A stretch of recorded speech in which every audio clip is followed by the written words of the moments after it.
On today's episode of LTFGO, we're coming to you with more id and a Mahoyo Collab pregame and so much more. Hello, I'm one of your hosts, Omega. With me as always is Lucky, and welcome to the Invalid Cast, because Lucky has TMJ pain, and I am currently experiencing an allergy attack. So, of course, it's super cool that we're gonna talk on a podcast for like 5 hours. Yeah. Well, let me get the intro out of the way real quick here. So, everyone, I hope you're enjoying Fate Grand Order, aka a wide range of emotions and pain. And while we here at Studio Make, I like to bring you the latest and episode of related news and memes, we will be talking about current and future events for both the JP and E versions of the game. So anyone not wanting to spoil the show, buckle down. We are getting busy. Oh yeah, we're getting busy. So just to explain real quick what TMJ is. TMJ stands for Temporal Mandibular Disorder, or TMJ. I can't say the first part before the mandibular, but it's the joint. Yeah. But no, basically, Lucky right now is having pain between where his jaw meets his skull. It means if I open my mouth too wide, or if I clench my teeth just a little too hard, or if I do a chewing action, it is very sharp and painful pain. Oh god, it's one of those things that it's like a pain that I'm not used to, so I can't just, grin and bear it, because I'm just like, what was that? No, it not anytime recently, but I've had, the like tension, or just I've had other fucked up mouth stuff, so just the pain in your jaw is like, yeah, no, it sucks. No, it sucks. Your nerves there are shockingly sensitive. And yes, well, I'm feeling a little better because I'm, drinking some water and some caffeine and stuff. Yeah, I have been experiencing my allergy phase all day, so my lungs feel a little squished, but I'll be all right by tomorrow, I'm sure. Welcome to spring, everybody.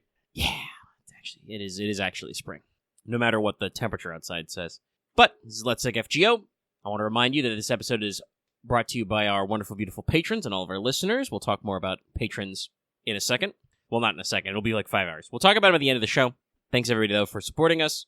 The show did get delayed because yesterday I was not feeling my allergies, but I did completely thug it out and finish id, and I was kind of incoherent afterward for like a good, I want to say like 45 minutes.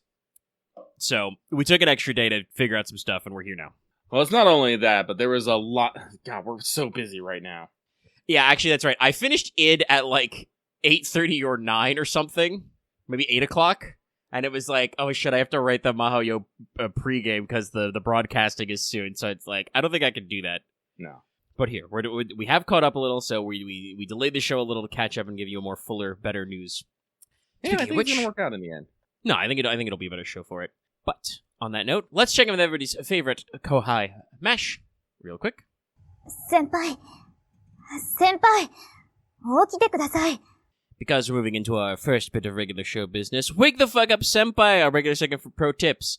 I have no other pro tip this week other than that, yes, Aqua Olga is out. Watch your back, everybody. There's another little presidential singularity for you to take care of. And you do actually need to be taking care of that. There's several points in the plot where they're like, yes, we'll need to do something about that elemental problem. So, yeah. I have not caught up yet. I did the first node, so I'm still behind on that. Also, speaking of our wonderful, beautiful patrons, someone asking in chat, is it full discuss today? No, I'm done, but Lucky's not all the way caught up. No, we will be probably getting up to, what we say, 17? 18? Yeah, somewhere in the 17 zone. Let me double check that real quick here. Just so you guys know.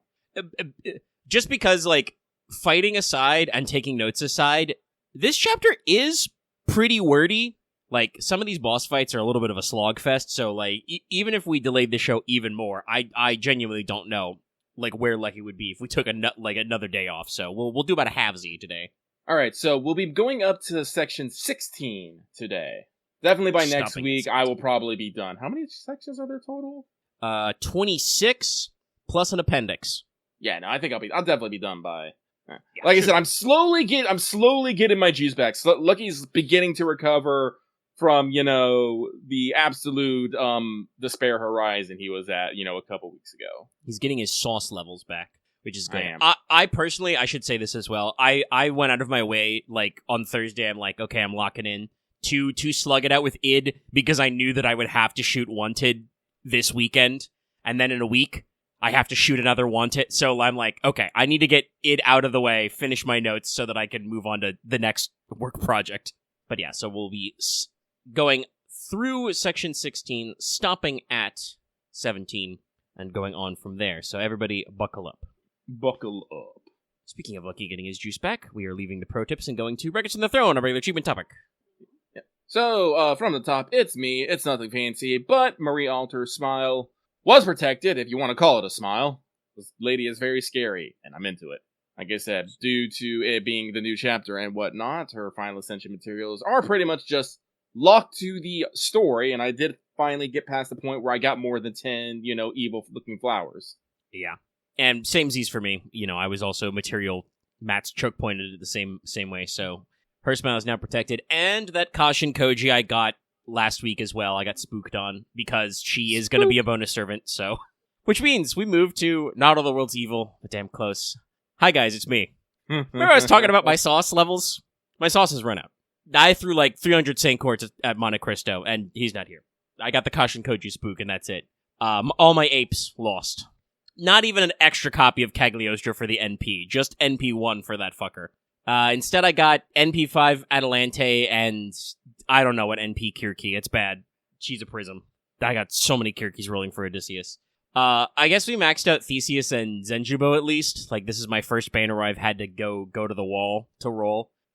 My, entire reserves are not devastated. All of my, liquid Saint Quartz, shall we say, is gone. But, there's obviously a whole new batch of free quests to clear. I still have, at least 10 rank ups and interludes each to clear, which is another, basically 10 spin on its own. Sorry, excuse me. So, I'm not completely dejuiced. But we have probably officially, at least until a banner comes back, whiffed on Monte Cristo and further Cagliostro NP. Which is pretty funny considering I don't even think I really went out of my way to roll regular Edmond Dantes. But Count's got a pretty cool redesign. Big fan of this design. But we're here, gang. So what can you do? We're here. Wait and dare to hope. But that takes us to, did you finish your master missions? 2. Finish your master missions. Honestly, pretty easy. This is clearly, meant to be a transitional week. You need to defeat 3 Saber Berserkers, Archers or Assassins, and Lancer Riders or Casters. Those are all 3 separate missions. Defeat 15 demonic trait enemies, then defeat 20 enemies who are not servants or certain bosses, and 40 enemies who are not servants or certain bosses. You can get some of these done clearing the id story if you're not caught up. You might also be able to get some of it done in the id free quests. But you'll notice how none of those classes listed are Avenger, so your options are limited in the story. But it's also nothing too particular, so it's not like, we got the early one. But, speaking of what we want to be getting early for, we're moving into Scalagrams. So, we have a decent amount of news to bring you today. First and foremost, what is brand new for the podcast, though I did shoot a short on this when it got announced. Which some of you did click on. It's got 1,300 views. It's good. We're good. Our short views are actually pretty good. I was actually looking at it the other day. I was like, oh. Yeah, they kind of ebb and flow. It's weird. It seems to be that the shorter ones do better, and I managed to film the Mahoyo one in 35 seconds. Some of the longer ones do okay, but they do kind of dip up and down. But some of them do pop, and we actually got some comments on it as well. Yeah. So, we're getting a little juice back, getting a little sauce. But the pre-release campaign for Witch on the Holy Night X FGO is starting the 24th, so it's already begun. Ends the 4th. It's a pre-release to the thing. There's an accrued login bonus, login for 7 total days during this time period to get a total of 3 Saint Quartz, some gold foes, I should say, some QP, and so on. I believe there's an apple in there as well. There is a bonus servant list which has been released. We will get into that later. I have written the full Mahoyo Collab pregame, so you'll get the full bonus list when we do that after mailbag. But those bonus servants, who we will discuss later, do currently, for the pre-release, get 20% bond up, half AP interludes and rank ups. In general, we've got double suck chance and all dailies open during this period until the 4th. And, as mentioned earlier, the Collab broadcasting will happen on the 29th, Sunday. This is important because they did fuck it up a couple of times. Made everybody a little worried. But the initial announcement was correct. It will be the 29th. Oh. We are also, I believe, still on schedule that the Mahoyo movie is going to come out sometime this year. Yeah, unfortunately, I did stay up to watch the little release that they had. It was a premiere. It was like a minute premiere. It was literally them just showing off new key art. I was like, I stayed up to 3 a.m. for this? But Yeah, no, it was they are... Yeah, I saw it. It was very, very minor. No, but they're at least saying it's still being made. It'll probably come out this year. Yeah. Probably. But you guys keep your eyes peeled on that one, and we move on. Ian is also running a weird little thing, the past collaboration event pickup summon. So, kind of like a summon banner, I think, for the Mario, pre-release, but not really. The pickup summon starts the 27th and goes until the 7th. I just put the note, they don't stop coming, and they don't stop coming, and they don't stop coming, and they don't stop coming. But it's 3 banners, plus the relevant event CEs. You've got a Super Bunyan Daikokuten banner, you've got a Voyager Kyokoyo banner, and an Ilia Miu banner. Nice. Nice. Also, on the 30th of March, we're going to hit 3,200 days. 3,200, which is a slightly mind-boggling number. Just a bit. It's a lot of days. But if you log in during that day, that 24-hour period, you get 10 Saint Quartz. Nice. Nice. Thumbs up.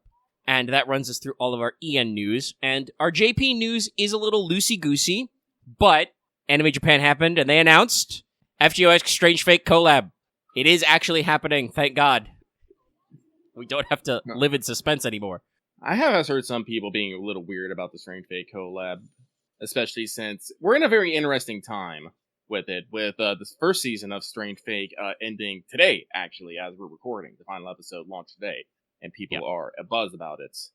So people are very curious about, what service and story they're going to use in it, especially since the Strange Fake collab is being written by Narita, which is good.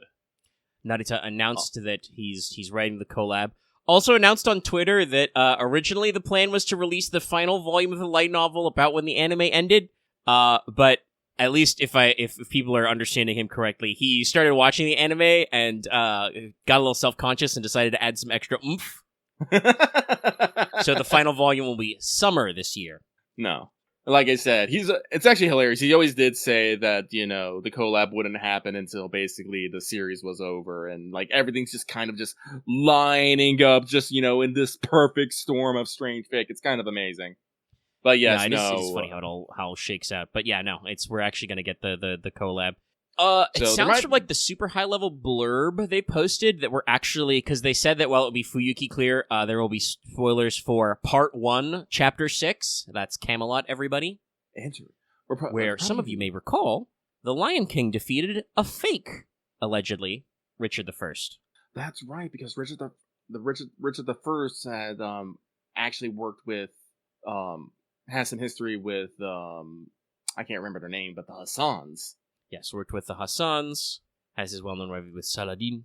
But yes, the original version of of Singularity 6, Chapter 6, which was supposed to be, the Holy Land, was supposed to be Crusaders versus Ozymandias' crew. Mm-hmm. But the Lion King, fucked all that shit up. Yes, no. Honestly, this is Naruto we were talking about. Like I said, I know him best from his works with Durarara and Bakano, and yes, the man loves quirky main characters and puts a lot of them in his stories. So I'm actually quite excited to see what we're gonna get in this in this collab. Because while it probably will have Strange Fake spoilers, because like I said, I think just from whatever like servants they may choose to do and saying it's gonna be interesting writing at the very best. Yeah. It will be nice to see who we pick up. Yes, no. Speculation for the collab servants are going crazy. Like I said, I really hope FP Gacha Dumas. I think because it just came out, everybody in America is feeling that one right now. Oh yeah. But also there's quite a lot of great selections to pick from with the art game. Actually, Naruto does not love doing extremely high level limit breaking stuff. He is actually very mundane in his power levels and whatnot, and likes using restrictions on a lot of his stuff. Like that's how it was with Bakano and and with Dead Mount Deathplay. But he likes Strange Fake is so over the top because Nasu basically kept egging him on. Like, Yeah. Nasu kept reading the drafts and being like, you should make it cooler, and Naruto was like, isn't this, like, really lore-breaking? And Nasu, of course, is like, who give a shit? Like, I'm sure Narita's original conception of, like, Alcides or Fake Assassin were, like, more normal, and Nasu was just on his shoulder being like, no, you can do more. You can do more. And Well, you he's gotta like, remember, okay, I guess I'll do more. Strange Fake was originally concepted as a fucking, like, a tabletop fan fiction between him and, I can't remember his name. Is it Sanda? Basically, the author for, Case Files. Him and Naruto are actually, like, close friends and been into, like, Fate for, like, forever. That's Strange pretty Fake was cool. it's super actually awesome. This is one of the reasons why you'll actually see some parallels. This is why you see parallels between Case Files and Strange Fake, is because the two of them are buddies. But no, Strange Fake was originally basically a tabletop fanfiction called States Fake, in which he put in a lot of these conditions, but it was just kind of be a little joke of a thing. But Nasu read Bakano and said, "Oh shit, this shit is really rad," and contacted Naruto and asked him, "Hey, you want to write some fake stuff?" And unfortunately, Naruto at the time, I can't remember what he was busy with. He was busy with something, but he couldn't. But Nasu was just all like, "I'll wait," and he did. Yeah, no, And came Nasu back be with it. like that. No, so it's actually like the development process for Strange Fake is actually really wild. But like I said, I am also gonna say it is about fucking time, guys. Strange Fake is gonna have 10 total volumes. Volume 9 came out in March of 2024. People have been waiting 2 years for this final volume. Yeah, and like, I'm sure some of that was like Naruto got distracted by like talking with like the anime production committee because the anime was also in production hell for like that long. Yeah, no. But not everything would be that right, so I'm glad. It's, like I said, Type Moon has a lot of these problems with, like, weird delays. I think because they are kind of their own bosses, they get away with these sorts of things. Like, because, like, Nasu and Takeuchi are at the head, they don't care that it takes Naruto, like, 2 years to publish the final volume, you know? Because they're probably working on stuff. But it does mean that they have a lot of these, you know, situational, like, weird delays. Like I mentioned before, Mahotsukai got delayed, like, 4 extra years from the visual novel coming out.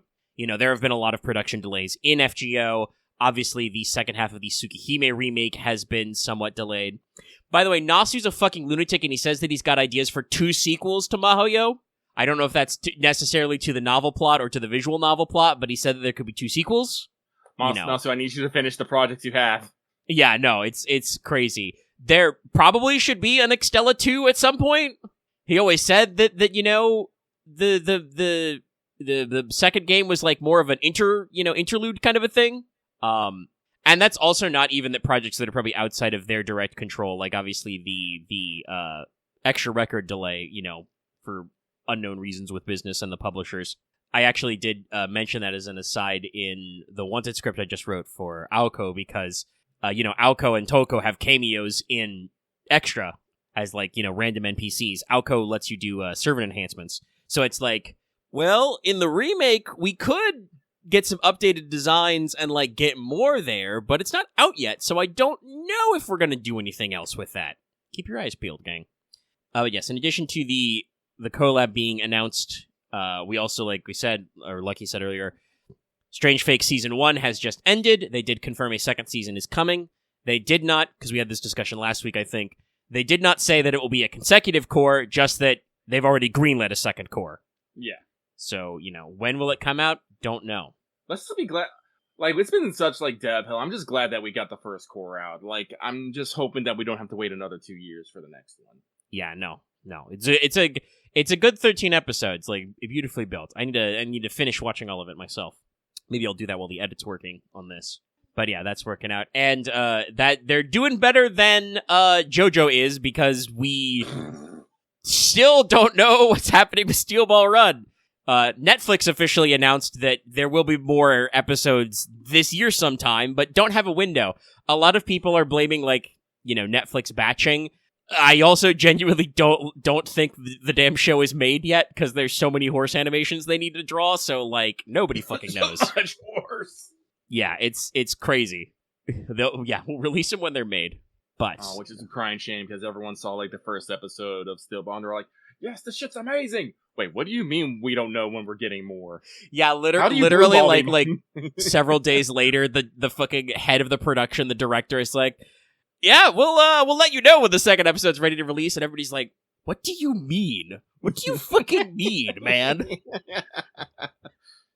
Because it's like it was a double length episode, right? It's like 40, 45, or 46 minutes, but it's really good. So like, okay, all right, sure, guys. But yes, that brings us to the end of our news desk, and we will move on to the mailbag after a short intermission. Okay, we're back. I will say, before we jump right into that mailbag, slight aside, but we like tangents. While Steel Ball runs kind of all over the place, been showing some trailers for the Science Saru Ghost in the Shell. Yeah, no, it comes out this summer, I believe. Yes, July, I think, the first episode. Looking pretty good. Nah, I'm excited. I still have not finished watching the second season of the latest one. I can't remember, what was it, like 20... Yeah, was it 2035? Yeah, something right. like that. Yeah, My this boy one is just- obviously going cleaving much closer to Shiro's original manga style. No, I'm for it. Like, let not be said, like, freaking the movies, Standalone Complex, even like 2035, it was all really cool and stuff, but, going a little bit closer to the source is never a bad thing, in my opinion. Well, and that's kind of the thing about, to complete the loop on the tangent, that's kind of the thing about Ghost in the Shell, is that there wasn't really an adaptation of the manga, because the movies was Oshi kind of like taking notes, but obviously you can't compress the entire manga run down into a 2-hour movie. No, not really, no. And then, Innocence even further just more was about continuing from where the first one was. And Standalone Complex was obviously inspired by the manga and took many notes, but was also very clearly doing its own thing. Kind of the same with Arise, the second anime series they did. I think that was technically OVAs. I don't know if that aired on TV. I believe you can see it on Netflix. I think that's where I watched it. Yeah, I think it was on streaming, but I don't remember if they like made it for Japanese TV. They kind of released it in batches. And then obviously Netflix paid specifically for 2035 to be made. And now Science Saru has it. It's a non-production IG production, which sounds a little redundant but isn't. And so if they cleave a little closer, that's okay. And I think it is kind of neat to see kind of representing these original art styles, because the way it looks in the trailers is, despite being set in the 2020s and 2030s, very 80s. I mean, that's fucking Shiro, man. Yeah, he had that. I don't want to say like, well, no, he definitely had the cyberpunk vibe, like, but like from like the 80s. I can't think of like a proper term. I never really thought about it, but the Major does have big 80s hair, No, yeah. And in the original manga, everybody's wearing fucking long coats all the time. No, so like going back to that, I think is pretty cool. We're getting that future retroism kind of cyberpunk with that. Although again, it's one of those things I always like. I say cyberpunk, but Ghost in the Shell really isn't cyberpunk. I can't think of a proper fucking term for like the near future, but like heavily cyberized. It's like I don't. The want way to I've use generally science heard fiction. Ghost in the Shell described, along with a couple of other works, is kind of post-cyberpunk, because it's not really punky.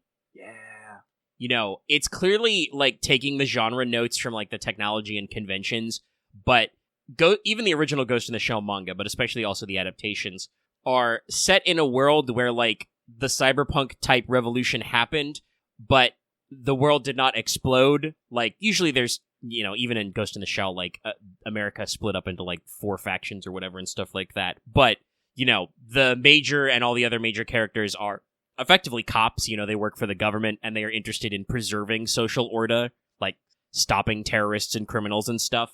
Mm-hmm. And occasionally, deeper threats against the nature of humanity. But they don't really embody the kind of like the punk part of cyberpunk, the outliers, your Johnny Mnemonics and stuff like that. So it's really interesting because like most of the work is kind of a cyber sci-fi 20 minutes into the future sort of detective show. Mm-hmm. Actually, was the phrase 20 minutes in the future from Max Headroom? Hold on. Yes, that was the subtitle to Max Headroom. Okay. Max Headroom, a classic cyberpunk TV show, and that had the subtitle and kind of the intro as made in 1985, mind you, from 20 minutes into the future. So that's definitely a way you can describe some shows like Ghost in the Shell, I think. All right, but enough talking on GTIS. Let's get into this week's Let's Talk FGO mailbag, the segment where we read what you have to say and comment accordingly. Let's get one last refresh, and we have seven lovely comments from you, and we'll get through to them all now. The first one says, this comes to you from a supplicant to the cult of caffeine. I see. In opposition to the cult of the Tsar. But they say, Dear Lucky Omega, I hope you have a lovely day. Please keep up the good vibes. Wah, wah, wah, wah, wah. And best of luck with your future roles. So after my big blowout with trying to get MP2 Marie Alterer, I have gone back up to like 90 quartz. I am wondering if I'm going to try like my desperate 3 rolls to get a fucking Alcone. I'm not sure about it. I mean, at the very least, you'll get monthly tickets, and you'll get 5 more tickets from the missions, so you could put together like a ticket 10. I might try the ticket 10. But I have been having better rolls than other things. It'll probably upset this person more. But since we played Trick Cow, we got the half anniversary is happening right there. And I was able to get enough copies of Edie, the super special Eldine unit there, to get her up to her 5-star and work on her yearning. I know this person has been talking about how they completely blew themselves out. So yeah, I've had pretty good rolls. It's gonna be a good time. But I think that is enough on that. This next one comes from Monster Girl Aficionado, who says, Dear Lucky and Omega, no questions this week, just sending good vibes. Wah, wah, wah, wah, wah, wah, wah. And wishing you well, keep up the great work. P.S. Do your PvP ladder. There are only 4.5 weeks until 7.5 drops. Honestly, I should do that right now. Yeah, same. I'm gonna log into them 14s right now. We're gonna be in this for like 4 more hours, guys. Let's see here. The next one comes from the Dynamic Dave. They say, when Marie Alter was released, it reminded me of the What's Up My Homie shirt that they released a few years ago. I wish FGO NA would do more merch. I managed to snatch the Nobu Rocks New York shirt, and I'd definitely buy more if I could. Did you guys have any ideas for FGO shirts? Personally, not particularly, but if they did the special US craft essences or like anniversary things that they did, illustrated by Namie, who, is releasing an art collection, by the way. Yep. Complete with like an art book. Like, congrats to her. I would definitely like want to get involved on that. Putting things on t-shirts is great. I love having images on t-shirts. Put more craft evidences on t-shirts. I'd buy them in a fucking heartbeat. Me, my long ass password to get into Final Fantasy 14. God damn it, Lucky. How many characters is this? 1, 2, 3, 4, 5, 6, 7, 8, 9, 12, 13. I'm 14, sure it's very 15, secure. 16, 17, 18, 19, 20, 21. 22! It's very secure. And I still put it in wrong! Almost too secure, some would say. Alright, 3rd time's the charm. Oh, Lucky's trying to get it right. Yeah, I can't really think of anything, that would be like more NA specific. Like, t-shirts are good, art books are good. I would obviously, I've mentioned before, would love to have official translations of, FGO materials, because there's like 14 of those fuckers.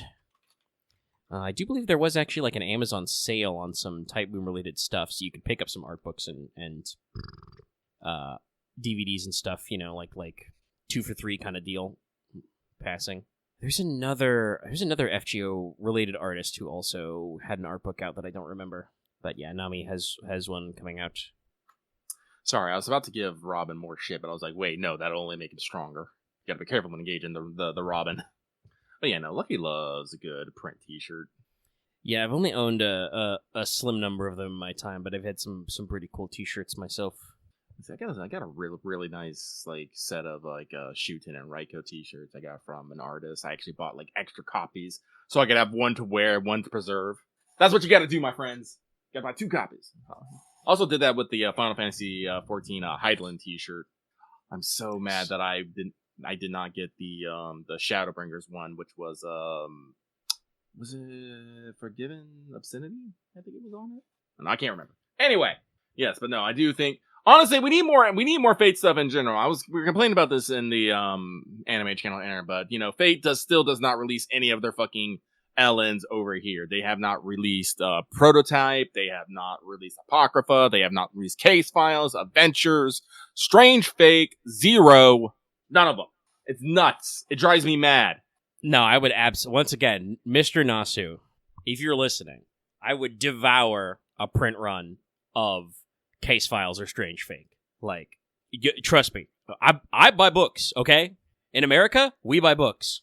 And listen, I don't know if you've seen, but there's some sort of weird, cross-parallel cultural thing going on right now. Where, like, one of the Twitter backend guys said that, like, they actually get the number one most engagement they get is from Japanese users on Twitter. America's only number 2. And, like, this has led to, I think, a lot of the things being brought up and mentioned, about the cross-cultural users. So, like, hey, there is crossover here in America. We buy books. We read books. All right. So, with that, we're going to move on. This next one comes from Plot Dragon. They say, Dear Lucky Omega, my question for this week is, what do you think makes an ending to a story satisfying? My knee-jerk reaction to this to say is when it ends. Well, yes, for an ending to be satisfying, there has to be an ending. This is important. Yes. But this question could also be about several things. No. Like, generally, when I think of an ending to a story, like, it does, like, you either have to, like, usually wrap up enough things that it solves the whatever conflict the story was presenting, first off. Whether that is in romance, detectives, dramas, and whatnot. Usually, the overarching part of a story is the conflicts, the conflict presented therein. You need to wrap that up in a way that does not leave, how do I want to put this? I don't want to say doubt, because, death of the author is a thing. Sometimes you can leave things, open well enough that, audiences get their own interpretation. But at least to a point where you can say, like, no, yes, we have reached the end. There are no, like, obviously lingering plot threads. Like, there's always going to be, like, it's just one of those things of writing. I think, honestly, that is a mistake some authors make, is trying to resolve every single plot thread right away. It's like, no, some of that stuff you shouldn't spend time on. That didn't actually matter. No. You should focus. But, like, generally when we talk about, like, plots and stuff, there are a lot of ways to visualize it, but usually there's, like, a curve to, the act structure of, like, you have, inciting incident, rising conflict, you have, climax when the action peaks, and then denouement is that downslope. I think to have a ending be good is usually it needs to take place after that denouement. It has to occur at the end of the downslope, but you also want to make sure, unless you're writing like a sequel hook, which can also be unsatisfying its own way, you do not start to rise that action again. No. Like, you have to have proper ramp down from climax, conclude, wrap it up. So people in Patreon chat saying that they think this question has come because Chainsaw Man did just have its final chapter this week, and it has spawned A, a meme, and B, a lot of discussion on it. Like I said, I have read it. I do not feel particularly strong one way either way on this. To me, Chainsaw Man has always been really fucking weird. Guys, it's really fucking weird. I've always kind of got the impression, not being a Chainsaw Man head, that the Chainsaw Man guy is just kind of doing whatever. He is kind of doing whatever. Like, I think it's like a great story about, actually being a fucking teenager and some of the fucking troubles that come, with it. Especially when you do not have, like, your support of, like, a family growing up and that, and how that kind of fucks with you. Yeah, sure. No, that's great for that. But, like, just in general, the whole, like, world building and story of it has been kind of fucked. It's been fucked from the beginning. So I never tried to ever, like, actually read too deep into Chainsaw Man. I read, like, I maybe went, like, a couple layers deep, but after that, I'm like, nah, man, otherwise I'm just gonna, I'm gonna go, alright, how's Denji gonna get fucked up this week? So... Yeah, I don't know. Was it the author's first manga or just first big manga? No, it's the first big manga. Okay. Fujimoto has done other stuff. Most notably Fireman, which is another really fucking weird one. Yeah, so here's the thing about the manga industry, gang. There's a lot of stuff that goes on, like, behind the scenes in terms of, like, numbers, demographics, editing, etc. I would assume that Fujimoto was probably, like, because of the success of the manga and the success of the anime adaptations as well, like, kind of bulletproof as far as editors go. Excuse but me, that it's called Fire Punch, not Fireman. Excuse me. Yeah, Fire Punch. I'm sure Fireman is a different manga. But so, like, I'm sure that he was kind of, like, bulletproof as far as editors were concerned, but also, like, on the flip side, I often wonder if you have a really big manga in, like, you know, Weekly, Shonen Jump and shit like that, like, the editors don't go the other way and are like, no, you should make this last longer. Make them buy more magazines. Please. Oh, no. Help us. No, honestly, I do think, like, that fucking, weekly serialization or bi-weekly, even monthly, is often what actually kills the story in a lot of manga stories. Just because they either have to. Definitely does. Like, obviously, it's a lot of work to do a weekly, but also, like, again, the editors will breathe down your neck, and it'll be like, hello, you've come last place in our popularity poll. You better do something to get more popular soon, or else. And then, you know, like, I honestly believe that One Piece fans are just hanging on, like, desperately. Just because it's been going so long and they have so much sunk cost fallacy into it. Yeah, I mean, it's so much so that, like, they're talking about, you know, remastering the original run of the anime because it was still 4x3. That's how old One Piece is, and they're gonna be like, we're gonna cut out unnecessary animations, and we're not going to have any of that filler shit.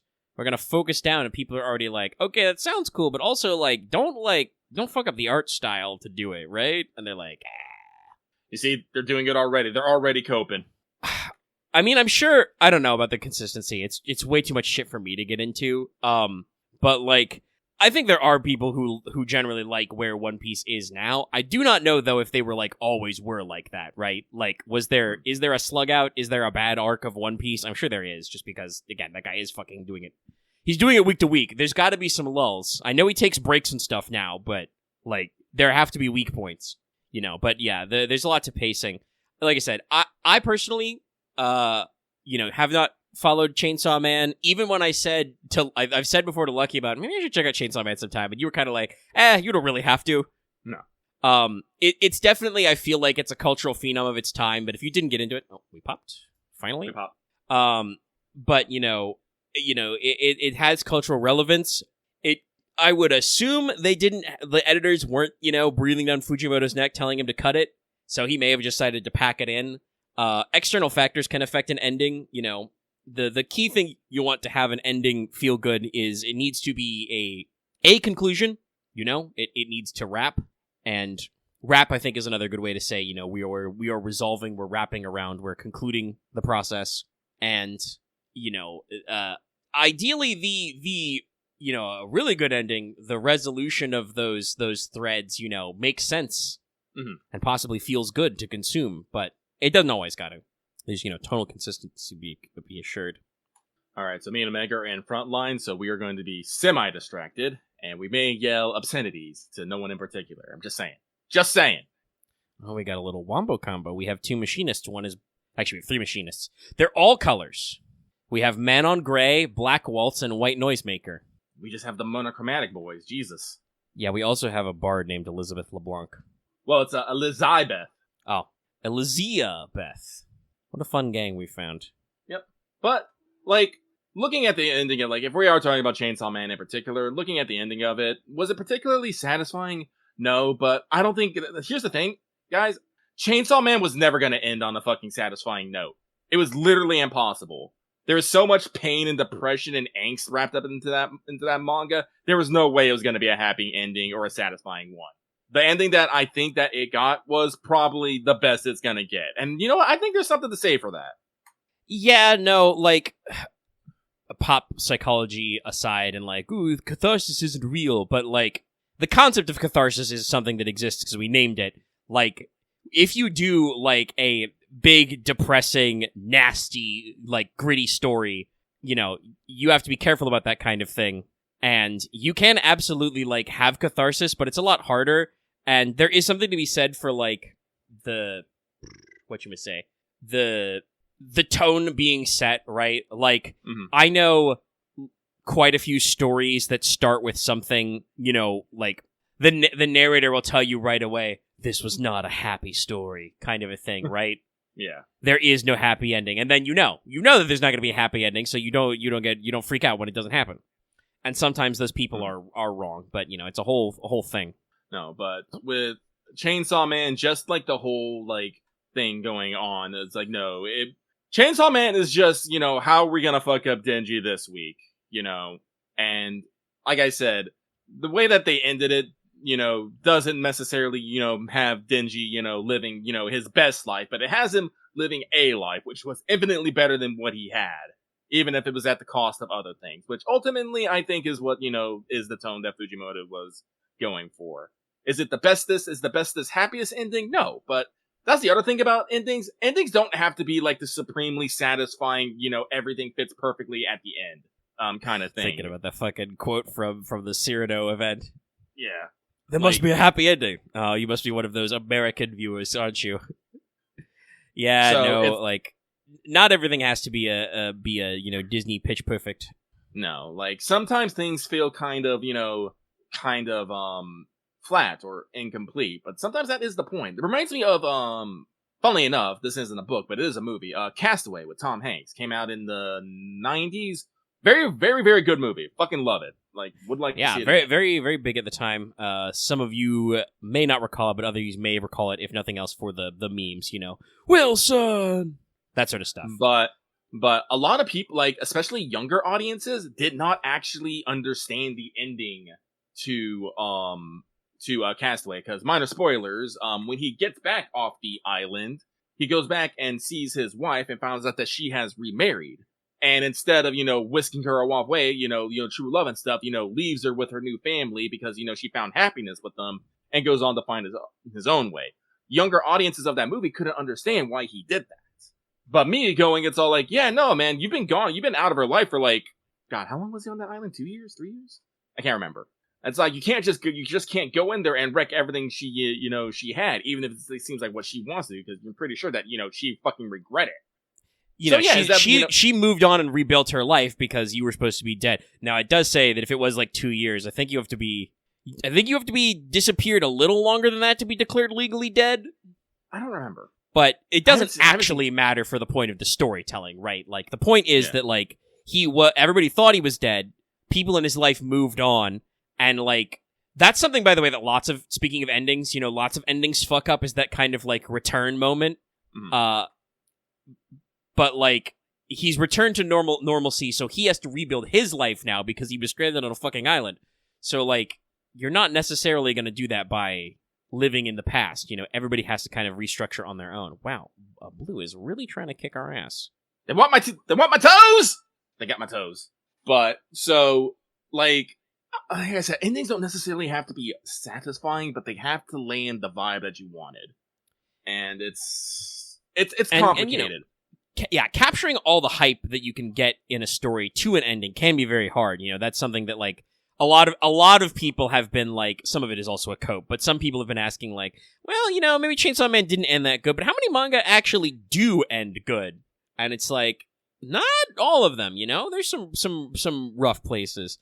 I'm trying to think of mangas that ended, I'm just yeah, that was good. Well, actually, no, I think Demon Slayer ended pretty good, honestly, now that I think about it.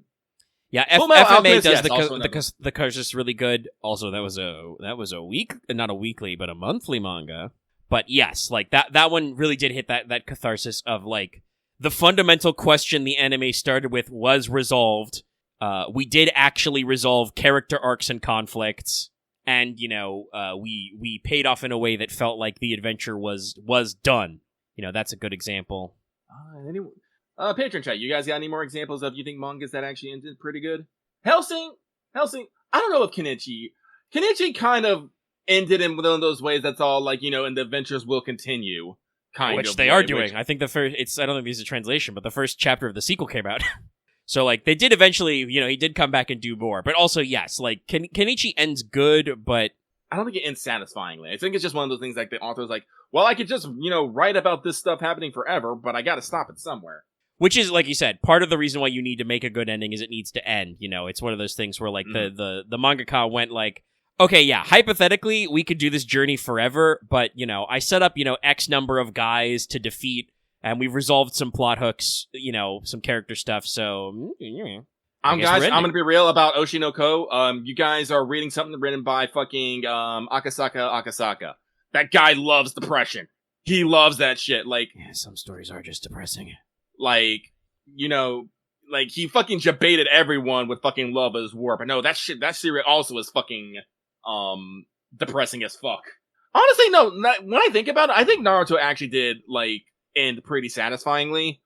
It's just that I think sometimes the bit of the journey there got a little fucked up because Naruto's story ultimately was, you know, the cycle of vengeance, the cycle of vengeance, and, you know, Naruto going like, no, I am not going to be like those before me. I'm going to break the cycle.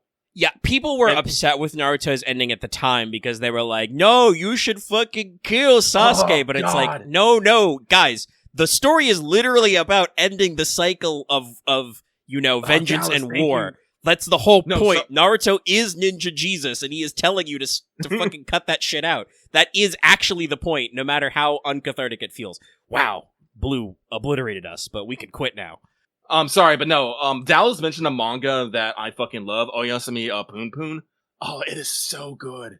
Like, that one I think has a satisfying ending because much like in Chainsaw Man, he doesn't, the main character, you know, goes through a lot of shit, but it's like, it ends in a, you know, a good way, and I think it's like, oh god, I love it so much.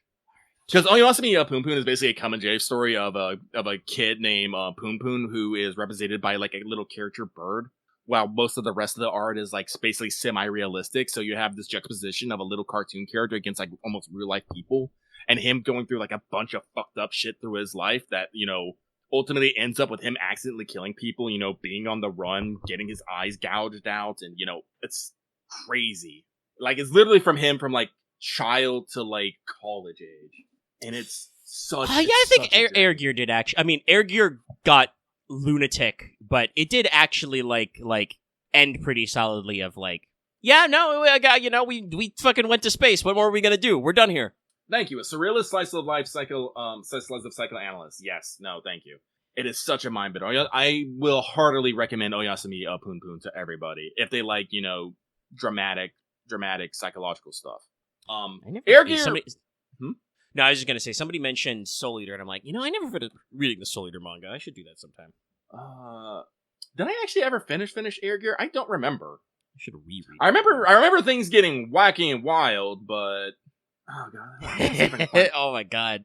Shit, that means I should probably corner Vesper about Air Gear on. I should reread Air Gear and talk to Vesper about it on Fail Portrayal sometime. we have fun. But yeah, no. Well, also somebody's saying that's the thing, right? The Soul Eater anime ended because it was kind of at the point where they're like, we've run out of manga, we can't do any more. Maybe we'll be back later. And they were never back later. Sorry. Dallas just said he wrote in the session goal, so I went to go check on it, and... What did Dallas write? I quote, Nicola heard she be throwing super hot fire. Nicola wishes to learn. Okay, alright, sure, yeah. We're having fun here. Anyway, chat, other people at home, listeners, commenters, readers, if you think there's a anime that or manga that ended strongly, you know, let us know, because that is a question people talk about. Yeah, I mean, that was the joke I saw, Dallas, of, like, everybody being like, you know, whatchamacallit, like, you know, oh, manga endings are hard. Araki, you know, 8 times. Like, JoJo has very solid endings, but Araki is also, like, a singular juggernaut of storytelling where, like, every part is distinct, you know, and, like, he takes huge breaks between parts to do research and, like, you know, is always doing these interesting things. And I think it's because he really, having read some excerpts of his book, you should, by the way, pick up Araki's book because it's really good. But it's anime, or is it manga? It's Manga in Theory and Practice, is the name. He talks about like what he thinks of his rules, his golden rules for storytelling. And like, you know, he's got a whole acronym for it, but it talks about like the way you set it up is, you know, you do setup, you know, and then tension, and then possibly tension. And that's just every JoJo fight, right? Mm-hmm. Is just setup, introduction, and then you just keep doing a twist and twist until it wraps around. But part of that is his talking about, like, you know, show your heroes in kind of like rising action. You know, you start with them being at their lowest point, and then they rise up. You know, you never kind of like make them backslide. And I think that it alludes a lot to his conclusion. Like, every JoJo has a satisfying conclusion because Araki understands that, like, no, what you're here for, what you're reading JoJo's Bizarre Adventure for, is you want this payoff. And, like, he even had a fucking sidebar in his book, which is like, now you may think killing Jonathan Joestar in the first part, Phantom Blood, is not an example of a hero rising to overcome, but actually, here's why you're wrong.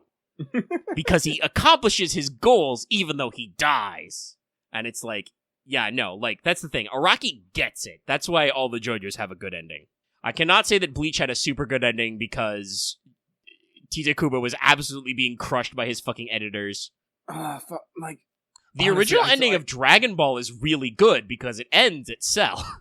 Like I said, like once we finish the fucking Aizen arc, it's pretty good. Then the Huecamundo arc gets a little while, but it's okay. Everything after fucking we get done with Huecamundo, though, I mean, the Fullbringer arc was good. It was fucking emotionally devastating.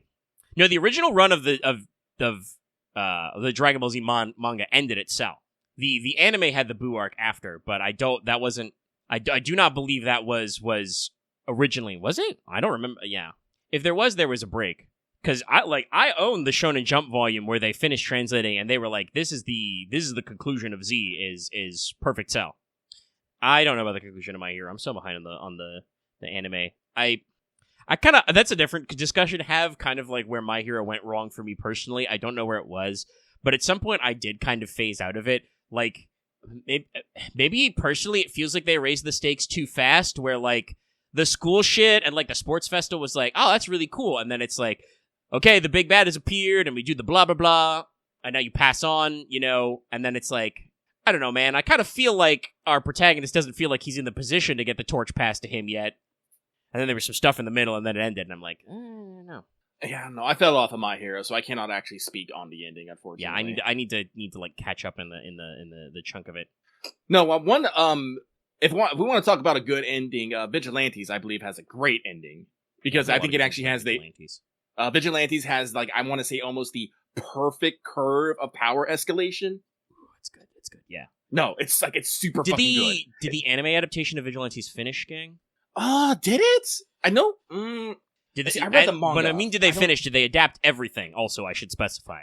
Almost over. Okay, when it's done, I'll binge it all. Yeah, that's probably what I'll do too. Yeah, I'll run that through.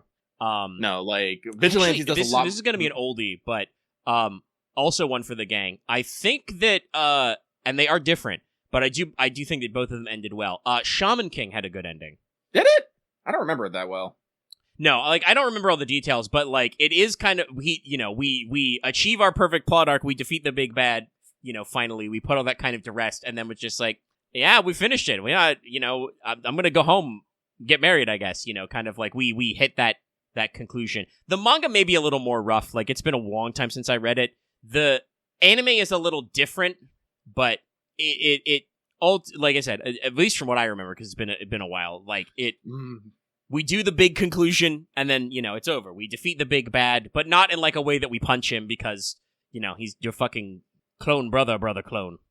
Shoujo manga, I think actually it has a better track record of getting a decent ending than, you know, a lot of shonen, because Dallas mentions Fruit Baskets, and yes, Fruit Baskets had a great ending. We literally, you know, we break the fucking curse, we fucking, you know, move on, Toru finds her one true love, you know, you actually resolve everything and, you know, life goes on. So no, yeah, Dallas is also right. Fruits Basket also had a amazing fucking, and I really need to get the manga. I'm so glad that they remade the anime and gave it like two ass full seasons and a prequel movie. Like, I was actually surprised that it actually got that much love. It's very popular, you know, from what I understand. Well, I'll fight you. I Shield 21 had a good ending. I mean, I don't actually know how the anime of I don't remember the anime of Ice Shield, but I read all of Ice Shield manga. That one ended good as well. I do think that, if I'm remembering rightly, some sports anime and manga do not have a great track record. Though actually, I think I also read all the manga of Hikaru no Go back in the day. I do think that also had a satisfying conclusion. You know, Hikaru does, like, he resolves his ghost issues and becomes, you know, a big boy Go master. But, like, on his own. So I can't speak of it. Yeah. Like I said, it's been a long time. No, so honestly, like from our discussion going on, it seems like it's pretty even odds of whether a manga will have a good or bad ending. Honestly, I think Death Note, like, unironically, I think Death Note had a good ending because it was weird and a bit meandering, and I think sometimes a little too cerebral. Like, I will absolutely say that Death Note got way up at its ass sometimes, but the ending, I think, paid off, like, all these different threads coming together. Yeah, no, like, I actually think Death Note ended very well. And, like, I remember hearing a discussion of this a while ago, but, like, even though the parts after L aren't as satisfying, I do still think that they are, like, necessary to have the follow-up to L. Like, have out there. Sorry, I love Dallas's note here. Death Note is like Code Geass. The second half is like a car crash that manages to parallel park. I'm like, I agree with that on both counts. I agree that on both counts. The middle parts of the back half of both Death Note and Code Geass are incredibly messy. I remember watching both those shows weekly and sometimes being like on the edge of my seat with like, oh my god, how are we gonna fuck it up this week? But then like you get to the end and you're like, actually no notes. Why, yes, Lelouch is going to declare himself the ultimate villain and, be killed by Zero to ensure the perfect world. He is that kind of dumbass motherfucker. But, like I said, it's the same way that, like, parts of Death Note's back half are messy, but they are necessary to kind of explain where we are. And, like, I think the fact that, like, Nier isn't as, like, dynamic as L works, because, like, the only reason why L loses is because he gets too buddy-buddy with Light, even though he thinks Light is the bad guy. Like, it's a whole thing. God, Death Note's real. The front half of Death Note especially, like, that was something I think I remember, like, when they posted the original anime on Netflix, I watched that whole saga again, and it's like, God, that's really good, though. Front half of Death Note's real good. Parts of it, though, like you said, are very dumb. If I pull I've touched the Death Note, which means I've regained my memories. If I pull my watch tab 3 times, I will unveil the secret compartment that has a little bit of the Death Note inside of it, so I can get my memories back later. No one will ever notice my sudden shift in personality. That's the all according to Keikaku moment, man. No, like, I just remember, like, in the earlier bits where Light is fucking, doing homework, but he's hidden a TV in this fucking bag of chips so he can watch the TV, so he can check on the criminal, so he can write on the Death Note, so no one could suspect him, when it's really weird that he's being suspected anyway. And I eat it. Now, they got better about that, but, like, L suspecting Light was always kind of, like, fucking nonsense to start. Thank you, we've got the GIF. Death Note is incredibly melodramatic, but it's done very correctly. Like, it should be over the top as hell. Again, Vinland Saga I have heard good things about, but I cannot I gotta build a little backlog of anime. I need to catch up on some anime and some manga. No. Build a little list for me.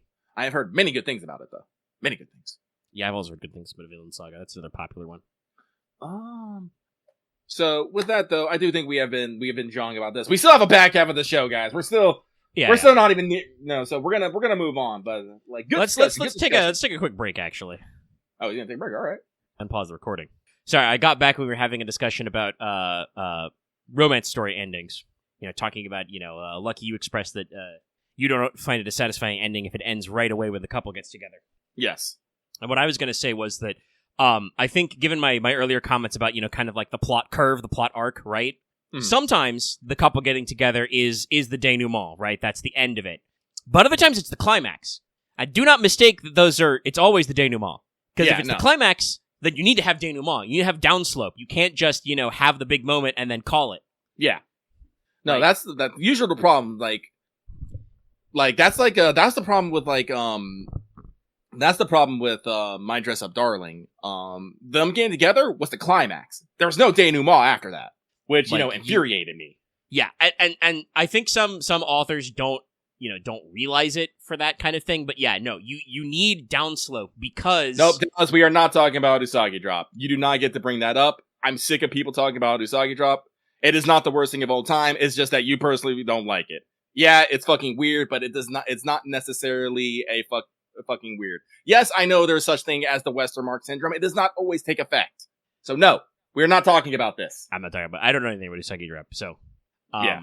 But no, what I was saying was like the whole point of the the plot arc. The reason why you have a downslope is because the whole point is for the audience to basically like, what's the right word? Get off the ride, right? Like.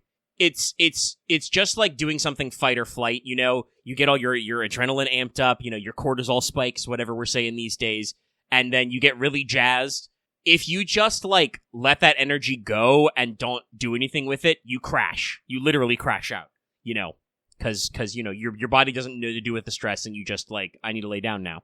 The point of the denouement, the slope, is to structurally let people let go, have that moment you're like, all right, cool, we got the big action, it happened, and now we're gonna gently downslope. We're gonna be like, what are the consequences of defeating the big bad?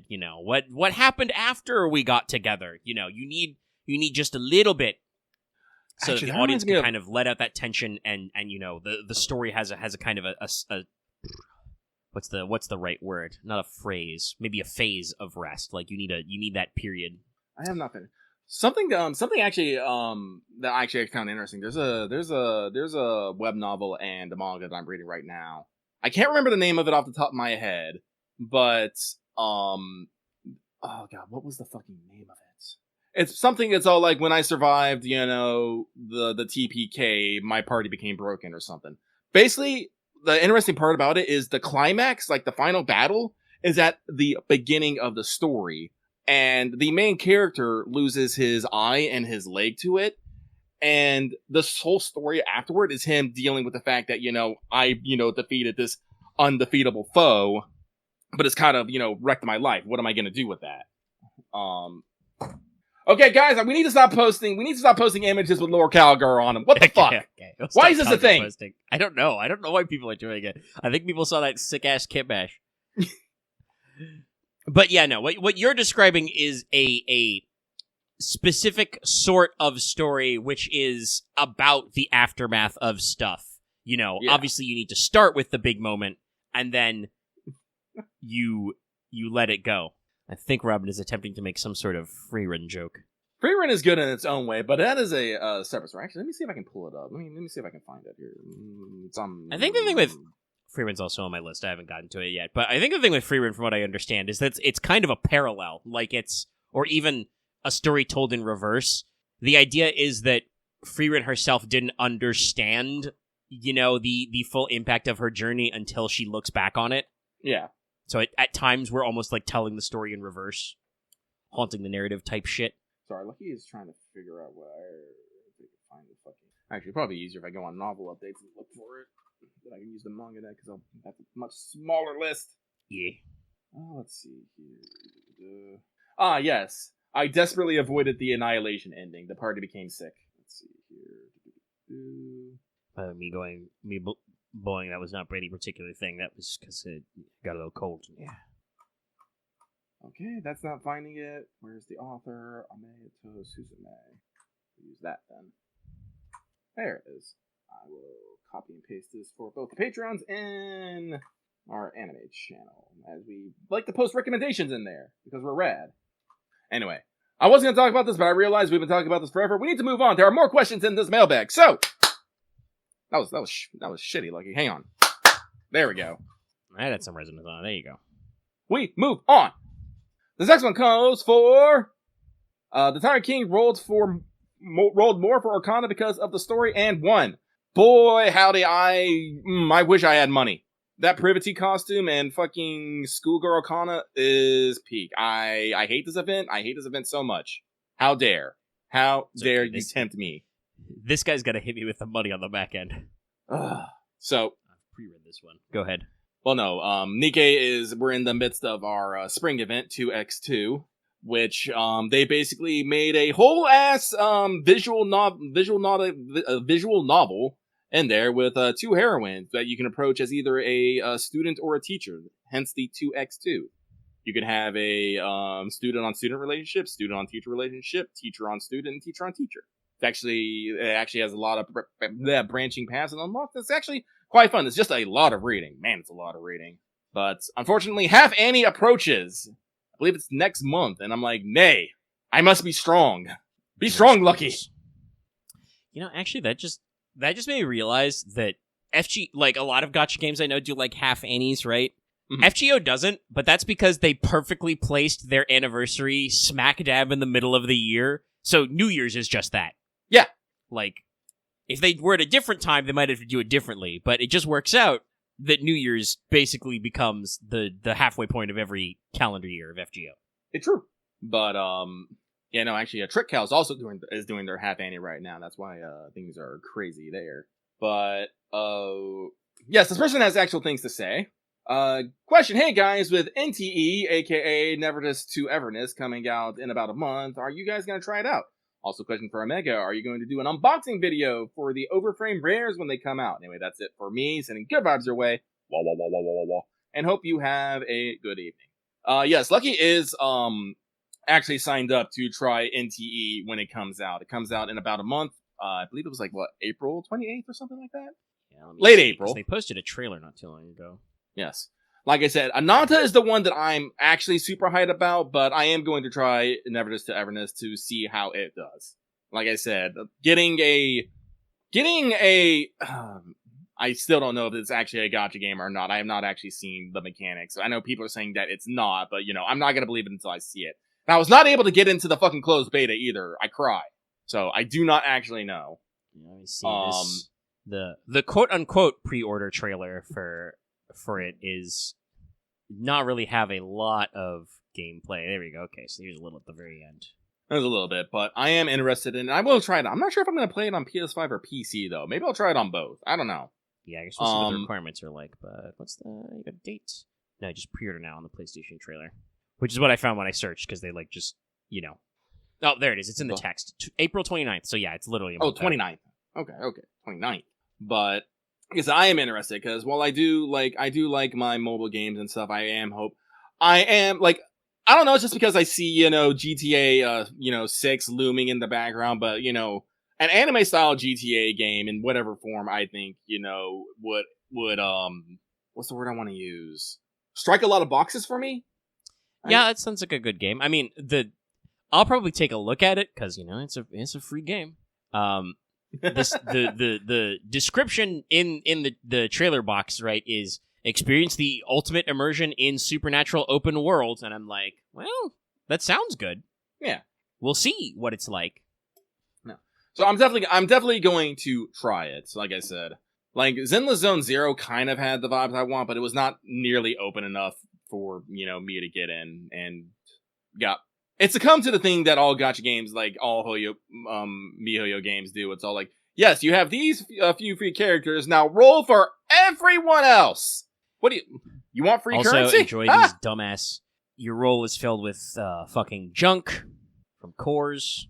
No, so I'm excited for this. Like I said, I do believe they said NTA is not supposed to have a gacha, it's supposed to be cosmetics. I could be remembering that wrong, or I could be getting it mixed up with Ananta. Like I said, unfortunately, I do not pre-research my fucking answers for mailbag, so I'm kind of speaking off the cuff here. But either way, I'm going to try it out, and I'm probably going to at least try to put in at least a good week of play before I actually make a commitment. I'm not going to play for 20. I'm not going to play for 20 minutes and go write a fucking 2-page fucking Steam review on it. Yeah, I won't say anything about whether or not I'll go hard in it, but I will at least download it and try it. Sometimes I try stuff. I played ZZZ for a little bit. I tried Arknight's Enfield when it came out, but I really did not like the tutorial phase of that game. I didn't even get to the part where you actually build a factory, but I don't think that would have saved it for me. It compared to what I talked about this when I tried it, but compared to what I remember of Arknight's Enfield feels way too weird. You are in space, Administrator. You must save us all, Administrator. Go to the planet, Administrator. Build a conveyor belt. And I'm like, okay. But other than that, I found the system Tiamat. Excellent. I hope there's Dragon Moms in there. Other than that, I am going to be a little busy with gaming wise, late April, because Pragmata is also going to be coming out. And like I said, that seems like it's turning out to be like a semi-robotic Dead Space, which I'm excited for. Seems very solid. I got my eye on it, but I gotta watch out the budget. When does Saros come out, actually? Let me double check to make sure I got my pre-order for Pragmata out. Hang on 1 second. I'm pretty sure I did, but you never know. Okay, Saros is also late April, thank goodness, because the budget got a little wiggly. I had to buy a new battery backup block finally. Yes, I did order Pragmata for the PlayStation 5. Just a nice standard edition, though, which is okay. But people seem to also be really liking Saros, so that's definitely something I'm very interested in picking up in, late April, early May. And to answer the question about overframes, it should not be surprising based on the comment I just made, but probably not. No, I no longer make enough free extra money to crack packs for no reason, and I am quite certain the MSRP on the overframe rarity collections will stay pretty high because people will be very interested in pulling them for serialized cards. So that's not something that I can just casually run back. I'm not opposed to doing Yu-Gi-Oh! Unboxings and pack rippings. It's just those never did super good. So, yeah. It's been a long time since I've been able to buy and crack sealed product. Oh, wait, no, actually, it should be okay. Pragmata, I forgot. They moved up the release date of Pragmata by like a week. That's right, they did. They shifted it back around. I don't know if I'll be done with it by then, but I'll probably have gotten through the majority of it. Probably. You'll get to see at least. Yeah. All right, so moving on. This one comes from Alco Approaches. Howdy, Lucky Omega. I hope you're having a good week. Question. I already think Lucky's answers from seeing the Discord, but I want to ask you both regardless. Will you attempt rolls on the Mahoyo banner that has snuck up one everyone way too soon? Got my little bork there. P.S. I may not listen to it yet, but the title of the most recent reign is ominous, so look forward to listening to it. Yeah, boy, howdy it is. Shit gets fucked. Yeah, so happens. We'll talk a little. We'll probably talk a bit about that in the back half. We do have rain thoughts. Ow! I just bit my tongue. Careful. No, Lucky, you need that. That was the part of your mouth that didn't hurt. Now it hurts as well. Fuck. That's another one of those ones that I don't think anybody is ever ready for. I have never accidentally bit my tongue and just been like, oh no, I bit my tongue. It's always like, fuck, bit my tongue. It hurts. Yeah, that's right. I titled the last one, the previous one, I should say, 75 Summer's End, because that is kind of what it is. Mm-hmm. And to answer the question on the banners, there's at least 5 summon tickets from the event we gotta try. There's a fucking Toko CE, so we gotta try a little bit. No, I gotta try for the Toko CE. Just a little bit. Thinking about it, no. Even if I'm not gonna go for Alco, I gotta try for Toko. That is my true love. But I cannot go apeshit. Alco, her design seems really neat, but I cannot go apeshit. And unfortunately, spoilers for The Wanted, she is a servant where you really do want multiple NP copies. That shit, we definitely do not have the budget for that shit. So, like I said, there'll be tickets. We'll see. I have to double check. I don't know if the Count's banner will even still be up when monthly tickets come out. So, I might have a full tenner to throw. But other than that, no, we're holding on. There's way too much shit happening.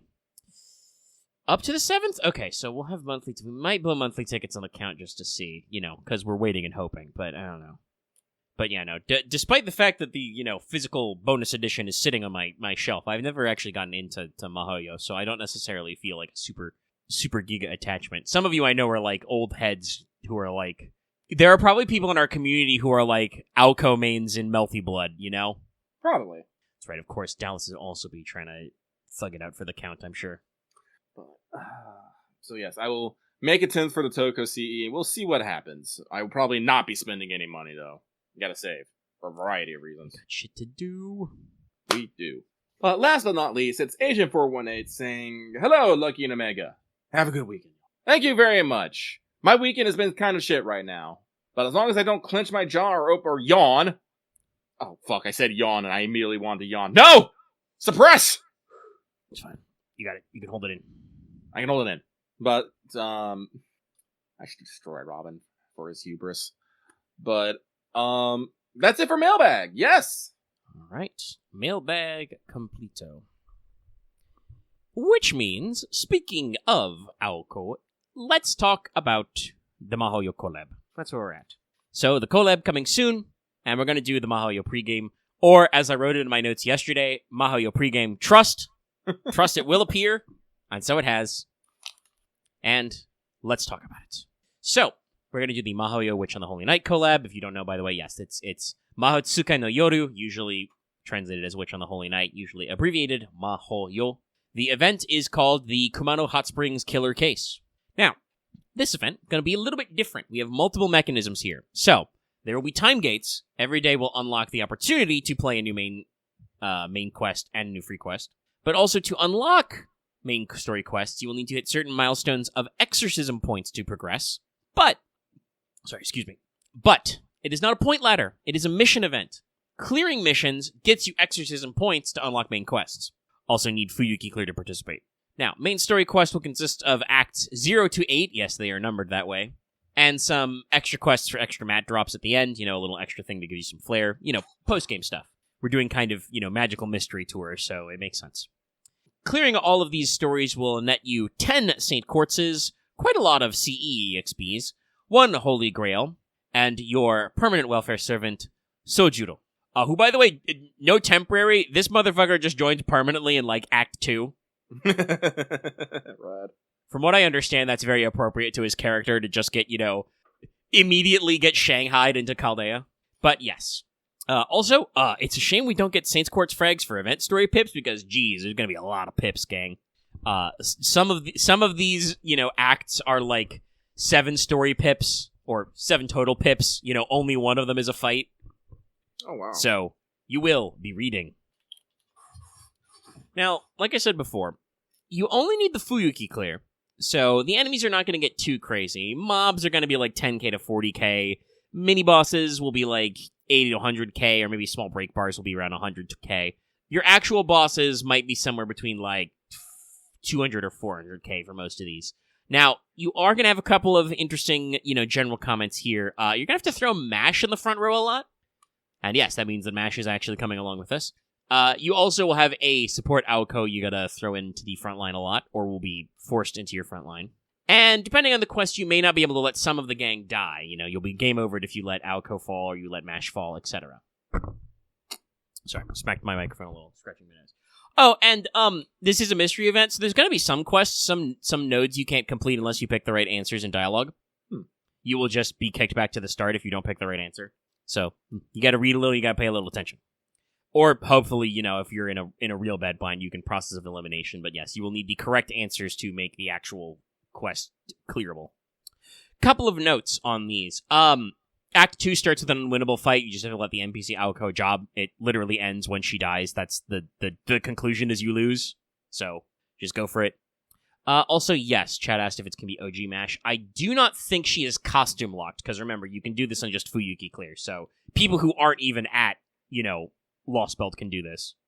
So it hopefully will be unrestricted, we'll see.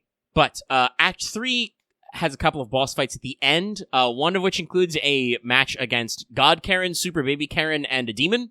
We are really not letting the Super Baby Karen assets die. And then a Bezette fight. The Karen fight involves 2 rulers and still has her normal shit where she does bonus damage versus charm. The fight with Bazette, she can't use her NP, but she starts with stacks of Fragorock counter. So you're going to want to watch out for that. Other than that, pretty normal stuff. Their HP curve doesn't go above the levels I've mentioned. Now, Act 5 does have a weird one. There's going to be a Berserker boss who has 176, 200, and 258k HP. In the second phase, basically, you break the first 2 break bars, and then you go to the second, wave of the fight. Anyway, they'll summon 2 ads in the second phase who give, the actual boss lots of buffs that you got to worry about. Also, the boss will debuff intermittently either male or female servants with a huge NP down, like minus 100% or minus 50% NP charge, and skill seal on alternating turns. So, make sure to enter the mixed bath and, pick a couple of options in case, I don't know exactly how it's going to work, but the boss might, just spam, female servants get all their NPs, slurped away, 4 times in a row. So you're going to want to pick a couple of options here. Act 7 is our final boss. Yes, Act 8 is mostly epilogue. It's going to be a foreigner boss who has 425, 472, and 30k, or 603k HP. You must use NPC Aoko in this fight, but she can finally use her NP. In general, in previous chapters, if you're using support Aoko, she cannot NP, but she gets buffs, Support NPC Alice gets buff, and if you use your own Sojuro, he gets buffs. So, use the story characters to get story buffs for these fights, and, don't worry too much about the fact that Aoko can only go Super Aoko in the last fight. It should be pretty easy for her to actually take out the enemy if she goes all out. Remember, foreigners are weak to foreigners. So I thought I was going to burp a little there, but we didn't. Free quests. It's kind of similar. I do want to say there's something to point out here is, like a lot of events, though, there are going to be bonus enemy spawns. These are not tied to CEs, though. Excuse me, there it is. These are tied to if you use certain servants with the right traits or qualities, and this can increase the number of enemies beyond 3. Some of these fights will actually have enemies beyond 3 anyway. They might start 4 deep. But you can get up to 6 enemies. This means that you can add, a 4th extra guy to a wave that's normally 3, and so on. They also, in addition to counting as additional enemies for, missions complete, they drop big QP rewards when killed. The bonus can be different between waves. So, wave 1 might have a bonus enemy who's, child servant trait, and then wave 2 might be super giant trait. I don't actually know if any of them are playable super giant. That's an enemy type if you take out, but you know what I mean. There will be hints on the free quests, or you can just look it up. But yes, so we have bonus sub-bonds, but it's based on what servants you bring to the fight. All nodes are monoclass. Your top node will be 333 Caster. The boss has 180k. By the way, that means if you're hitting those extra spawns correctly, that's 444. The next will be a 142 Berserker node. The 1 does not get a bonus spawn, but the 4 and the 2 do, so that could be up to 163. 275k on the last boss. And of course, the biggest bonkless node is a 441 assassin node. The final boss of that is an assassin with 880k HP. But that can be once again, a 661 node. So you can farm a shitload of NP. Now, there are also going to be extra quests. This is where you get your primo farming done. So, the extra quests will be open only for a limited time each day. There should be a 2-hour window, I want to say. They're not raids, so it's not dependent on if other people get them. They do still cost AP, but you can run them as often as you like when they're available. A timer will be listed on screen, which will show you the period when the next quests are going. And these have much better drops for currency and even mats and QP than the normal free quests. Basically, think of them as special quests that trigger where, loads and loads of enemies you have to exterminate come out. Also, while they do not have the bonus enemy spawns, the HP levels are a lot more manageable. I think the last day node, for instance, the 20th day, is 111, and they're all 60k HP. So if you're around when the extra nodes are up, they are much more efficient farming because they're a lot easier to kill and they offer you much better drops. Sorry, I paused there because, of course, my brain went, "It fit many loop, brother." Brother, may I have some loops? We have fun here. But yeah, so there are extra free quests. I think actually, if you've been playing FGO a long time, the best way to think of them is, y'all remember the special bonus quests during Halloween 1? This is like that, but better. But better. There are, of course, also missions. Clearing missions will net you all kinds of rewards, like a brand new Mystic Code, 2 crystallized lores, 5 tickets, QP, apples, MP, gold foes, more leaves, CE EXPs. Yeah, this is an event with lots of CE EXPs, everybody. Sabercaster and Berserker gems, and mats such as ashes, ghost lanterns, yarn, reactor cores, bones, stakes, soaps, pomegranates, spirit roots, hearts, gears, spinal fluids, and of course, your command codes, and all of your Ascension mats and NP copies for Sojuro, and 1 copy of the event Damage CE. So do your 100 missions. There are also missions to complete missions, so make sure you're doing that. To clear missions, you'll have to clear story, you'll have to solve mysteries, so to say, which is, to correctly answer some of those questions. Get exorcism points, so that does mean, yes, by the way, that means that there are also missions which are based to how many points you get, so clearing certain missions. It's like, I said there's no point ladder, but there's a kind of point ladder in that there are point-gated missions. Anyway, you also will need to defeat lots of enemies with certain classes, attributes, or traits. The bonus spawns help with this. Defeat so many enemies in certain free quests every time, acquire certain drops, and of course, work on Sojuro. So, you got to raise him to a certain amount of bond, you got to raise him to a certain amount of ascension, put him in your party, etc., etc.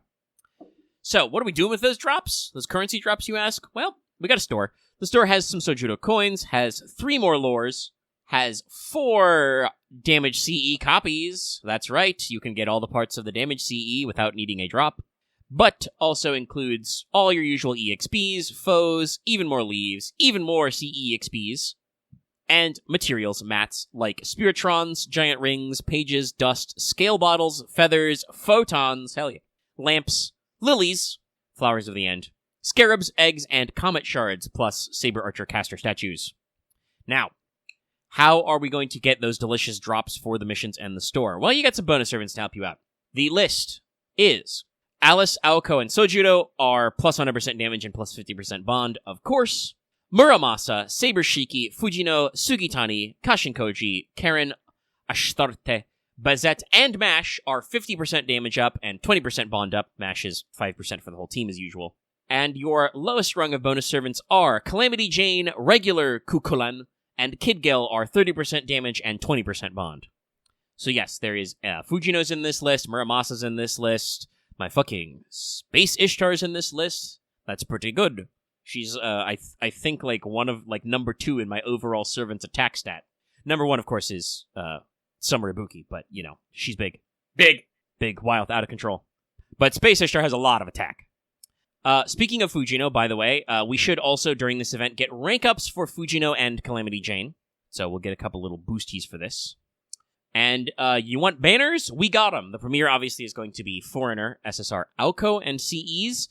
Also, they did basically announce on the schedule, right away, that there's going to be another banner, which is going to be Alice plus CEs, but she is technically summoned campaign 3, so she's going to launch about a week after Aoko. Banner 2 is a Space Ishtar and Jane raid up plus CEs. And the final summon campaign is a 3-for-1. It's separate rage ups for Saber Shiki Fujino, Muramasa, and Kashin plus Sugitani, all of which have CEs up. The craft distances increase your currency drops as usual, and that is about it. I'll see you on the Spring Break Hot Springs trip. Because that is, by the way, what the official subtitle is in Japanese as well, is it's your Golden Week Hot Springs trip, which of course means it's going to go horribly wrong. As things usually do. Yeah. But no, you got a fair bit of banners. Like I said, you got some rank ups, and you have a decent selection to pull from. Which is why, again, it's incredible. Obviously, nobody ever wants to get spook jumped, and I do have a terrible record with assassins, but it's incredibly funny that I did roll Kashin Koji immediately before this event. So you will see her in my support setup. But yeah, no, the Mahoyo Collab seems pretty straightforward. It seems like it's going to be a fun time. I wish everybody luck, obviously, on your various Aoko or Alice rolls. Both of them are fairly popular. Assuming that the event drops, on or technically Monday morning, but you know what I mean. Maintenance Sunday night, premiere Monday morning. We will probably do a welfare corner on Sojudo next week, because, like I said, he just jumps straight into the gang right away. Mm-hmm. Because he's a freak like that. So you will definitely have probably had him and be using him in the event. Depending on if they do it later, we'll see. Because, a lot of this stuff is ending April 7th. So I could see the event not actually starting until April 1st. It's just they don't want to schedule the fucking broadcasting station for April 1st because that gets confusing. So we don't know exactly when it's gonna start, but we'll see. Because they don't want to delay too long, obviously. But that is our pregame. And that means, everybody, if you are here to listen about id, that's cool. You should hang around. If you are not ready to listen to us talk about the inescapable GEHENNA id, it's time to leave. But as usual, we will be shouting out section by section, piece by piece. So if you hear us mention the section at which you are up to, you can get the fuck out the way. Scarpa. Okay, so I believe we finished... Let's see. Did we finish 6? Hang on. Let's see. It's... Because it would be... Oh my god, some of these go by so fast. So it could have been at that, but I think we ended at 6, yes, because we had the joke about your earbuds still dying here, so I think... we know how poignant it was that, both of us, ended on, a random. So, yeah, no, I think we're on... that spot, yeah. Yeah, so Okay. I think we're on section 7, dreams/reality. Yes, so we where we last left off, we defeated Britomart Altar, the Wailing Fortress, who was pretty tough. A jet engine, if you will. Also, again, the whole fortress thing, very, very tanky. So, that means we start at section 7, dream/reality. In our first pip, we go back to Black and White Vision. This time, we are hearing from Domon. Domon is here to talk about dreams. We do know who he is specifically talking to, though, because we see the other half of this conversation. He is talking to Abby, another member of the Defending Master's Psyche team. Abigail explains that she can dream walk, but she doesn't understand dreams. A, because she's 10, and also B, I said that as also we don't know exactly what they are. I mean, like, us as modern humans. Even today, we don't understand what dreams actually are for. They just happen. But people have been, writing down dreams for, forever. Now, in this conversation, because, Abby is like, Mr. Doman, what are dreams? He's like, now I'm sure that I don't know enough about dreams, but I'm wondering what's going on. And so Doman is pretty sure he's being quizzed on the subject because of the Shimosa experience, which was kind of a dream napping. But he does say that if you want to talk about dreams, the local dream demons, the Merlin Tachi, might be able to help her better. But Abigail says that Dantes sent her to speak with Doman because there's something specific in Yui's current dream which reminds Dantes of Doman. Doman doesn't really comment on what exactly that is. He just does his usual kind of oh, interesting. Yes. But this is, I don't even know if this is the first, but this is one of many, many series of callbacks to Shimosa specifically, but also in general, I have this as a separate note, but I do think it's a good time to bring up. There's a lot of callbacks in id. Oh, yeah. I won't call it like a final exam type story, but definitely we are banking that you have been reading and paying attention to many previous story chapters, including Epic of Remnants, which are technically optional. But that conversation between Abby and Doman was the entirety of Pip 1, so when we go to Pip 2, we are back in school. Ta-da! Now, speaking about these things, we realize that Kagekyo has scarpered. She hid us in her mist and then has gone somewhere. Jolter and Salieri talk about getting more reinforcements from Chaldea, but it seems like, for whatever reason, that just Avengers can show up in this scenario. And additionally, we did use a command spell to summon Kagekyo, so we probably did that higher magic to have them appear. We are using the innate power of the command spell to summon servants to our side, so that's how we, broke time and space. To put Jolter and Salieri here, Dantes probably jailbroke space-time again, because that is a thing he can do. Now, thinking about Dantes and the stuff he does, we recall the prison tower, and we want to talk to Dantes about it, but our shadow hasn't shown himself since Trial 1-1. That is the first part of Trial 1. Jolter observes that Dantes did juice their spirit origins when he sent them in, so he's probably resting, He's using a lot of magical energy. He's got to go sleepy. Immediately defying this expectation, our shadow shows up while we're yapping, freaks out Jolter. So mostly they just, she just yells at him, and then he buggers off again. Dantes does this several times in the story. He does. Now, Jolter and Salieri are adjusting to their cover identities. They talked about this a little in previous chapters, but to remind everybody, they do talk about kind of getting the memories of their altered dream selves. So, Jolter talks about talking to her Maman even, and it seems like maintaining combat mode requires immense magical energy here, but the two Avengers can play at being their normal selves without using any energy. And Mr. Sal, the teacher, of course, has no family to worry about, so he can hang around our house at night. Cool, I guess? Yeah. But we do flash back to last night with Kirie, who is just an ordinary Kohai in this alternate universe. She is a little freaked out by the stuff she saw, but she trusts us enough not to ask any questions. We are interrupted by Little Sister Attack! Minus 9999 HP. Sister and Mother are worried about us, but the cover-up has already occurred. It was a gas main explosion. And at this opportunity, you have the ability to pat Little Sister's head, and if you don't pat Little Da Vinci's head, you're dead to me. I'll steal your skin on Tau Ceti 4. I was playing a lot of Marathon when I was writing this. But you have a dialogue option to promise Mom Vinci to be safe, but the flashback ends there regardless of whether or not you are silent or say you'll be safe. I don't actually remember which one I picked. I kind of feel like it was, no matter what happens, you move on. You do have a lot of dialogue choices, though, in this. Sorry, clearing my throat. Pip 3, talking about stuff going on. Jolter's caught up on hamburger steak. Yeah. She thinks it's pretty cool. She's also super enamored with the konbini, which is in fact real and true and possibly based. I'd say it's based. You know, she's astounded by it. And Jolter has a line that a lot of heroic spirits do when they see modern life and fate. It's pretty peaceful. And honestly, we living through the right now might be like, it doesn't feel like that, but compared to heroic spirits, it probably does seem that way. Oh, yeah. And I will certainly say that mid-2000s, mid-2010s Tokyo probably definitely feels like that. But I recall that we're living in dream logic right now. The house, the school, everything in Tokyo feels familiar, but also could be unreal, an illusion. So, where you conclude that it's probably a singularity made up from our memories and our dreams during our REM sleep. But there's a lot of, haziness to this feeling that it's hard to describe. Anyway, we have to maintain our cover here, so that means that Jolter is now a full-time schoolgirl. Gotta go to school and everything.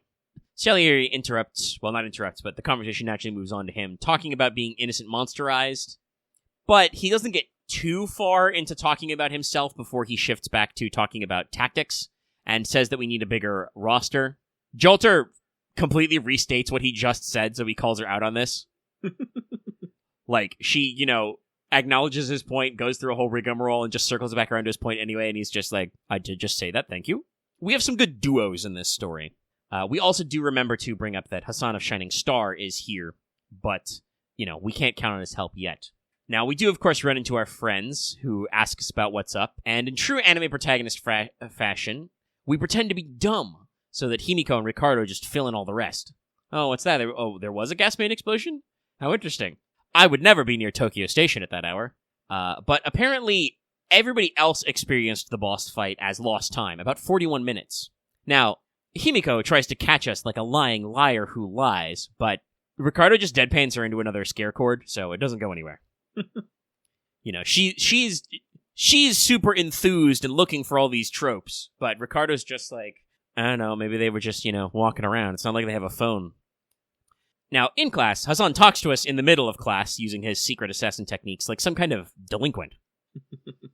He's been watching us, so he says he saw the whole thing with the boss fight and whatever. He isn't exactly sure why he's here, just that he was summoned by humanity, so he is a servant of human order. So he's just going to keep watching until it's clear.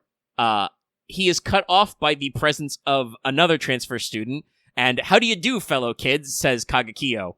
Even though I am fairly certain that her vessel is supposed to be high school age in this, she really doesn't look it.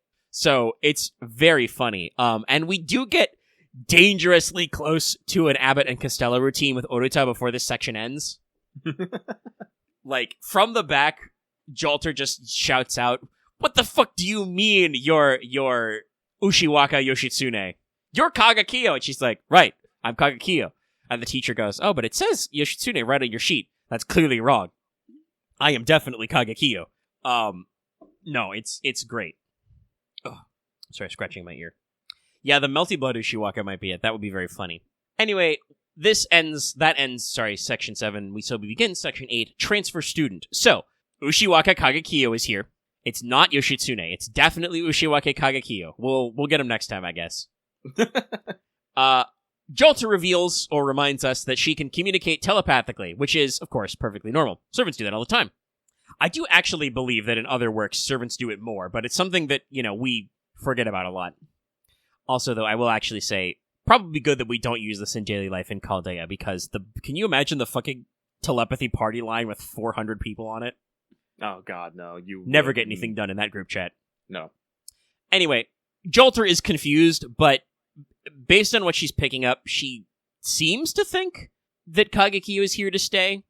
It appears that she is permanently stuck in, just like Jolter and Salieri. The kids obviously all start gossiping because she's walking around with her fucking kendo stick, which is a great pose. The sprite is cool, but also, it's supposed to be 2017. You definitely can't do that shit in school anymore. She also has her, the blazer taken off, thrown over a shoulder. It's a whole thing. Mad delinquent vibes. Yeah.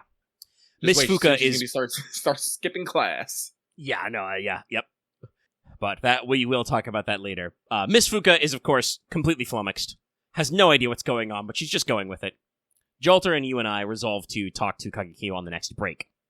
Now, unfortunately, on the next break, and all throughout the rest of the day, Kagekiyo keeps ditching us until we get to lunchtime, so Oruta has to join the Scooby Gang for bento. Once again, this really feels like a Persona game when you add a brand new party member all of a sudden. Honestly, like, I don't know if I actually wrote it down or not, but no, like, I was thinking about it, this is just a Persona game. It's all like, you're a bunch of kids, you're a bunch of kids, you get, like, powers from, like, heroes from another time. There's, like, 7, like, you know, quote-unquote dungeon/trials taking place in, you know, in your city. Yes. Oh, this is Persona. And when the trumpet blares, like, there's a, you know, dark hour TV time kind of a thing. You know, Midnight Channel type shit. Like, yeah, no. It's very Persona coded. Chad, you can double check this for me, but I think people are pretty sure that it was it Sakurai who wrote id, we think? I don't know if we've said in any interviews if Persona was a direct inspiration, but those games are very popular, and we know that the Type Moon writers do actually consume media, so, like, I would not be shocked. There are some bits that are very much in there, but yeah, like I said, even you know, Hassan is part of here, but this really feels like your first lunch break after you've just added a new party member, so, like, everybody in the group has to kind of, like, talk to them about stuff. Honestly, people should stop giving Sakurai shit for like, you know, Septim and stuff for, like, a long time. Sakurai's written some very, very great stuff for FGO. Early FGO was just rough. Anyway, our attempts at talking to Kagekiyo aren't working, so we'll write her a note. We go to Pip 2, which basically does, like I said, you know, I even put this in my notes here, insert a cool Persona transition to after school here. No, I will not stop making this joke. I am committed to the bit, but also, it's true. We literally go lunchtime after school. It's just like a fucking Persona game. Nothing happened in class. The teacher wearing the you know, ancient Egyptian headdress didn't ask me something about history that I'm gonna need for the test. Anyway, basically, Jolter's pacing around. She seems ready to fight, but we tell her that, you know, we need to keep her cool. We need to not fight right away, because we're behind the school again. We do also confirm that Kirie is on the student council, but basically, we're gonna ambush Kagekiyo via letter of challenge, just like some kind of martial arts manga. Gotta challenge the Bancho. You know, leave a note in her locker, say to come out behind the school. Like, it's very much that.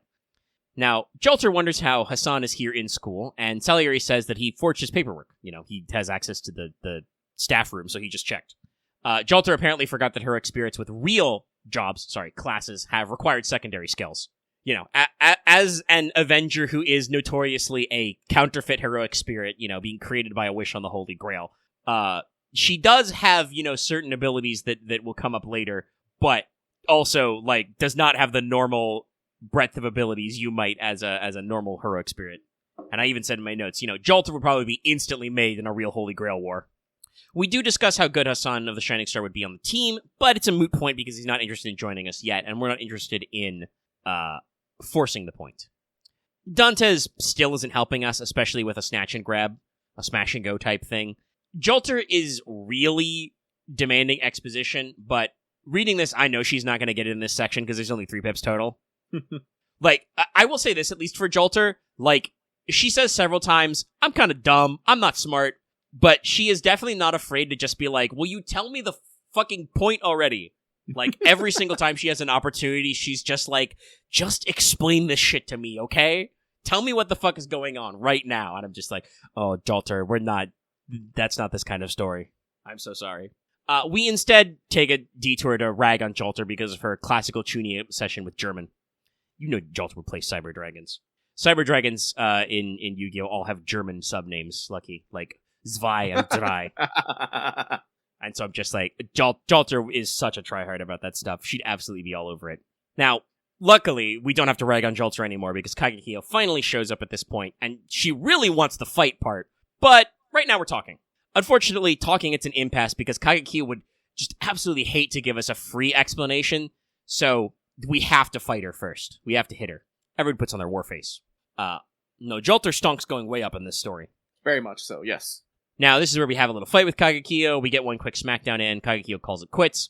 And basically, they explain they've also done the possession thing, aided by the Black Shadow. You know, Dantes continues to burn at both ends, sort of a thing. But Kagekiyo has now possessed a vessel, and Kagekiyo doesn't know exactly why we're at a school, but that the Black Shadow of Dantes told her that the way would open when we overcome 7 trials.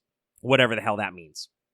Now, Kirie shows up at this moment to tell us to stop fighting, but Hassan ratted us out, to make sure we didn't get hurt. But he missed out on the fun. I think he even says that, if he knew we'd end it so quickly, he would have stayed around. That said, Kagekyo is still on our team.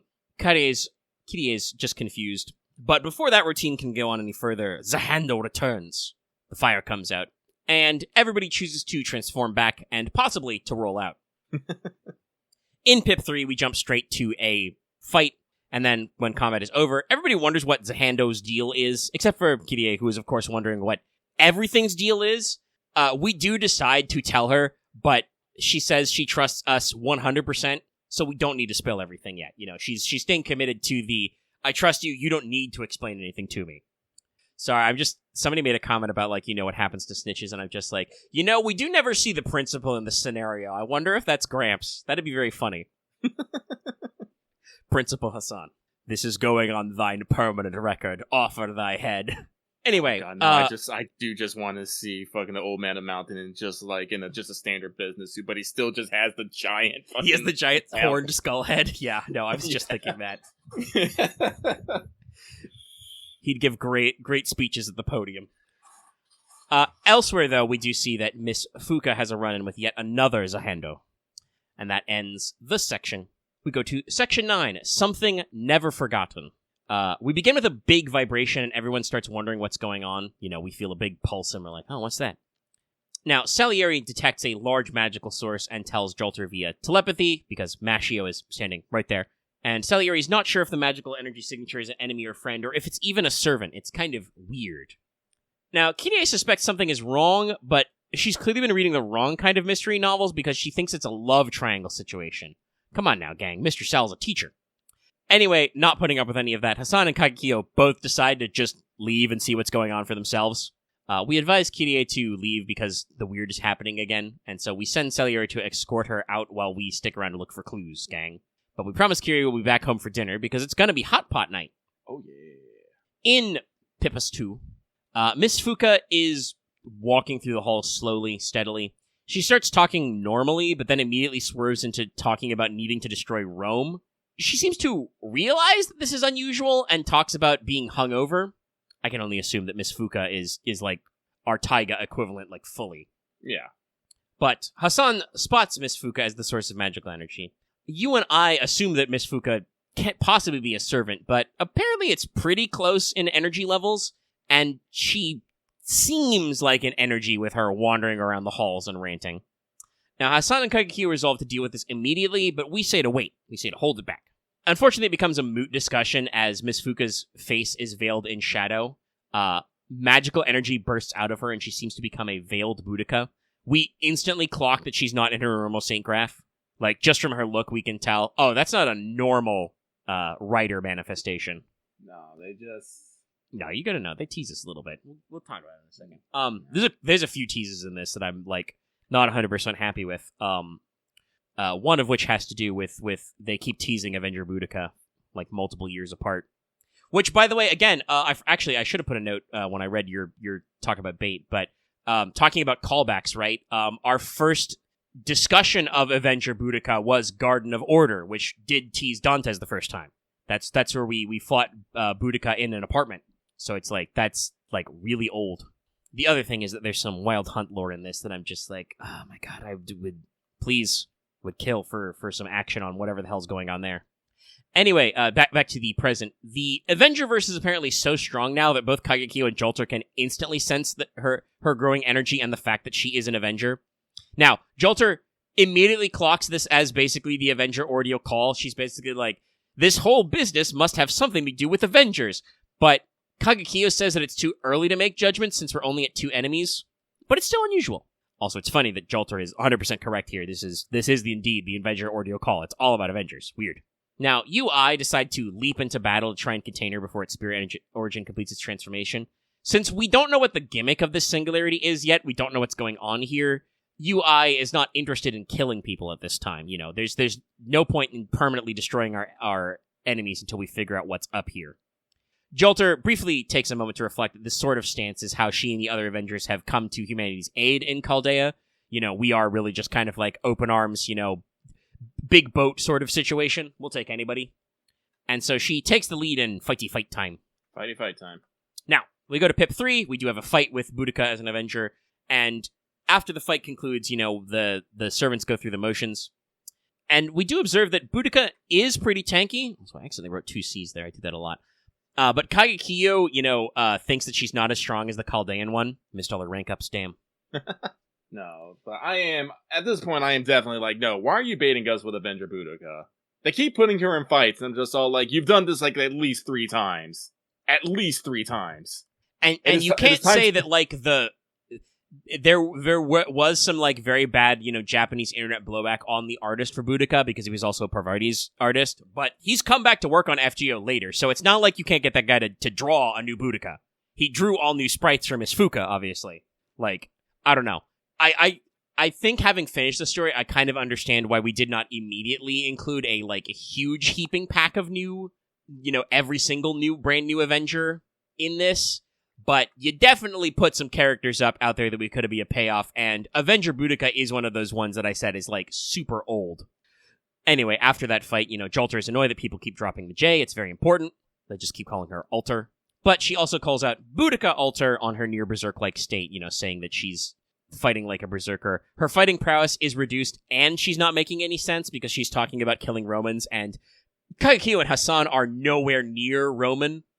But she does manage to rage bait Boudica even further into attacking her.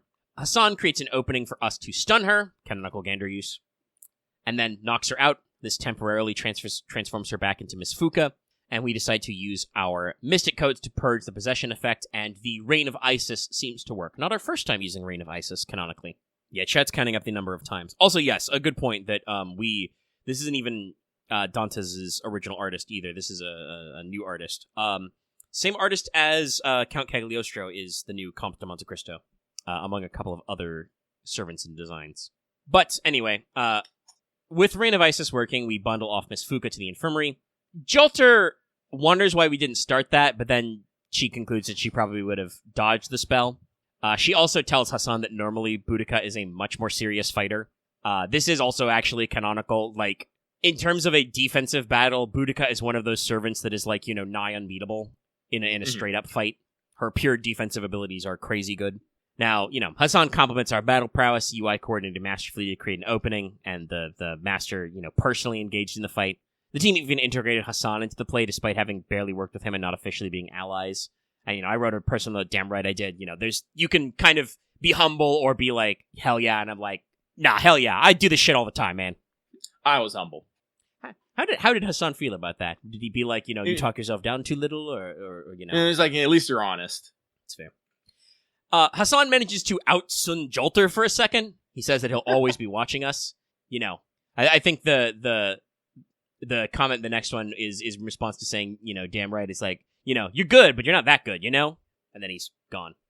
We cut away to a different shot, and Fracture Man, the Fractured Man, but I wanted to write it like a new Mega Man boss, is wondering why Boudica didn't manifest as the next trial. He does say that she had all the right equipment, so she should have been easy for her to manifest as an Avenger. But the Shadow points out to him that you and I have already defeated Boudica before. I think we're talking about Garden of Order here, but as chat did point out, there were several instances where this did happen. And so we won't easily fall into that conflict since we've done it before. So we move on to Section 10, Dusk Flame, which has altogether way too cool of a name for what's going on here. I wrote the note immediately after being like, oh, that's a really over-the-top name. And, I still don't know why we went that. That's, again. If you know, Chad. It's Section 10. It's a thing. But we begin our slow walk home. Jolter wants to know if we'll hang downtown. We, of course, cannot go. It's hot pot night. We have to go home. Even though Jolter is, talking about she was thinking of doing normal after-school stuff. Hit up the arcade, one of the claw machine, use the photo booth. Normal Like a Dragon stuff. Which, obviously... Oh, sorry? Oh, no, sorry, I was just coughing. Okay. Sounded like that was a cough into a statement there, but okay, I'll finish the thought. Jolter is not actually a 2015 high school girl, so we comment on her, super mundane desires, but Jolter's like, hey, I don't want to be pigeonholed. She insists that it's Oruta who would want to spend time that way, but also insists on escorting us back home anyway. Mhm. Makes me wonder about what Oruta's, alleged relationship with us is supposed to be. Because I think she says earlier that based on her memories, Oruta is not like our close friends. But I guess, we're cool. Yeah. Actually, no, she even says that as well in the next pip. Because we get the crow at sunset, transition, the crow cause, the sunset shifts. We say goodbye to Jolter. Jolter internally thinks that she wishes to do her duty and come with us inside, but this goes against the rules of the high school alternate universe. In Oruta's memories, we're only acquaintances or casual friends, not besties, so just uninvited showing up at home would mean nothing. Yeah. It's just not right. The shadow appears. Our shadow pops out. He is silent and unresponsive as usual. He stands there for about a full minute and then vanishes. You and I have absolutely no idea what this was about. I unlock the house and step inside. Things are silent, eerie. There's something on the floor at the end of the hall. You don't want to press on, but you must press on. You eventually get closer, and we see it's a bloody corpse. So I do want to note here, for this section, despite doing the same amount of narration, there is no UI. It is just you.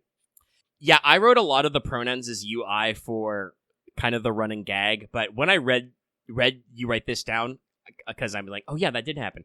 I noted this a couple of other times later as well. There are a few points where we are truly being omniscient narrated. Anyway, in another thing that we do a lot in the writing of this structure, we go to Pip 2, where basically we recap everything that just happened. Dark hallways, echoing footsteps, a body which looks like Mother. We get trauma flashback attack number 2. This is our second time having a horrible traumatic flashback about Big Da Vinci. Looking at her, though, we can tell that this person is clearly dead. You and I have seen enough corpses in our time to know, unfortunately. Which is sad, but true. We have seen a lot of dead people, which kind of sucks. You have a choice here, but I don't know if there's a branch exactly. I immediately went with phone the hospital. I went with phone the hospital as well, so I do not know. Yeah, I don't know if there's a branch or if it just loops around. You will hear Lucky and I say this a lot. There's a lot of flavor text and lots of very small deviations in this. You really do feel like you are making decisions for Fujimaru Ritsuka way more than usual in this story, which is neat. And I think appropriate because this one is very personal in a way that lots of other stories aren't. Anyway, we managed to take a single step forward and we see that the living room door is ajar. Inside, we see that there's another body. This one is Sister, and this one hits like a truck. Sobbing, stumbling, gnashing of teeth. One dead body is okay, all right, hold on. This is bad. We need to do something. 2 is oh, nope, not okay. But somewhere inside of us that need to press on lives. We still have that moment. You and I grit our teeth and tries to focus. Is there a way to save them? You're not the type of person to give up. What can we do? No matter what obstacle we have, persistence is our one absolute virtue. No matter what fucking horseshit we have done, we are a character who will always attempt to take one more step, even if that step is onto a landmine sometimes. But we can't do it alone. We gotta look for support. We go to find the phone. Unfortunately, at our phone is the final bloodied body, and you and I is reduced to screaming. This is the one that fully breaks us as a character. We are sobbing, yelling, screaming, and we start to experience, a series of flashes. We are said, remember your path, your way. Remember why you're here. Remember why you came here. We see once again, bloody paths on the bleached sand. Fire blossoms on this path. We know what the path is. We know what sensations go with it. And the trumpet sounds afterward. Obviously, my read is a little more clinical now because it's been well over a week since I did this part. This one, whew. No, the artwork on these 3 bodies is a lot. This chapter. Sorry, I might have to take a break and refill my water in a second. But this chapter in general really likes to remember Fate's and Type Moon's in general urban fantasy roots. And also, even though Nasu did not write it himself, Nasu is also a big fan of horror. So lots of parts of this story are very personally, psychologically horrifying and bad for you. Obviously with, reasons.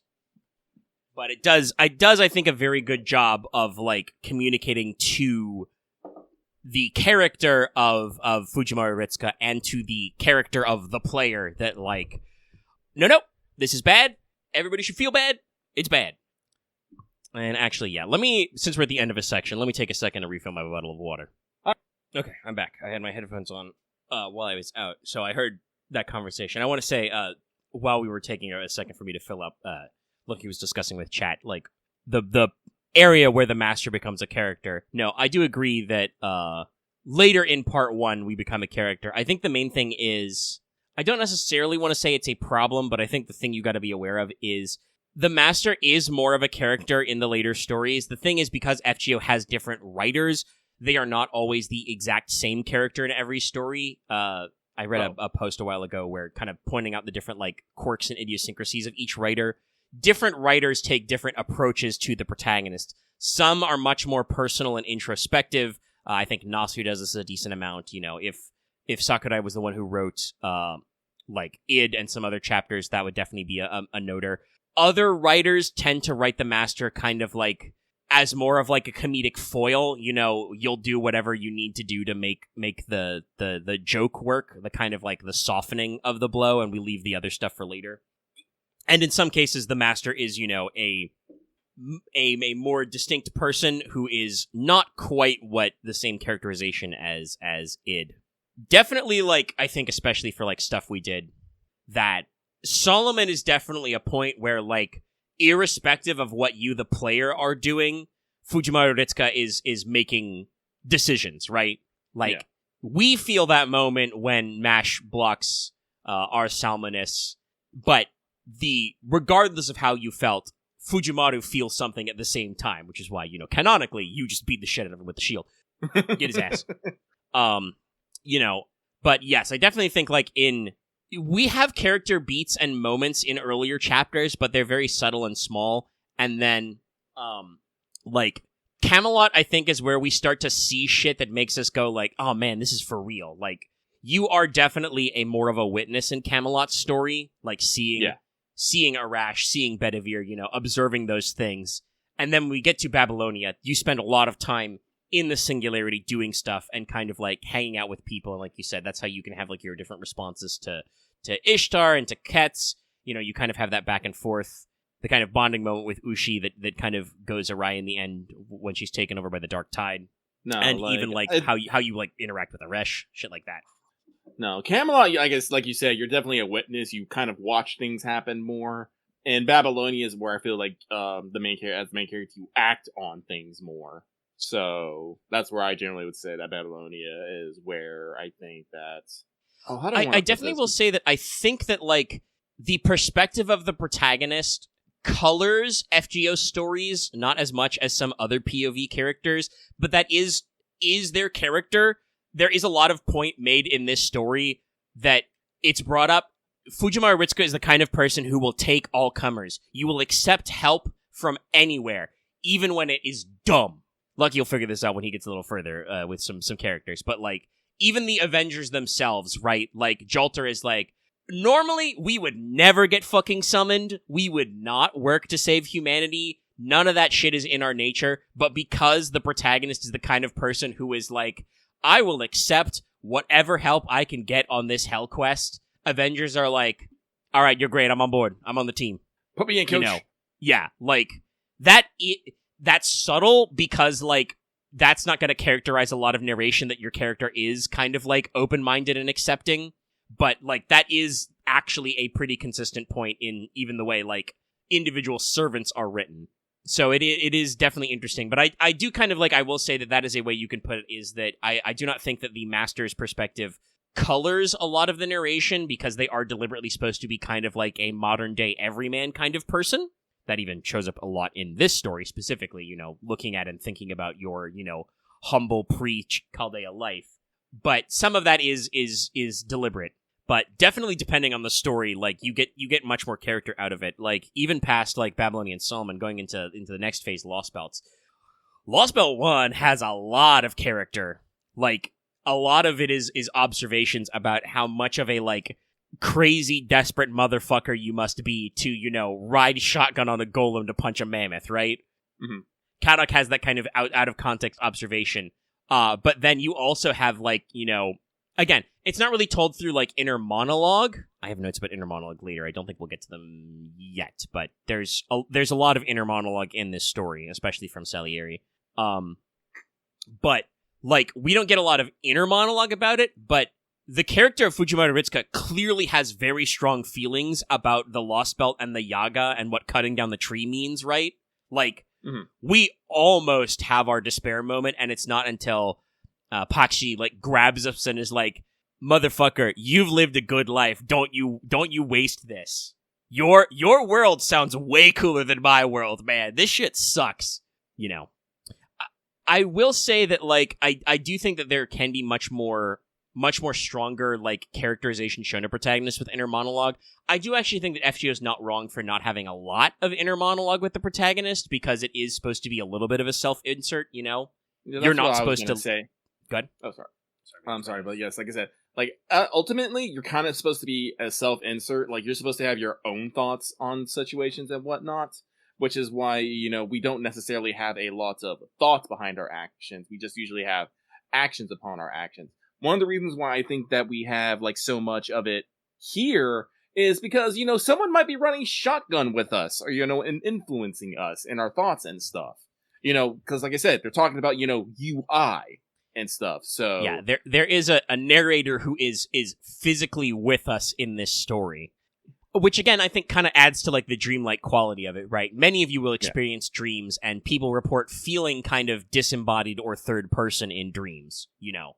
Sometimes you have first-person dreams, but other times you feel like an observer. But yes, our little, that discussion aside, after our horror sting, we move into... Well, horror stings, honestly, but we move into section 11, the Underworld Scales, part 1. This is the first part where I noticed it, but our little face in the corner is quite upset. Yeah. We're not having a good time. No. There are a few of these. But the section cuts to sometime later. Police and ambulances are here. Jolter has rushed over to check on us. We are unharmed, but also not well. Like, clearly we are unwell. Salieri also rushes up, and he begins, you know, asking questions. He, you know, is it a breaking and entering? Is it related to the singularity? Jolter cuts him off before it goes too far, since Mr. Sal really isn't reading the room. You know, he's asking practical questions, and we are not thinking about that right now. Jolter turns it around to Salieri. She asks where he was. He claims that he was within 50 meters of the house all day. He sensed no abnormal magical energy, no signs of a servant. The only person here he can sense now is Jolter, just in the second. And also, you know, when she came, like, he basically says that, like, I sensed you when you came earlier and left, I sensed you now. Jolter is aghast by this. Oh, I want... No, I'll save that. I'll wait. You thinking some thoughts? Yeah, I thought some thoughts, too. I'm thinking. Anyway, Jolter is aghast by the situation. Salieri is, you know, deeply regretful, but you and I don't blame him for it. You know, he didn't sense anything, it was out of his control. Salieri wants to discuss our next move, but Jolter tells him to get real and knock it off for a second before she has to hurt him. Violence. Jolter stonks rising. Yes. Salieri basically continues that, like, he has to admit he's not really Antonio Salieri. You know, he's an innocent monster amalgamation, so he's not going to react normally. If killing him will make her feel better, you know, he's all for it. He's used to gathering curses and enmity on himself. Jolter doesn't really like this answer either, but you and I tell them both to knock it off. That's not actually going to help. Yeah. This is another, like, really good point of discussion, and why I suspect Jolter and Salieri were put together in this. They're both kind of fakes. Like, John Alter is an alter because she is a what-if that can't exist. You know, there is actually no version in the timelines of a Jean who selfishly succumbed to revenge. Even what's going on with Jean in, like, Samurai Remnant is much more about her stupid martyrdom complex than her actually, you know, turning evil for her own ends. So Jolter is, you know, a counterfeit, but obviously this is fate, so, you know, who says that a counterfeit can't stand up to the real thing? Salieri is kind of the same way. He is Antonio Salieri, but the actual Antonio Salieri is just a music guy, so he could not be a servant on his own. He is just a musician who is infamously not as good as Mozart, but because of the Man in Gray and all these other kind of, like, stories, you know, put him about there, he is not that guy. He's you know, been innocent monstered, and he is self-aware about it, which is sometimes a little weird. But, like I said, we tell him to knock it off, we stare down, we summon the Black Shadow. he has nothing to add to this at all. He is incredibly untalkative. But while we are speaking to him, everything goes silent around us. This is a really good moment, too, by the way, because, like, the scene actually had, like, the flashing lights and some of the stock, siren sounds. I think there may even have been crowd noise at some points, so the moment when it just, like, goes dead quiet is, like, really good. Jolter notices that everybody has vanished silently, and Salieri says it's just like Tokyo Station, and the trumpet rings out over Tokyo again. We get another late title card, by the way. Though the section is named, it does not actually say Section 11 Underworld Scales until just here. We do basically a cold open a couple of times. It's interesting. I don't know if it means anything, but we're here. Pip 2. The ring appears in the sky. The things get freaky for a second. Waves of color distortion, color-changing sky, leaves with everything, dark and silent. The shadow finally finds his voice, and he just says, "It's time." He reiterates, we have to overcome 7 trials, 7 forms of revenge to continue forward. If we're going to triumph, we have to seize it with our own 2 hands. We cut to Shinjuku, the massive sign ring. There is actually like a huge traffic stop here with this ring formation. There are no people here, only inhuman things, the darkest of the underworld. We do an intro animation and boss cutscene for Underworld Scales, Nudicrous Altar. She begins to describe herself, she is fire, she is darkness. She is a flood of love and pride. Her flame shall become the Nile and bar everyone from the afterlife who has trampled on her love and her authority. Fractured Man is out here talking about how Nudicrous doesn't normally have the flames of vengeance, but she is a real Avenger all the same. As an altar, she is wise and cruel. She's supposed to be pretty strong, and supposedly he thinks Fujimaru won't last 2 seconds against her. Despite Nudicrous being the weakest Avenger that is being summoned for these trials, she is also the most heartless, the most pure. The Shadow is just like, we'll see. Thanks for standing up for me, Black Shadow. Yeah, no, it's like, I didn't clock this until later, but I think I understand what's going on with these two. Luckily, they do this bit, like, just long enough for you to start to be like, I think I get it. Yeah. Like, I definitely didn't know for sure who was having this conversation when it started. Oh, yeah. But later, it will become patently obvious.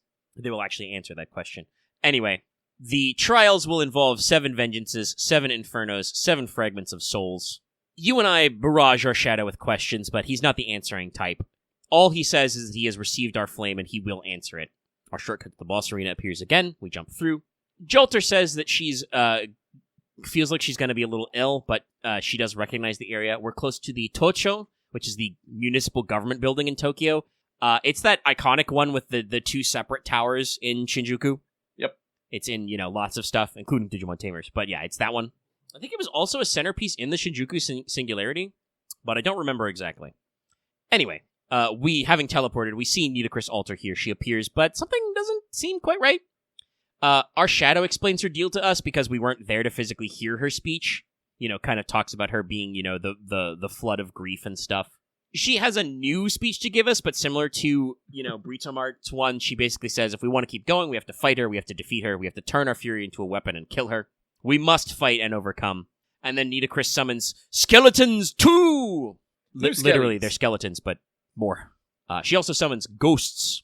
They're her underworld servants. They surround us, and so our only way forward is through. We go to Pip 3. We're fighting some guys. We, run it up. I did make a joke here that Jolter pretends to be AoE, and we pretend that Salieri is single target. Basically, she blows away all the mobs, and she tells Salieri to get the boss. But this Nudicrous is just an illusion. The real Nudicrous Altar is up on the Sumitomo building, which is another famously tall building in Shinjuku. It's funny how, you'll play some of these FGO events and, catch that they actually do some research and stuff. But it's very funny that we're just in Tokyo and you're like, yeah, no, we're bringing the same kind of, energy to that. Sorry. Sneezed. But the Sumitomo is kind of like a triangular building. If you recognize it. But she's up on that building, she's just chilling on the wall, she summons more ads for us to defeat, and Jolter complains about the format already. She's just already tired of, what do you mean the boss is gonna summon infinite waves of assholes for us to fight? We resume fight time and have another fight. We go to Pip 4. Pip 4 also starts right away with waves of enemies. This one has a Hawk to a Sphinx at the start. Sir. Yeah, I know, it's dated, but yeah, it's what is it? Like Huatoa? It's a very odd but specific type of Sphinx they mention. Anyway, after the actual battle we go through, we cut to the story for this, and Jolter says that she's getting tired of this shit because these guys are pretty tough. Also, she doesn't know what a Sphinx is, which is very funny, but also very true. I don't know if Oruta would know what a Sphinx is, and remember that John Alter is, again, a, wish-formed, a magical clone of Jeanne d'Arc, who was just a French peasant, so I don't know if she would know what a Sphinx is, or at least not the name. But the Sphinxes are pretty tough, so just punching them isn't getting us anywhere, so we need a plan. We do decide to retreat and regroup. Salieri uses his NP, which is AoE, to disperse enemies so we can skedaddle. This takes us to Pip 5, where, one skedaddle later, we've moved out to West Shinjuku, and the enemies don't seem to follow. We relocate to, Shinjuku Central Park, which Oruta isn't familiar with. But, next time. We discuss this, and Jolter outlines things and says that the enemy is pretty standard. They have foot soldiers with heavy units kind of supporting. They have stronger ghosts or skeletons who are kind of like making the backbone of their army. Our main issue is that Nitocris is always summoning more, and her magical energy seems inexhaustible, so attrition won't work. We cannot just keep mowing down guys and she'll eventually run out of them. Jolter also observes that these Sphinxes are capital T tough. Even normal heroic spirits would have a hard time fighting with their level of spirit origin. Jolter, of course, she could fight them as many times as she likes, but it doesn't mean that she's gonna like it. Another recurring Jolter bit. And so this leaves us with Nitocris Alter as well. Jolter says that she's a pure Avenger, and we ask her what she means by that, which Jolter goes on to explain that when we met an Alterized Nitocris before in LB7, she was a very unique personage. Her Avenger without Vengeance thing is not natural to her and not natural to Avengers. So Jolter says that she had to be part Berserker in order to function. She needed some amount of madness or madness enhancement to operate. Otherwise, her, vengeance without a vengeance would break her brain. The one we've run into now, though, is the real deal, in the sense that she's a pure Avenger. Salieri, notes that Jolter has a unique sensitivity to this, since she is a what-if that is not, what if Jeanne d'Arc was an evil witch bent on vengeance. Jolter is probably a good judge of what's going on with Nitocris. She can sense, servants who are similar to herself. Now, Jolter is still trying to figure out that why this is the Avenger Ordeal Call. Mm-hmm. She's still like, why is it Oops All Avengers? And she yells at Dante's shadow to speed up the story beats. Dante's shadow does not respond to her tantrum, however. The pacing is the pacing. You cannot stop it. So, we're going to plan. We're going to plan a plan. This takes us to Section 12, the Underworld Scales Part 2. Jolter outlines the play. It should be simple. We need to break through and eliminate the enemy leader. We can't do a smash and grab with just 2 servants. We need more manpower. And Kagekyo and Hassan just aren't available right now, so we got to make do with what we got. With that in mind, Jolter wants to launch a probing attack on the outer edge of the enemy and see how they respond. This has been the flashback. I think we even do a punch-in to, widescreen format to show it off. In the now, though, we rush forward to the point the enemy is defending, and they appear. Just the basic mobs, but Jolter still wants to know how the enemy responds to their probe. This is where we bring up to remind everybody that, in case you forgot, gang, the Dragon Witch skill that Jolter has includes a charisma, so she's still a great leader. Oh, yeah. Salieri keeps this to himself because he doesn't want her to get a big head and you and I rush in, but Jolter knows how to plan and lead people. She has military prowess, funnily enough. Also, I do know it's because her, her cover name is Oruta. I do think Jean is right. Calling her Alter probably is confusing in this scenario, but people are going to keep doing the joke anyway. Yeah. I don't think she would complain if people called her Jean for short, but everybody calls her Alter for short in this. Anyway, we jump to Pip 2 after that probing fight. Up on the building, Nitocris is getting intel. She's getting feedback from her minions. She seems much more hands-on with her minions than Britomart was. She's actually talking to the spirits she's summoning. She says that she can keep winning the war of attrition overall. Her orders are to keep grinding them down because we have limited magical energy, and if her minions can force us to use Noble Phantasms, all the better. Nitocris does decide, though, that in order to speed this up, she can be a little more direct, and she sends 2 of her Hawktua Sphinxes from her position to take us down. She leaves herself with only 1. So she had 3 bodyguards, she sends 2 out to go out. And she also assumes that once our servants are gone, we'll be helpless. Also, chat saying, some people say Joan is like a corruption of Jean. That's not really true. Joan and John are the same name. They, like, have the same root and meaning. It's just one of them is French and the other is the English pronunciation. Saying Jeanne d'Arc is just the same as saying Joan of Arc. I think these days I say Jean more because of FGO, but you can truly say either. Anyway, we now smash cut back to us. Sal and Alter just keep killing mooks, but the Sphinxes wing down to face us. They do have unique sprites in battle, but they still don't have story sprites. They're doing that weird thing where it's just an empty field with like a yell effect. That one's always a little odd, but I understand that we don't always have time for artists to draw every little guy. Yeah. Every little greeble gobble. Still would have appreciated seeing the Sphinxes. Because it is still a little off-putting to like hear the giant wing beats and the roar sounds and it just be nothing. It's a little weird. But you have an opportunity to talk about this, and in general, Fujimaru has some much more forceful dialogue options available to you in this story.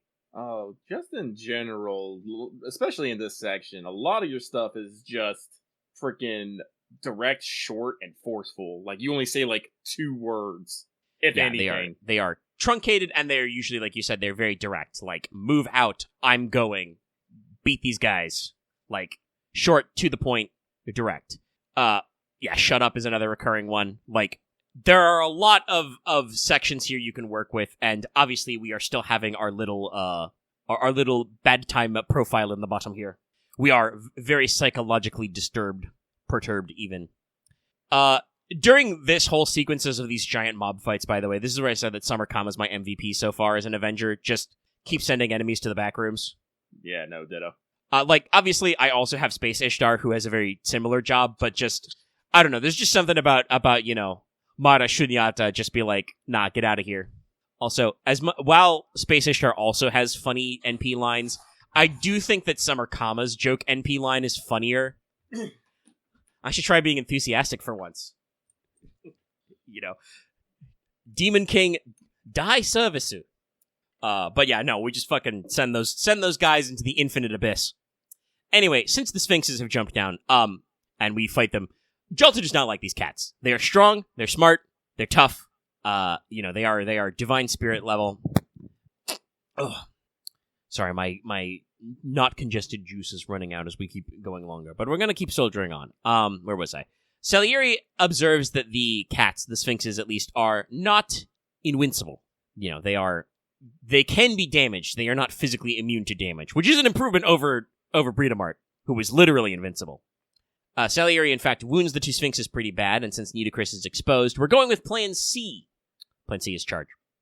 I don't know if Plan A or B had the same, alliteration, but Plan C is charge. I mean, Jalter might not have explained it to him that Plan C was charge, but he has to go with it. Salieri also, though, continues to be invaluable. He equips everybody to wall walk, himself and Jalter, with magical energy, and physically carries Master up the building. So we are parallel to the ground, just sprinting up the side of this giant skyscraper. Now, Nito realizes that we've not given her enough time to reposition, and she credits us for closing the gap, so Jalter leaps straight into the fray, tries to strike a blow against the boss, but is annoyed to find one more Sphinx in the way. One more of these guys. Nito tries to say her lines again, go through the whole spiel about turning our fury into a sword and stuff, but you and I just tell her to can it. This is, where shut up comes from. Just, immediately boozle her. Alright. Sorry, feverish clicking of tabs. We ended Pip 2 by, telling Nitocris Alter to shut up, and we jumped to Pip 3. We do have a cool battlefield, which is, on the side of the skyscraper, and we get 20 turns of doom. Let's go. Honestly, 20 turns of finishing it up is not that hard.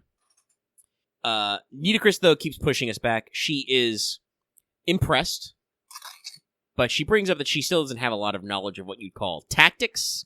Doesn't have a lot of knowledge of the warfare stuff, but she's still pretty strong, so she has more minions, of course. Her magical energy is, bottomless. This is truly good luck. I am behind the 10,000 skeletons. Yeah, no, absolutely. She's like, okay, alright, you guys have some pretty cool moves, but what if I just summon some more skeletons? But Jalter says that we didn't come up here we didn't come up here with no plan, so she immediately calls for a regroup. But Nitocris calls to us by name, and so we stance up. We're not having the best night, you know. We're supremely vulnerable to taunting. We might be in a berserk state. Yeah. Nitocris Alter immediately gets it. Also, I said, hey, is this the old Camelot BGM that plays here? I think it might be. The one when we first realize how like, blown up Camelot is after, the king uses Rogominia the first time. It might not be, but she says she knows the face of one who failed to protect. Nitocris laments the pointlessness of it all and asks, who did you let die? Obviously, this makes us very mad. We are very upset. So, we step forward. Don't have a lot of time? Well, we'll just beat her before the clock runs out. You know, we won't have a lot of time to act. We'll get in there. Nitocris charges her magical energy up, and we white out. Jump to the next pip. In the pip 4, you and I stand our ground, focused on the magical energy Nitocris is gathering. We try to gather the energy to summon, but Nitocris doesn't need much juice to slay a single human. But luckily, Hassan appears. He cries out to us to close our eyes and uses Red Mage LB3. We do not close our eyes well, so we cannot see what's happening. But there's a lot of noise and, stuff going on. Hassan calls out for Kagekyo. We finally managed to blink off the flashbang, and Kagekyo has caught us. She also calls Jaltar Glam Girl. I feel like Suzuka's activating in the distance. But Hassan grabs us and gets the fuck out of Dodge. That takes us to Pip 5. And I commented here that, this probably could have been one Pip with, that last scene, and then this bit with the battle setup, and then the battle. But who am I to judge? More quartz frags. More quartz frags. Hassan uses his superhuman speed to sprint back to the garden. We go back to the park. It's cleared of hostiles, and then he shakes us around a little bit. He thinks our moves were pretty good, but we lost our strategy at the end. And, he asks some very, very important stuff here. What are we doing here? What's our goal? We try to respond, but he's like, no. The real questions, the pointed questions. We've been traveling all this time. What have we been doing it for? Are we here to kill? Saying the words in responses is hard. We see images in our head. We have so many miles to go before we sleep. Rub my nose break. You lucky point out the text trace here was a little broken. That's what I meant by, it's hard to say the words, but that wasn't very clear. Yeah. Our interface is physically obscured. Oh, yeah. So we're thinking about, why we're here, what we came to do, and all that stuff, but it's difficult. Unfortunately, Hassan can't question us any further because a Sphinx has caught us. Oops. So we must have fighty time again, at least for one break bar. But we break into bar and we move on. This takes us to Pip 6. Enemy force. The enemy is a question mark. And that's because at the start of this section, Hassan leaps over the Sphinx with us, but it can fly and use anti-air combos. So, we need to change course mid-jump. You and I probably want to get back, or you and I want to get back to our servants. Hassan is concerned, but we've got our head back on straight. Probably. Hassan shatters like a gajillion windows to make it back to the Chaldea squad with the Sphinx in tow. But Nitocris is less impressed the second time, but she gives her speech again, this time in full. I am fire, I am flood, you must kill me to overcome the trials, turn your fury into flame, blah, blah, blah. And then she summons literally 100 guys for us to fight, and all 3 of those Sphinxes were back, so there's now 4 Sphinxes in this fight. Or it might just be the 3, the one chasing us and the 2 wounded earlier. But we're on our A game now, so there's only one thing to do. Reach into the shadow. We have to reach the end, so we will fight, we will survive, and we will even kill. The shadow speaks to us again and asks us to raise our hand. We use another command spell. Inside the shadow, we find great strength and nobility, the wings of the sun itself. The Vengeanceless Avenger, the queen who sacrificed it all, the shadow transforms into the head of the jackal, the god Anubis. And there's only one servant Anubis you and I know, and that's Nitocris Alter. Nito Alter appears and obliterates all the Sphinxes in a single action. She's not having any of that shit. Nitocris Alter number 1 is annoyed. She does not like this Nitocris very much. She says that she is perfected in every respect, but we know the score. Our enemy is nothing like the real Nitocris we know, having met both her normal and altered. This causes the boss Nitocris to falter and open up a gap for us to advance.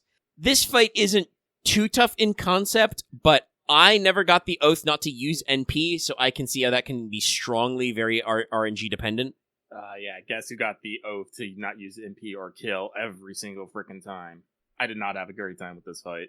No, that could easily be a little tricky. Not killing is not that hard depending on what you've got queued up, because you can hopefully just target the boss Nitocris, and if you just break a bar, it doesn't count as kill.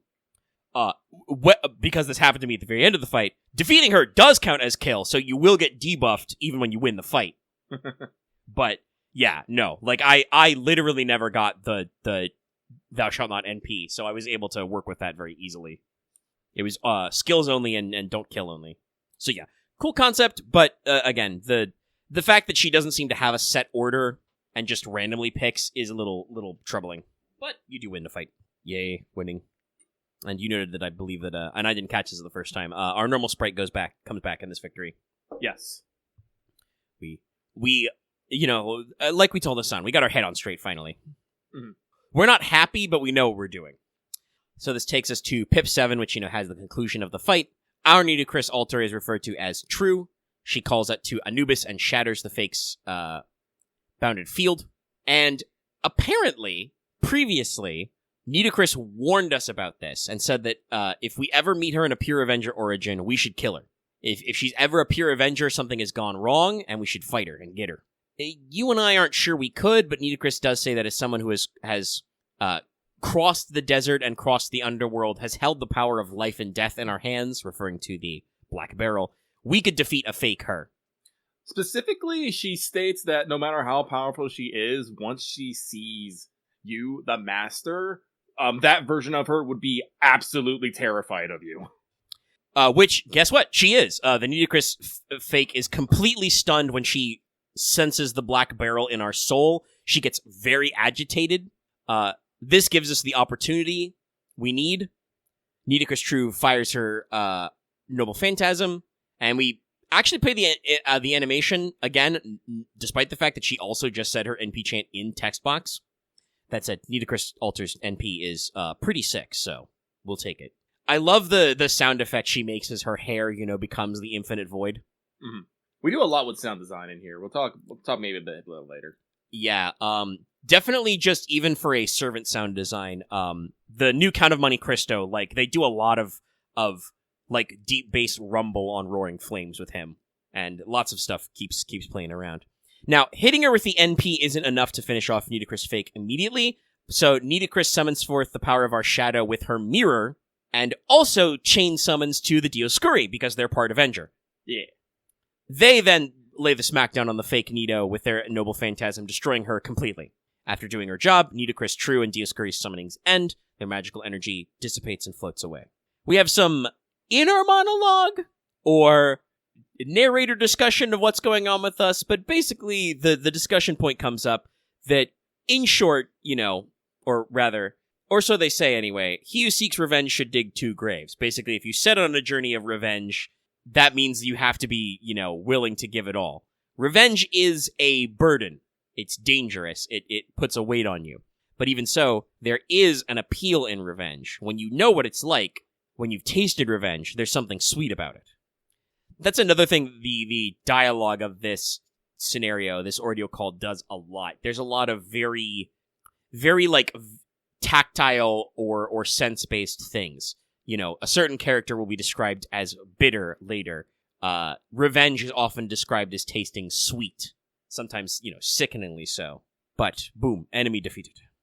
This takes us to Section 13, If I Ever Lost You. We're walking on bloody sand. It seems like an endless path. We know that the journey's been a long one, and now I'm afraid it's been 9 years. Also, actually, though, it literally has been 9 years. Like, this whole moment where the one first-person narration is talking to us, or one first-person narration is describing this, is, talking about how it has been a long, heavy journey we've been going on. And I wrote this after your first note, so this is where I noted for the first time, oh yeah, no, this is just one first-person narration. Yeah, no, I think this is where someone else is talking about the I to our you. Yes, which is very interesting. But as we're describing the motion we've been going on, the path we've been walking, we realize we're dragging something with it. We're dragging our own body along with us, upon realizing, the trail bursts into flames. Continuing on while you feel nothing is pointless. If you become completely, immune to the pain, there's nothing going on. So the only thing we feel in this moment is the thrill of battle, the delight of revenge, to destroy our enemies, to take what we need to survive. The fruit of depravity, they call it. A person is speaking to us. They are describing what we need to continue on. They say we will need determination of iron, the ability to be unbreaking, unbending. That is the power we will require to overcome the wall of resentment, the remnants of despair, and not to succumb for the temptation of violence for the sake of violence, to reach the end of our journey. In this vision, this moment, this dream, we ask about getting back what we've lost, but the voice only says, perhaps you will need that iron will just for anger. So, kind of setting up the premise here. Revenge is pretty cool, but also, if you fall too deeply into the well of revenge, you end up doing some stuff that you don't need to be doing.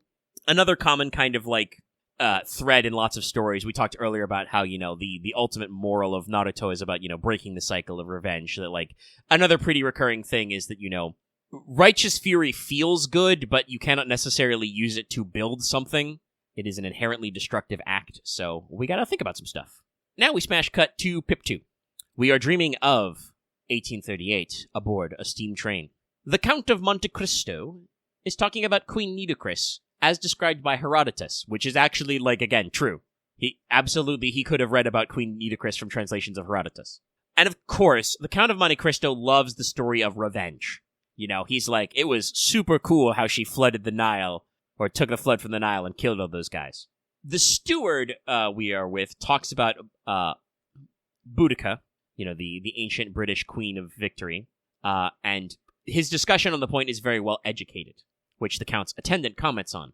The names are all dropped in this section of Concetta and Donatella.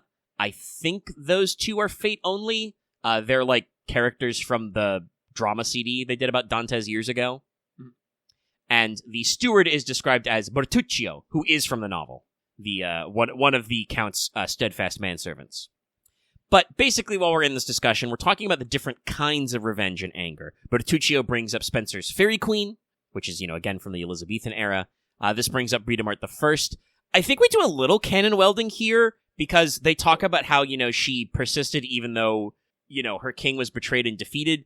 That's not explicitly in Spencer, but a Prince Arthur is in Spencer.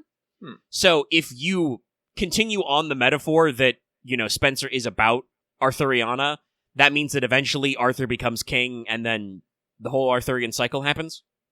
But, Bertuccio brings up that despite the fact that she had the ability to seek revenge, her original kingdom was destroyed. Britomart is saved by love. She has a child and has the ability to live on. This, of course, prompts the Count to say that since he has neither love nor kindness, his revenge is perfect. He will never stop. He will unmake Danglars, Villefort, and Morcerf by his own hand. This is also, by the way, absolutely a thing in the novel. In the actual text, the Count has to psych himself up to keep doing revenge. Mm-hmm. But also, behold, new Count Drip! Yeah, we actually see one of his new sprites here for the first time. Very dapper, yes. That's the funny thing about again, despite being called Edmond... Actually, no, even in spite of being called Edmond Dantes, the original Dantes spirit origin is, first of all, it's pretty early on in the game, but it's definitely, not as complicated as it could be. It's mostly just different variations on his cloak and hat and how much, spooky, sparkly fire there is. He does not actually look like, some sort of cavern king. Whereas all of the variations we see of the Count of Monte Cristo are yeah, that guy has infinite money. His cravat is so stylish. But we switch back to U/I here, and as Fujimaru wakes up from a dream they don't remember much of. But you and I are pretty sure it was the Count of Monte Cristo's dream, or rather his memory. You and I know this name very well, both of us. Especially because he's literally shadowing us here in this familiar yet unfamiliar city. But all we know right now is that all those who treated us with love and kindness are gone. Well, that's how we feel inside. That's not literally true, because Himiko and Ricardo are still here, and they seem pretty nice sometimes. But, our family is dead, and that's definitely fucking our shit up. We go to Pip 3. Jolter's waiting for us at the door. She asks us how we slept. We don't really talk about that. We walk to school. We're not being okay, alright? Jolter informs us that Nitocris and the Dioscuri have completely returned to their Saint Graphs, all magical, or rather the Saint Graph spirit origin, the big box in the sky. Their magical traces are completely gone from the singularity, and she says that they're going to add Hassan to you and I's bodyguard detail since Mr. Sal can't run all out for very long. And Hassan, being properly summoned, can actually enter his spirit form. Jelter tries to call us out for last night and changing the plan, when we were supposed to regroup, but we skip it because of the light. We're waiting at the light, we're playing the waiting at the light sound, and then the light changes and we just go. Pip 4. School bells. We actually play the school bell sound. Westminster chimes, baby. Yeah, classic. I want to say to note how different the mood is when everything's overcast, Mm-hmm. This singularity is usually grayscale, but there are some lighter tones, and obviously there's a lot of color at sunset, but, the school bells at the gate in overcast is, definitely very, very dour, very depressed. Hassan brings us lunch. He says that he's agreed to bodyguard us for now. Himiko and Ricardo sent us the meal, but we're not hungry. Hassan tells us to eat anyway because we look like shit. You look terrible, you should eat anyway. Hassan does ask us, if this place is for real, if those were real people. Our conclusion is that they're gone and they're not coming back. But that's not what Hassan was asking about, though.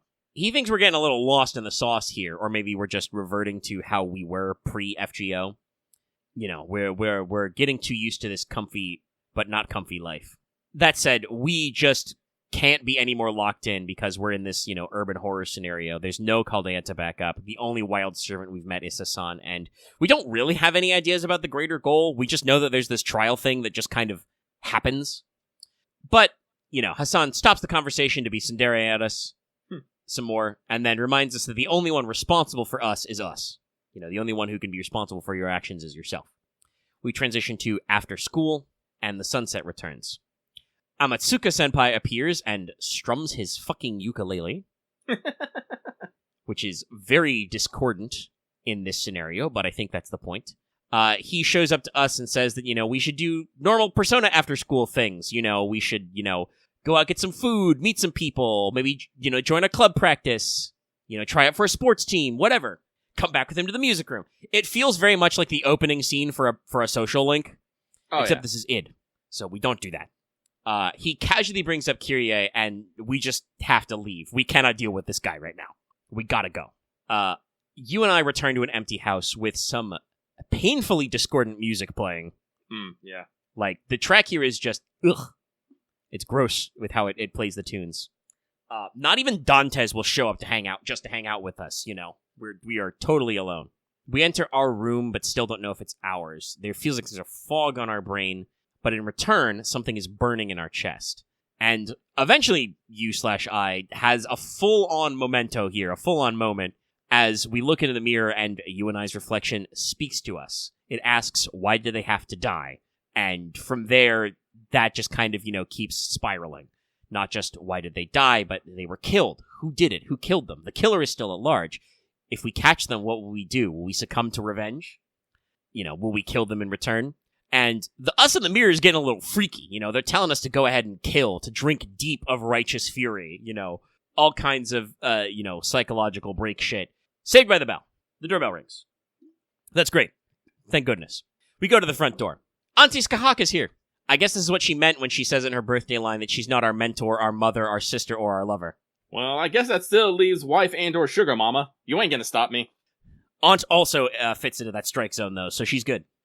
Yeah. I would also like to remind everybody that while she did show up, obviously, in the America chapter, I'm pretty sure chronologically Skahak's first big story use was she was in a couple of quests in Garden of Order, which foreshadowed Dante's in Prison Tower.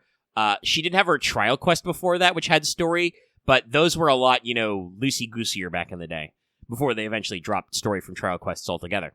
But yeah, Skahak was a freestanding banner, and then she showed up in Garden of Order. Was even in the CM for that. Yeah. And then, she was in America in a proper chapter. We go to Pip 5. Auntie tells us to just sit down and watch TV while she cooks. She'll be sticking around, though, apparently, to take care of us since Mother is gone. She also confirms she is Mother's sister. So, not related to our weird, absent dad. She is our guardian, whether we like it or not. She describes herself as wise, beautiful, tough. We make an odd comment about, her face seeming familiar. She originally, chalks it up to just it having been a long time since we've seen her. But she also says that exactly 3 people look like you. And I'm like, I've never heard that. Aren't there 3 people who look like you? That's probably some old folksy Japanese saying. Skahak distracts us with some fucking jokes, which is a bit unlike her. Normally, the Skahak is, more of a deadpan kind of humor. But she gets some goofs in.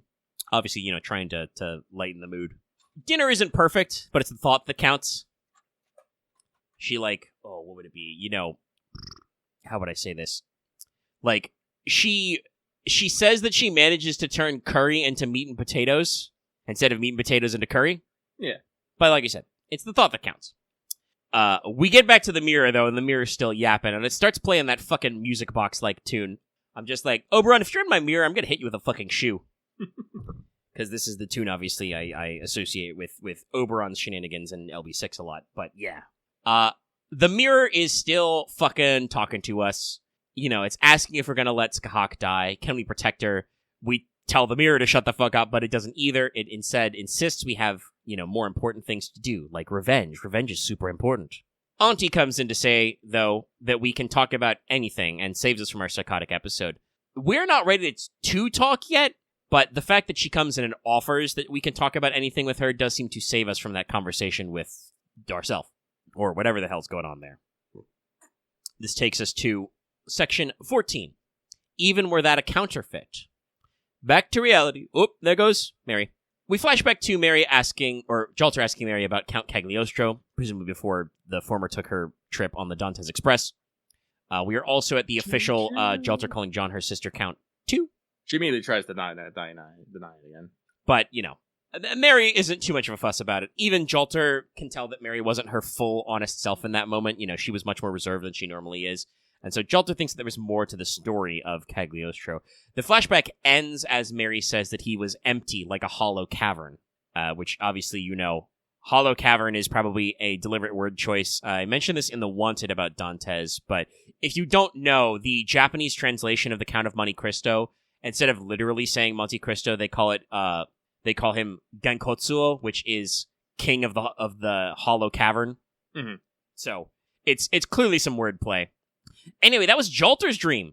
She wakes up and wonders why she was even sleeping in the first place. She doesn't really need to sleep, but we do have a little bit of a flashback to Orleans. She tries to just put off what Mary was saying, but it's no big deal. Obviously, in case you guys don't know, Jalter saying that she doesn't remember is fake news. She definitely has always remembered the Orleans stuff. She just doesn't want to talk about it. She probably thinks she was cringe. And she would never think ill of Mary because, if you guys don't remember, in Orleans, Mary actually gave Jalter a run for her money. Actually managed to, though it cost her her own life, managed to hold off Jean and Fafnir, which is, pretty cool for her. Jalter, though, is a little confused. Servants don't dream like normal people, though they might share memories with a master. She, thinks that might have just been it, but then decides that, clearly our mind wasn't anywhere near hers, so she just chalks it up to being a possession type.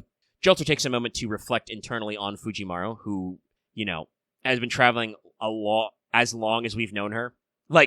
Literally, Jalter meets us in Singularity 1, and, has joined Chaldea since... Oh my god. When was Counterfeit Heroic Spirits? Was that after London? It was definitely after Prison Tower. So I think that would be after London. That was, spring, I think? After. Yeah, because London was, December that year? Yeah, no, so... Yeah. Yeah, Jalter has been with the Chaldea team, quite a long time. And Jalter, again, very insightful character. She really calls us out. She knows exactly what our fucking deal is.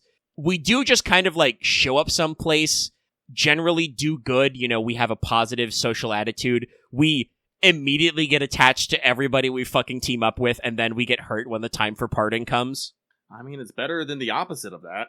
I mean, it's true, but also it's she has us so clocked, because that's so real. That's so real for the player, too. I imagine that's why they comment on it this way. How many times have we showed up to a story and been, these characters ain't shit, and then we go, oh no, I love him. I love them. They are my friend now. Jalter absolutely has us got. She does have a tiny bit of existential angst, but, because she's thinking about how she's not real, her experiences, other than the stuff she's, been on this trip with, are not true. But she still seems determined to be just a little real for us, to actually emphasize with us. We move to Pip 2, which is, really, I feel like the money shot out of this scenario bit. Because we start off with Auntie sees us off to school. She says that we could stay home, but you and I then would be completely alone in the house because she has work, or not alone if our Malvi mirror is any indicator. So we're going to go to school anyway. She does at least give us some lunch money, though. Mm-hmm. I do want to say, I like how the house has a lights on and off background, and how during our whole grief and anger episodes, we never turned on the lights. But now that, Aunt is here, the house is lit up again. Yes, very good. It's subtle. Like, I didn't think to comment on it, but I did notice it. That's a very subtle but very good way. Like, again, yes, literally for the entire day we were in our grief episode, like that whole, like, afternoon, night, and then, like, the next morning until she comes in the late afternoon after school, we do not turn on the fucking lights, which is very real. Like, people in intense bouts of, like, grief and depression will actually be like that, What's the fucking point of turning on a light? Will turning on the kitchen light bring my dead mother back to life? No. And obviously, that's not rational, but that's the whole point. Grief is not a rational process. It's different for everybody. Anyway, Jolter shows up to walk us to school. Himiko and Ricardo trail after us, but while we're, like, getting better, we're not ready to talk to them yet. Mm-hmm. We're not going to be, like, better until a moment further down this storyline. At the front gate, though, Madam President, Mary is here, and she greets all four of us, Oruta, us, Himiko, Ricardo, etc. She's here to say if there's anything we need, and then, swooping into this conversation, and I just had to write this in all caps because it's such a fucking, almost like a JoJo type, to be continued moment. I'm like, Mary's uncle is Count Cagliostro, and he's the vice principal? When he opened his eye and hit me with the heterochronia, I was stunned. I was like, whoa! No, he's, like, so extra. Oh, sorry, I had to blow my nose. Anyway, Vice Principal Cagliostro gets way too close to us, and we get a flash of something, something fierce, powerful, some moment. This makes us kind of, like, shake and swoon, and he instantly offers to call an ambulance for us, but we settle for just visiting the infirmary. Jolter tries to, like, talk it down a little. But Cagliostro says, it's important to seek help when you feel unwell, and I'm like, the moral of this story is going to be that Edmond Dantes and Fujiwara Ritsuka both need therapy, isn't it? Probably. Not actually, but I definitely think that is meant to be a line that's a little more important than maybe it feels. Anyway, Mary blows Oruta's tsundere ass away at the front gate in front of everybody. Like, I can't find any other way to describe it than just she absolutely cooks John. She just says, I get it, you're so interested because you're in love with the master, with Fujiwara Ritsuka. And Jolter's just like, what? What have you done to me? Jolter tries to ask the vice principal for help, but he just thinks Mary's made a friend. Yeah. He's just like, aw, look at that. Mr. Sal shows up, thank God, to tell everybody to get the fuck to class. Salieri is apparently also a guidance counselor. He slips up just a little bit when it comes to Mary, but she takes it in stride. She, has no vibes to give about that. The ukulele mancer's playing again. He shows up out of nowhere. He jumps down from the top of the gate again, to speak to Mary, who he calls Maria, and says that they're childhood friends. Real, true. Again, actually true. She calls him Wolf, which I don't know if that's supposed to be his given name or a nickname. Like, I don't know if he's like, Amatsuka Wolf, which would be pretty crazy, but could be. Could be, But again, he calls her Maria, even though that doesn't make any sense in this context, especially when she says her name later. But yeah. They're talking about this, that, the other thing, and what they got going on. Talking about maybe marrying a king someday, that sort of a thing. And Mary's like, oh, I'm not ready for marriage, I'm the student council president. But she talks about how she could, maybe, just a little bit, just once, just be a little selfish. Maybe go on a date. And then she immediately fires off to ask us out on that date, which damn near kills Himiko and Ricardo. Sorry, it's my jaw. But, like, I don't know what it is about this conversation, but it feels so fake. Textbook, even. Like, they're saying lines that sounds like should come out of her mouth, but are artificial. Like, textbook, like, student council president's lines. Yes, this whole conversation is, like, very cliche. Like, Mary does the thing where she blurts out the, tsundere character's crush in front of everybody, but we all ignore it. Her uncle, the vice principal, is like, plays the reasonable authority figure, but also completely overlooks what she's doing, kind of a thing. Even the shit like, oh, I don't have time for marriage, I'm the student council president, kind of a thing, is just like, it's weird. And then she's just like, oh, I could be a little selfish for it once. Hey, you want to go on a date? Jolter jumps into our mind palace for a second to try and cockblock us, reminding us that even without a trumpet, this place is weird and we could get another Boudica altar. But externally, Cagliostro is all for it, and we get the impression that despite her very cliched lines, Mary is kind of just flying by the seat of her pants here. You know, she literally at one point just says, yeah, sure, let's go with that. You know, she's all in on it. Amatsuka wonders if she's really his childhood friend with that kind of attitude. I do not know what Amatsuka's deal is, by the way, in this situation. He just kind of seems to know things. He's just a fucking vibing hippie, man. Yeah. Anyway, doesn't matter. You and I are shotgunned into a date on Sunday. We cannot escape. Well, there goes my afternoon slot. Yeah. Also, yes, you noted here another sound thing. Not only does he play his ukulele, but Amatsuka has a sprite and a sound effect for whistling. Yeah, no, he does it a couple times. Yeah. I think the original Mozart does have, like, a humming or whistling, like, art, but it's not as pronounced as the definitely putting his lips together to whistle that this sprite does. God, it's been a long time since we've seen Mozart in a story. Like, normal Mozart, I mean. Okay, so it's a little weird. My jaw did a little bit of pop, and even though it still hurts a little bit, it is no longer the searing pain. So I think we're finally on the mend here. Good. Might have got it. Maybe got your joints lined up right. That's good. Mm-hmm. All right. Well, we move on to Pip 3, which is another big meaty one. First of all, we dream of a lonely hill, which is interrupted by like bestial visions of just things going crazy. And since I reference it a lot, I will mention it. The OST track that plays here, that played earlier in our mirror scene, is called False Reincarnation. You can look it up right now because the whole of that FGO soundtrack's on YouTube. Thanks, YouTube Music. This is used as Oberon's leitmotif in LB6, particularly when he's doing spooky, scary stuff off screen. But this was originally used for certain scenes with Angra Mainyu and Hollow Ataraxia, so it's also Avenger-themed. I did not know this until I looked it up. Honestly, if Oberon was not, pretending to be otherwise, he'd probably be an Avenger. Yeah, if he was just Big Vortigern, I think he'd be an Avenger. The fact that he gets to play at being Oberon first is pretendy. Yeah. But this vision of the beasts on the hill and fighting is I dream again. And we wake on the morning of Sunday. Auntie's asking after us. She's made us breakfast already since we had plans, and we told her about it. Auntie is a bit concerned if you take a shower again in the morning, and what you do there. I adore this Aunt Skahawk. She seems to, great character.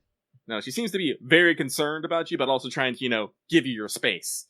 A delicate balance. They never say exactly, like, what she does, but she does describe herself as, beautiful, tough, wise, tougher than my sister, kind of a thing, and it's like, no, it's very appropriate we put Skahawk's face on this person, because I think that is, correct for her. Like, she is strong, she can be sensitive, but she doesn't want to, like, push us too far. But we are going to the huge shopping mall in Odaiba. In real life, it's called Pallet Town. I forget what, they switched one of the vowels around in the background. Was it, like, Pelot Town? Polet Town? Something like that. But it's called Pallet Town in real life, and the real life version of this mall is called Venus Fort. It's a Venice-themed mall. The one we see in FGO is Venusport, not Venus Fort. Presumably, FGO either didn't want to bother or couldn't get licensing to use the actual names, because they're, businesses. I also think that Aunt Skahawk might just be concerned about you showering because you are kind of experiencing, psychological trauma, so she's like, hey, are you okay? Did you realize you showered multiple times? What's going on with you? Anyway, this mall is huge, and it's important, I think, for people to know, because if you don't know about this mall in Japan, yeah, it's Venice-themed indoor mall. Jolter and Kageki are here. They are lurking. Hassan is watching our aunt because he can, go spirit mode. Mr. Sal is stuck at work, unable to avoid it. I think it's funny that we had a Cyrano de Bergerac event just before this. It's not quite the same, because Jolter doesn't actually, constantly communicate with us our lines, but it is kind of funny that we're thrust into another scenario where, we're being shadowed by people in secret to our date. Mm-hmm. So there's a lot of comedy beats here. That said, Jolter recaps the scenario for us. Trumpets are trials. They can't appear anywhere. Some servants, though, can manifest separately without warning, and we still don't know what's the deal with the Zahandos. They just kind of show up sometimes. But Jolter hangs up the mind phone when Mary shows up, and we get a new Mary fit, separate from her school uniform. This is clearly the evil Mary fit, though. You know, you can see her black flowers. Her hair gets darker at the tips. Her eyes are that special gold. You can even choose to call her out on it. I didn't, but also I want to point out, don't forget the purple lipstick / balm. It's great. Yeah, she has the dark lipstick. But, you know, she just says that she's here to have fun. She bundles us inside, and she says that, you know, you're only young for so long, or at least so her uncle says, so best enjoy it all before the sun sets. You didn't explain it here, and I didn't think around it, but she actually, you know, when you, like, either comment or don't comment on her new fit, she talks about how, you know, everyone has different faces on how they, different faces that they show to everybody, and, you know, her student council, is just, you know, another face, and this is one, which, you know, I think kind of somewhat explains the textbook, Seto Kaicho speech the other day. Yes, it's also literally that's what personas are. That's the games don't always remember to tell you that bit, but yeah, that's actually what the Jungian psychological concept of persona is. So yes, like I said, this is literally Persona. Yes, but yeah, that's definitely a moment where like, and on the one hand, you can believe that, but also some other stuff's going on that I catch later in this scenario. But we enter the mall, we talk about it, and Mary, you know, talks about how she's shopping for something, just not any one thing in particular. And basically she says, we're going to wander around all day, past all 200 stores. You know, you can face fault at that a little. And she's just like, we don't have to go into every store, silly. We're going to look. We're here for a full mall date, okay? We're going to find you some clothes you've never worn before. I'm going to buy a new accessory. Maybe I'll buy a scented candle. Real date shit. We're discussing our natural oils in the patron chat, which is funny because I rub my nose because I do actually get a little, like lots of people, I get a little extra oily on my nose, which itches sometimes. Mm. And because if you don't know, that's why you got big honking pores on your nose. Most people's noses are a little oilier than extra. That's just how you're built. Anyway, after that comment, you know, Mary basically says, having fun for us having fun is up to us. She's going to have fun no matter what. And this is where I'm like, yeah, no, this is definitely, like, I didn't know necessarily where the swap might have happened, but I'm like, this is definitely the Marie Antoinette colored by Innocent Monster. Mm-hmm. This is the version, like some people think of in fiction. It's her normal attitude, which is kind of devil may care, and she certainly has that kind of, like, fashionista, like, positive energy, like, she's always interested in new things. But this Mary is kind of colored by an innate selfishness and almost a kind of, like, hedonism. Like, she's here to have fun, and she will have fun no matter what we think, kind of a thing. Like, It's like Mary, but not like Mary. And this was the moment where I'm like, oh, okay, I get how this character works. Anyway, we get a little montage. We run into stone oven pizza, into Chinese food, into crepes, you know, all kinds of things. She talks about the mall, which is indoors, but it's modeled like an outdoor shopping arcade, and a European styling, a counterfeit, if you will. A Tokyo, which isn't Tokyo. So the whole thing's basically a metaphor for the singularity, you know? Anyway, after wandering around through this montage, Mary says that she is satisfied with what she's seen, and she springs on us, guess what, fucko? Tickets to a movie. You're coming whether we want to or not. We get a wonderful sidelong CG shot of Mary here. There's a couple of in-depth CG scenes, but this is one of them. And we go to the movies. There's a few people around, and, you know, it's even speculated that maybe Magecraft is keeping them out, keeping the crowds to a slim. We can't know for sure. You and I can't know for sure without our usual support network. You know, We don't have Caldea to back us up. We don't have a caster on our squad, anything like that. All we have is just the same old doubt about it's kind of suspicious. So all we can do is watch the movie. The movie is incredibly cliche. The extra narrator is sure to point out how cliche it is. Like, it's a simple, straightforward tale of revenge, you know, your family is dead, everything's going on. And Mary knows exactly what she's doing in this situation. She picked this movie. She says she knows exactly how we must feel. She, too, has felt the flame of revenge. And she says that even when you know it isn't right, it's natural for a soul to cry out to fill the space left behind. And to think that if you perform these acts of revenge, that you'll feel just a little bit better. Sorry, zoned out for a second there. Where was I? Mary starts talking herself up. She says that she will never forgive those who hurt her family. She would pursue them relentlessly. She would destroy them without mercy. What about us? Mary kind of stops in this moment where, we start experiencing trauma. She notices if you choose to bite your own lip and you start bleeding. We pay it no mind. We are immune to our own suffering. Mary seems to learn something from this. She says that we're not quite obtuse, and kind of trails off. If you do go that dialogue route, she hits us with kind of a reverse love confession. She's like, I hate people like that. Yeah, if you hold your tongue, just go with the ellipses. Mary, looks deep into your eyes and says, she rather likes to look in your pupils. So clearly, like, if you don't emote, she can see kind of the anger bubbling within. But if you, bite your own lip, if you show it externally, she's like, oh, hey, you're suffering. And you're like, that's another thing that's, like, always quintessential about Fujiwara Ritsuka is if you're in pain or suffering, you just shrug it off. You're like, nah, I'm fine. What's that? Shuten Doji stuck her hand in my guts? Don't care. I'm fine. I'm all right. I'm cool. Magic circuits exploding? Eyes blood red? Nah, doesn't matter. What was that in LB6, where we distantly summoned our familiars during Black Dog, and Munier's like, oh my god, are you okay? I think you're gonna explode. Sit down. You're gonna die, dude. But yeah, so that's an just think about the fucking fight between Ort and Seven, just constant summoning. Oh yeah, no, that's another one where they started to show those deep circles under our eyes in the corner images and the victory screens. So much so that it, like, bothered, like, Protea and Benienma to see us like that. It's like, we are completely against this plan. One look at the master. We are completely for this plan. Yeah, you just, poke your head out of the shadow border, and I can only imagine you had, like, that shadow over your, like, the shadow from, like, forehead to bridge of nose kind of a thing is how tired you are. They're just like, oh shit, okay, all right, I'll do it. But yeah, no, like, again, that's the thing. Like I said, I think that is another consistent character trait that Fujiwara has, is, like, we never comment on our own suffering. And that continues to be a plot point in this. And then, yeah, no, okay, so almost done. Section 15 and 16.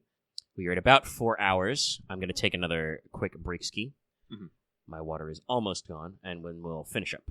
And actually, as I unpause things, I was thinking about something when I stepped away. I think actually something that's not very common, but we're going to come up with another instance of it in a little bit too. Given how much dialogue choice there is in this, I think there's actually like a little bit of reread potential in id. Because I didn't think about it until I read your note about her having Mary having a different response if you don't say anything. Usually in FGO, the like ellipses where you deliberately hold your tongue usually just kind of keeps moving the conversation forward anyway, right? Mm-hmm. The characters kind of fill the gap in their own way. But there may be cases where there are more notable different reactions if you choose to hold your tongue versus respond in this, because like there's lots of little bits of flavor in this. I may have to take a second like read through of this like all at once and see, because there's quite a lot of stuff going on. But this takes us to, as mentioned earlier, section 15. Even were that and then trail off. We move back to school real quick. And this is because the vice principal is talking to Mr. Sal. But Mr. Sal's having none of this, and he just asks, did you think you could beat me if you caught me alone? Love Mr. Sal. He is ready to do violence. The vice principal tries to play it cool, but Salieri ain't no fool. He can already tell that he's a servant, despite his disguise being perfect, or near perfect. He's just like, well, I mean, I kind of feel like this is like the JoJo problem of who's an enemy stand user, right? It's like, I mean, yeah, Count Cagliostro is kind of weird. Did you see his eyes? But he clearly has named character syndrome. Yeah. But Cagliostro says, as Salieri switches to battle mode, that he has a message from the Queen. He says that Salieri cannot find Amadeus. Amadeus is not here. And Cagliostro then calls it to the man in gray, trying to remind him that he is an Avenger, even though he's working for somebody else. He also calls us Stargazer. Well, Haldane Observatory. Kind of fits. Yeah. As he's having this discussion and Salieri's having a little bit of a bad time, a coiling thing of hatred emerges. It's very gross. Very gross. The special enemies in this section are really gribbly. Anyway, in Pip 2, Mary jumps back to her usual look, texting with her uncle. We can call her out on her wardrobe change immediately. And she basically says, oh yeah, I just changed when you weren't looking because we're going back to place, my home turf. like we brought up earlier with the persona thing, she's like, I can't let other people see me like that. We run into Auntie on the street corner, and she thinks that we should have stayed out some more. We should have... She's like, I have to be your responsible guardian, but, like, you could have stayed up late. Good? Start yelling, about, like, be a teenager, go do dumb stuff. Yeah, basically. Mary introduces herself here with the full name Tawano Mary. We ask Auntie what she's doing here. She was out in Yokohama, apparently. Ooh. Auntie curses us with a fast food dinner date and scarpers, but, like, in a nice way. She's just like, well, don't have time to cook. You two should catch some fast food. Bye. Unfortunately, no fast food dinner date. You and I have figured out that Mary is clearly not normal. Something's going on with her. So she scarpers into an alley. She does the cliche thing of, she looks into her eyes and she's like, kawaii. So scary, so scary. And she's like, I'm gonna run away. And then she runs away. She scarpers into an alley. You and I follow because this whole scenario has a kind of cliche to it, The narrator even observes that, like, you really shouldn't follow her into this alley, but you do because that just seems like the thing to do in this moment. When we arrive, though, the alley is completely empty. Mary's voice echoes in this moment despite her not being physically present.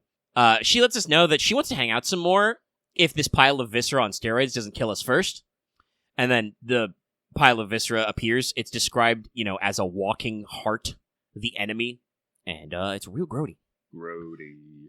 Jolter is beset by another one of these things, but Hassan is here with us. He swapped with Kagekiyo when we followed Mary into the alley because he could be at close range in spirit form. He tells us to go to the back line, but we're not doing that. That's not how we operate around here right now. Jolter also appears. She broke free and transforms, and Jolter also calls Mary, the Mary that we met anyway, an imitation, and she would be one to know. And oh boy, here I go summoning again. Again, there's something interesting and a little nice about the way that the game just has you, like, you can have a dialogue option to just be ready simple summons, Oh, yeah. Like, it took FGO quite a number of years to even comment that we were actively performing simple summons is how the game mechanics work. Yeah. But definitely, I think there's some very interesting thing about how it goes through. Anyway, our allies kill the thing. We take them down. It's funny how, to simplify them for sprites, rather than give us horribly noodly end trail monsters, they're just the, like, curse bugs, but red. Yeah. I mean, the curse bugs are pretty grody, so... Yeah, the curse bugs are also really freaky. So, you turn them blood red. It's like, yeah. Anyway, these guys have lots of blood. How do we know? We've got some monster blood on our hand. Jolter is very concerned with our reckless demeanor. We really don't give a shit, though. Obviously, this is a metaphor, but also, I think Jolter does have a very practical concern here. Some of the things we've fought, it would be very bad if we touched their blood. We fought cursed bugs, poisonous mummies, vodka hydras, all kinds of awful shit. So, like, it is a physical sign of how we are too close to the fight and being careless, and also, literally, we have blood on our hands. Gee, I fucking wonder. Hassan does get a chance to, turn and ask to us. He, basically says, "Seek ye revenge?" You and I don't have an answer for him right away. Hassan talks a little bit about the concept of being an assassin. I actually wrote assassins here. That should be Avengers. It's my typo. I'll fix it. He explains that as an assassin, though, he is trained and ready to kill at a moment's notice if required, and he's done it for lots of things. But it's very different. It's dispassionate professional. He actually dredges up some old lore from Shinjuku Singularity, how Avengers are practically fire itself.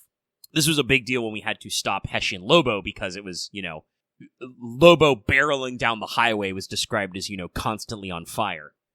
But, Hassan flips it and asks about us. What's our thing? Are we burning with revenge? Are we here to kill or what? Again, we don't answer him. And instead that moves us to Section 16, which will be our last for today. Yeah. The flames of hatred forever in my heart. Whoa, story only pip to start. That's some shit's serious. This is Mr. Sal versus the Rage Bugs. The actual fight is no problem at all, despite being Salieri solo with all the story buffs. Oh, yeah. Do it by turn 2, I think. Yeah, I think I also did it on 2 turns, because, crazy buffs. But, you had a comment about this as well. Sorry, I was stretching. Yeah, I could hear it. I don't know if it'll stay in the edit, but lucky stretch. Yeah. Like, I think in this battle, the voice lines in this battle do serve to remind you that the man in gray, you know, our Salieri, despite all his rationality, can be quite extra. Honestly, I mean, we talked about Jolter stonks, but this is a great showing for Salieri because he's normally super analytical and very functional, and honestly, sometimes genuinely a good, like, teacher. Like, it's important to remember that in real life, he was a tutor of music in addition to a composer himself. The guy we met in LB1 was, like, way more of a freak. Yeah. And I think, probably like... because he was coated in the lamenting exterior all the time. Like, I think... I don't know, like, their brand, but I do feel like they wanted to put you in control of Salieri just to be like, yeah, no, he is out here screaming about lamentation and all that stuff and, you know, in combat and stuff. He's not actually in his right mind. And, you know, as we go through on these next few scenes, I'm just like, yes, no, actually... Yeah, I think it's important that, like, and you will almost assuredly, with the buffs, get enough charge to fire his NP, which is really important because using his NP reminds you because, you know, he's like, oh, Gottlieb Mozart. You know, like, the act of Di Centesimo Misericordia Mi, which I think is like, I think the translation is like, oh God, you know, have mercy on me kind of a thing. You know, but, like, that's literally like his, you know, his curses, his lamentations, all that stuff turned outward into a big musical curse. So yeah, no, this definitely serves as a good reminder.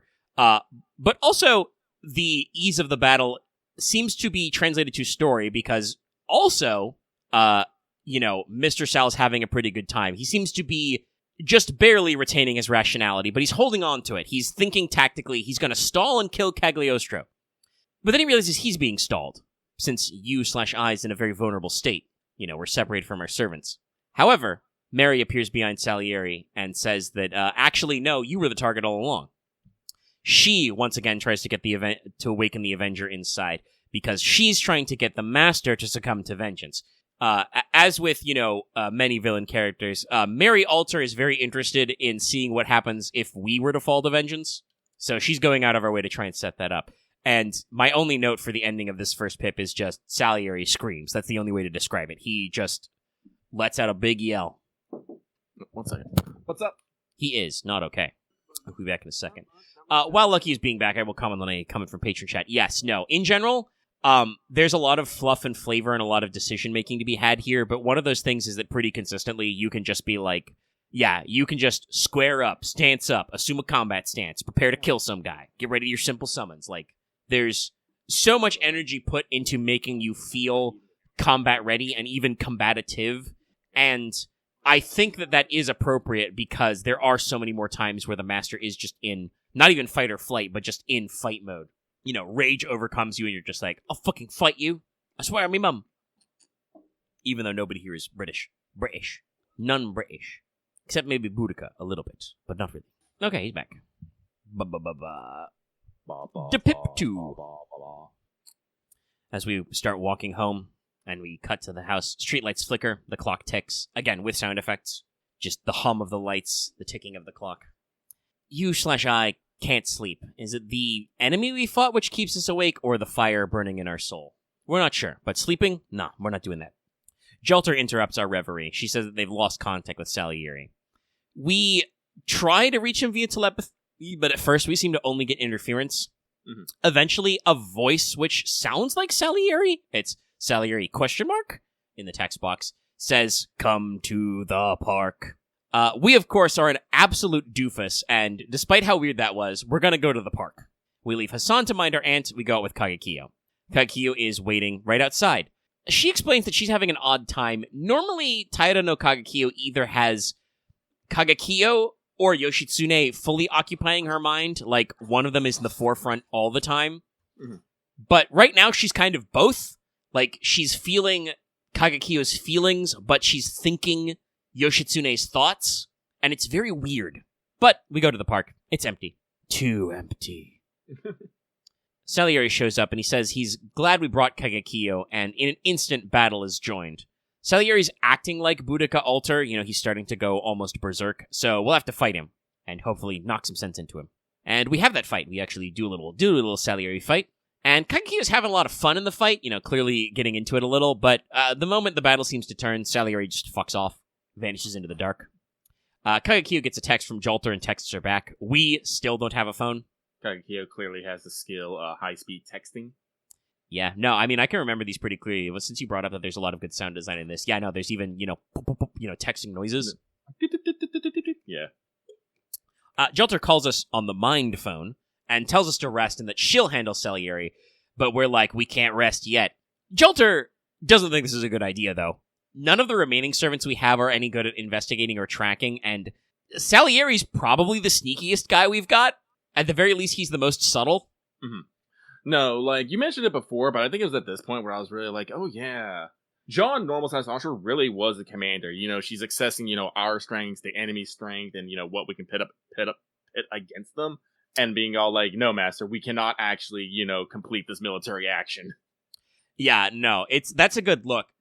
Jolter had a little bit of that way back in Orleans, but FGO was a lot, rougher and more compact in that moment.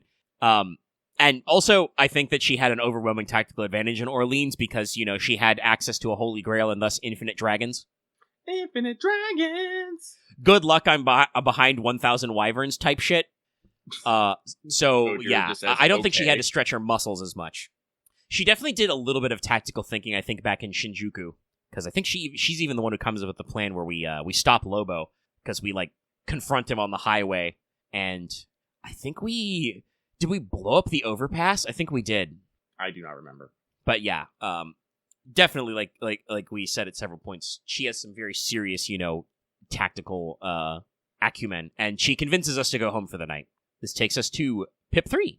Next morning, or next day, early morning time slot. It even shows the, early morning text. Again, persona as fuck. They're leaning into it. We speak to Jolter. She notes that we are still not sleeping. She continues her report, though, to us. She said that she found no sign of Salieri last night, but she saw him at school just now.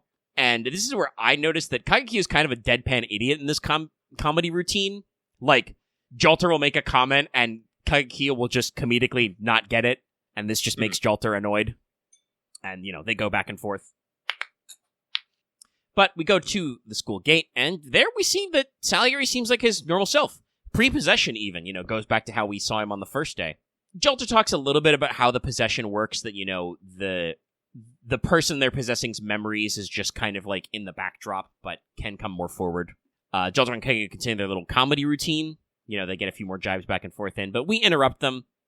We say that we'll watch Salieri a little while longer, and that Hassan continues to keep our aunt safe. Kagekiyo will just cut all classes because she doesn't give a shit. This is what you talked about earlier, like full delinquent mode. Yeah. Nobody will care if I cut classes to watch Mr. Sal. We also, almost literally get a persona transition. We do say we just underscore text lunch break, and we just cut to lunch. At lunch, Jolter and Kagekiyo agree that Salieri is very normal at school, so we'll make direct contact later and see if that changes things. Direct contact, obviously, also possibly being a metaphor for punch him. Violence. But, we might just speak to him and see what's up. On the roof at lunch, Himiko is lurking. Kagekiyo, wants to kill her, but Jolter tells her to knock that shit off. And then Jolter pawns us off on our friends. Basically just like, you should talk to those guys. Hey, you guys, you should talk to this bozo. He needs human interaction. He is in a very bad place. Yeah.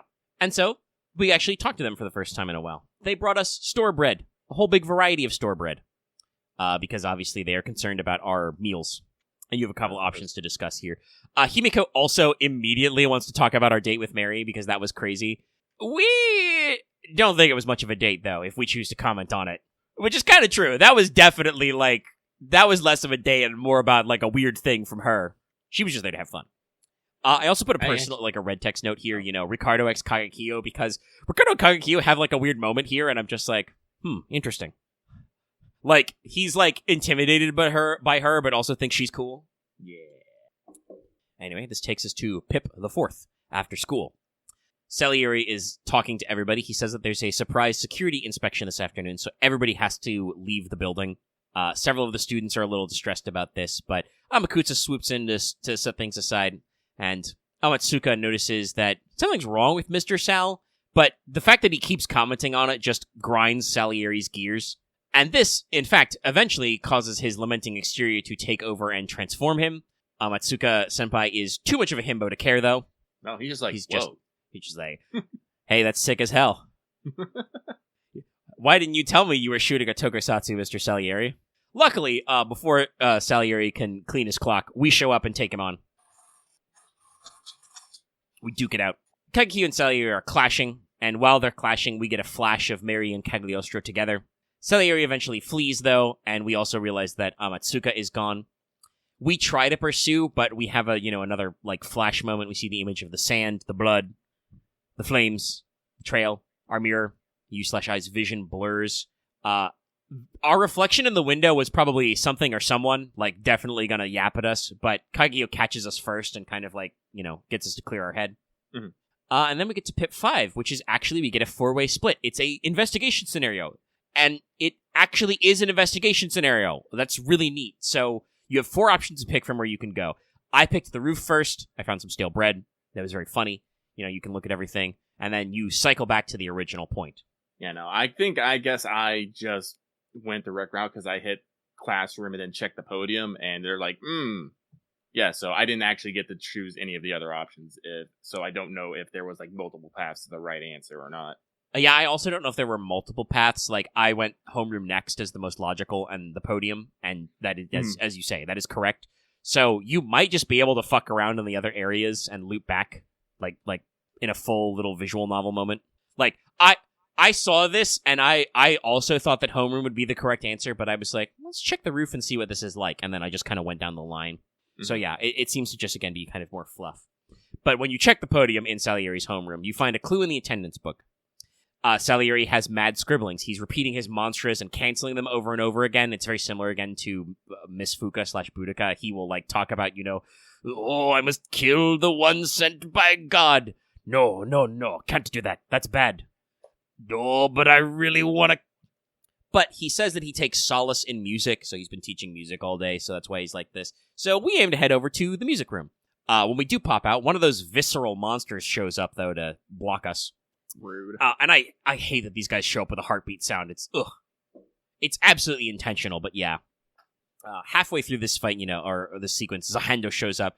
And for each enemy that Jolter kills, more enemies keep appearing. So Jolter says she'll hold off and tells us to go ahead. And so we go to Pip 6. Amatsuka is thinking about life, the universe, everything. He's also playing his damn ukulele, but whatever, man. He feels like it, okay? That's his stress response, is play the ukulele. But he's musing that he thinks that people, like instruments, should be unique. Every person should have their own special quality, and their uniqueness should be natural, Uniqueness should not be forced on someone, which I think is kind of an interesting perspective. But he turns to this because he is actually speaking to Salieri. He asks him if he's really angry. Is this actually his rage? Are these his true colors? Is this something that he's always felt and just buried, or is someone forcing him to act this way? Amatsuka basically says he wants the performance to be from the heart, If he's gonna die, he wants it to be real, authentic. And this is kind of making Salieri's anger ebb and flow, but he eventually manages to finally strike a nerve, and Salieri lashes out, but Kagekyo intercepts the blow. We're much more synced up now, though, so we'll take on Salieri once more. Then we go to Pip 7 after that clash, and we experience during the clash a flash of the real culprits. We see, Mary and Cagliostro behind him. But Salieri's rage seems to start affecting us as well, and then with a great flash, the Dies Irae starts to play. Ah, yes. Which is crazy good. And Salieri's desire to kill seems to take us over, and we finally see our reflection in the window, and it says we should kill Mozart, which again is absolute nonsense. Mozart's not even here, dude. Amatsuka just kind of looks like him, probably. And I put a note here that's very apropos that we start playing Dies Irae. Not only, obviously, is that a track we associate with Salieri, because it's specifically the FGO version of Dies Irae, which has the leitmotif in the intro. But no, it's so good. The Dies Irae means Day of Wrath. The original version that inspired the song is a liturgical, a religious poem about Judgment Day when the last trumpet sounds. So it's also very thematically appropriate. And also, hey, when we first met him in that story in Lost Belt 1, Salieri pretended at first to be Amadeus Alter. And his normal lamenting exterior form does kind of look like if Mozart had a fucked up evil costume. Kagekiyo calls out to us, but you and I can't hear her. We're on fire. Not literally, but in our soul. The fire builds and builds and builds until Amatsuka talks to us. He, steps in front of us to speak. Salieri tries to strike him, but Kagekiyo stops him. Amatsuka says he wants to apologize, though. He, realizes that he said something insensitive. He didn't mean it that way at the time, but he learned about it later. I do love his next line, though. It's like, but now I'm going to say something even more insensitive. Yes, and when he does that, he says that we have someone we care about and points to our heart. He says, inside, you have someone you still care for.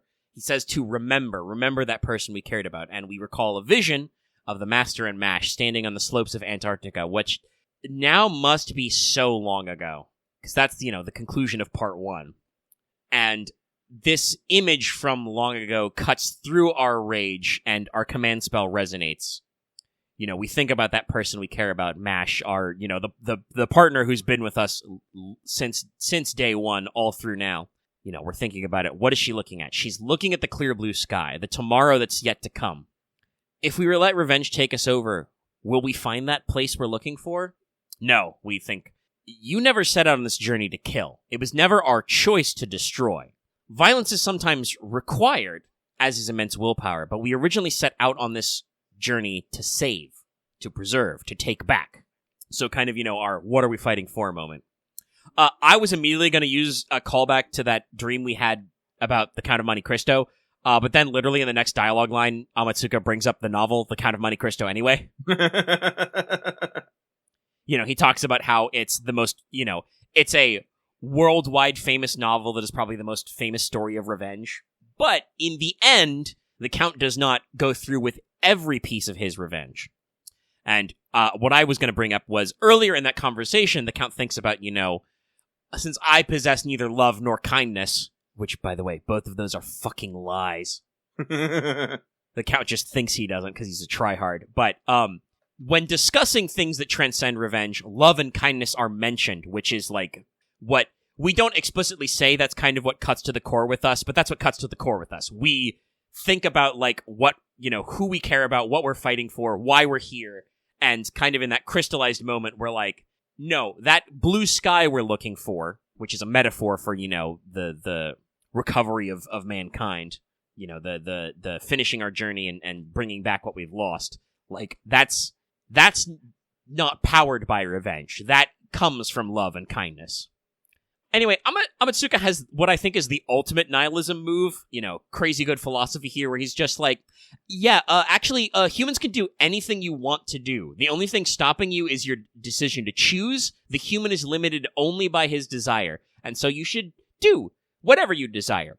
However, guess what? What you desire can include be changing. You can just change your mind. You can always change your mind, actually. You can change your mind right now if you feel like it. You can change your mind before you're born. You can change your mind after death. Yeah, he's like, some people make up their mind and decide before they're born. Some people decide after they're dead. So, fucking whatever, man. Again, there's a lot of, straw nihilism in fiction, but this is actually what, nihilism philosophy was originally talking about, is nothing inherently matters, so you should just kind of do whatever makes sense for you. And, Amatsuka talks about this and is just like, just do what you feel like doing. Yeah, no, find your own meaning. Find your own meaning in life, and guess what? That meaning can include changing. You are never pigeonholed. Literally, anytime you like, you can change. Which, again, also is, I won't say the moral, but is ultimately one of the story decisions of The Count of Monte Cristo, is, realizing that at any time, you can change your mind. Anytime, Dantes could just be like, actually, wait, no, I think I should stop revenge. Yes. I should call it quits. I've done enough. I'm satisfied. So, yeah. Jalter catches up, panting. She does a few more comedy routines with Kagekiyo. She apparently had a hell of a time fighting all those guys. And, when our command spell flashes, it seems to get Salieri to calm down, or maybe Kagekiyo just hits him in the head enough. We're not really paying attention to that half of the room. But Jalter's here. She gets a few more, beats in with Kagekiyo. Amatsuka says that the next tune is ours and departs the scene. He's out. Wow. Literally was just here to talk sense into us, literally. Yeah. Which he does seem to suit Mozart's character Yes. Also, like, I don't know that much about the actual historical Mozart, but what I do know is that this, I think, fits his personality as well. Like, the actual Mozart was such a human shitposter, despite the fact that he lived in, revolutionary, or colonial era times in, like, Vienna, Austria. Like, he was a genius whose father literally said he was sent by God. Like, his dad was like, no, you don't understand. My son Amadeus is so gifted at music. He is clearly sent by God to revive interest in the musical genre. And so Mozart just kind of was a person who was like, yeah, I can just do fucking whatever, man. I can write a song about lick my ass. Real true, by the way. Oh, yeah. No. I can write music about how farts are funny, and then I can write some shit that, you're going to read about in 200 years. Well, Mozart is not my favorite classical composer. He has some zingers. I write a music that makes the fucking singer bob her head up and down like a fucking chicken. Yeah. No, like, he's a weirdo. Even down to other shit that caused problems. Mozart really liked the play, The Marriage of Figaro, and wrote a musical about it. If you don't know, the play The Marriage of Figaro is a huge commendation of the noble class. It's about, the servant Figaro who's working for the Count, and the Count gets bored of his happy marriage from the last play, because it's a sequel. Most people don't know about the original, because it's much more boring. And so, decides to reawaken the right of prima noctis for Figaro's new wife, and so it's like a huge, play against the fickleness of nobility. This is one of the many, many things that got Mary into trouble, because Mozart said the play was really cool. She read it at her private gatherings in France, even though the king originally banned it from being shown in Paris. And so it was shown in Paris, and it was a huge blowback against the monarchy, because everybody was like, wow, even they know they suck. But Mary also really liked the arts. Spent a shitload of money patroning musicians and artists, had a huge collection of books, most of which were prose and poetry. Anyway, historical facts aside, Mozart is just here to hit us with the inspiration beam and just fuck off. I'm honestly kind of surprised he didn't just jump out the window. But Jolter, has been trying to cut to the chase for like 10 sections, I feel like literally since 4 or 5. And so asks what the fuck is going on. Salieri's finally got enough of his sense back together that he can explain that Mary and Cagliostro did it. They are probably connected to whatever is going on here. And Salieri says that we should take them on right away. We should immediately go confront them, and we agree. We're like, it's time to get ahead of this shit. But cut away to Fracture Man. He's back, and he's thinking, we haven't been trumpeting enough, so he's going to hit us with 3 and 4 at the same time. The Masked Man, or a Masked Man, a new guy, not the Shadow, not the Fractured Man, a Masked Man, thinks that the Fractured Man is at his limit, having summoned those Chaldean servants. He says he'll finish what is started. I think I see what's going on here. Like, this might be some count versus count action in these scenes. May also be taking place in Father's study. The area does look like it is some sort of study room. Yeah, it absolutely looks like a study. It does not match the decor of our house, but it is definitely a study. And I think when this room is first introduced in one of the way earlier sections, it's just like, somewhere, sometime, a conversation is happening between multiple guys who might be the same guy? I don't know. Anyway, big, huge boss subtitles. Third trial, chaotic mechanism, Cagliostro altar. Cagliostro's in the gym. He claps. He's ready to sound the trumpet.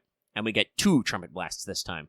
And that's the end of Section 17. The next one is Section 17, Royal Authority of Despair, chaotic mechanism. And I believe that is said where we said we would leave off. Yeah, no, that's where I am at right now. So, no, we cannot. We can't do it. So we still have a decent amount to go. Let's see.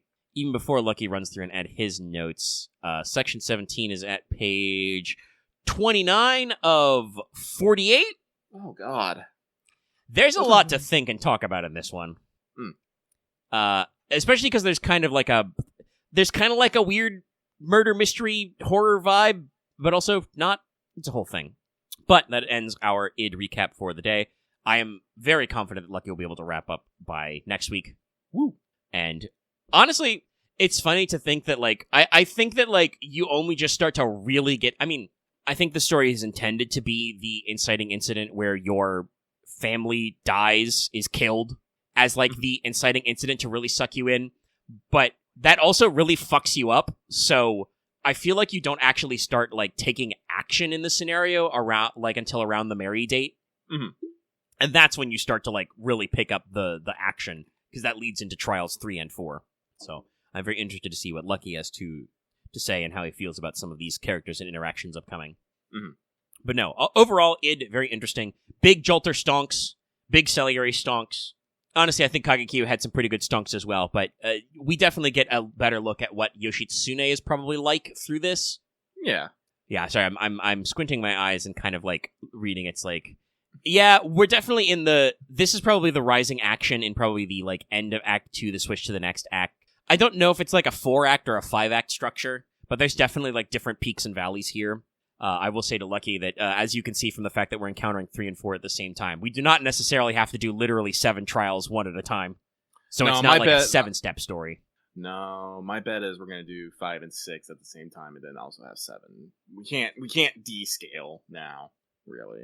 I mean, I can tell you straight, since you've guessed it, yeah, no, 5, 6 is a wombo combo. Okay. That's a very interesting one. I can't wait till next time for me to talk about that, because in addition to I mentioned this, I think, in the pregame, but story beat wise, I think 5, 6 is the one that makes me the most like annoyed that we introduce a character along with the Boudica altar, that I'm just like, all right, okay, FGO, you're giving me crumbs here. I want more out of this. Multifold more, because there's actually even more going on that I didn't know about when I just, read the subtitles, but we'll get to it. There's a lot of weird, wacky stuff going on. But yeah, I'm also interested to see, again, our interaction with oh my god, the Wild Hunt is the potential, man. It really is. They added the Wild Hunt in a fucking bonus episode of Case Files anime, like one of the anime original stories. I wonder who wrote that episode. Keep teasing you. Did write the script? Write the scripts on that? For the Case Files anime? I don't know. Let me look it up real quick. Yeah, I don't know if he actually wrote it out. But yes, this is where we're capping off id. So next week we will actually cap off the id, and probably have some early thoughts for you on Mahoyo Collab. What is the actual dates of Golden Week? Yeah, it's late, so we're still a ways away from, I think, the collab event. We just usually announce it ahead of time. So, have they announced we'll get an event, or are we going to do a rerun? Oh, no, it looks like it was written by Ukyo Kodachi. Okay, interesting. Let's see here. I'm sure that, like, the anime, like, team writers had access to, pick Sunda and Nasu's brains about stuff for scripts, or were edited by them, but yeah. That means a lot of different people have written about the Wild Hunt, because, like, the first time I think we hear about it is technically London, because we get Lancer Alter shoehorned in, but that's, like, super vague.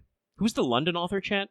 Yeah, no, I don't see... I'm only looking at the Wikipedia mine, but I do not see any notice in the anime section about Sanda being involved in the writing process. Mentioning Drake as possibly leading the Wild Hunt might go all the way back to, like, Extra? Extra had some oddball stuff with Drake's lore, some of which was spackling over by the translation team, so that's another one that's kind of open-ended. But anyway, this concludes Caldea Free Talk. Oh god, what's our time at? 4:38 just crossed. Okay. So sub 5, but still pretty long. We've basically been talking about this since, like, I don't know, like an hour and a half in. Like, we got lost in the sauce and mailbag for a while, but I feel like this is a solid 3 hours of id recapping. Jeez. Listen, like I said, it's dense, and there's a lot of narration, there's a lot of personal comments, there's a lot of character bits, there's a lot of internal monologue. I'll talk about it later exactly when it occurred to me, but I did notice how many times Salieri thinks to himself in this story, which is a lot. But it's important, because Salieri thinks a lot, but talks little. It is very important. As opposed to Jolter, who is kind of a loudmouth. She says what she's feeling out loud a lot. Usually that's Engi. Yeah, we can talk about a few things briefly. I don't know how much we're going to go into. I put a note to talk about Space Marine 2 a little bit, if we want to. Space Marines! Yeah, but no, since it was free on... because it was free on PlayStation Plus, I can speak. We're a little tongue-tied.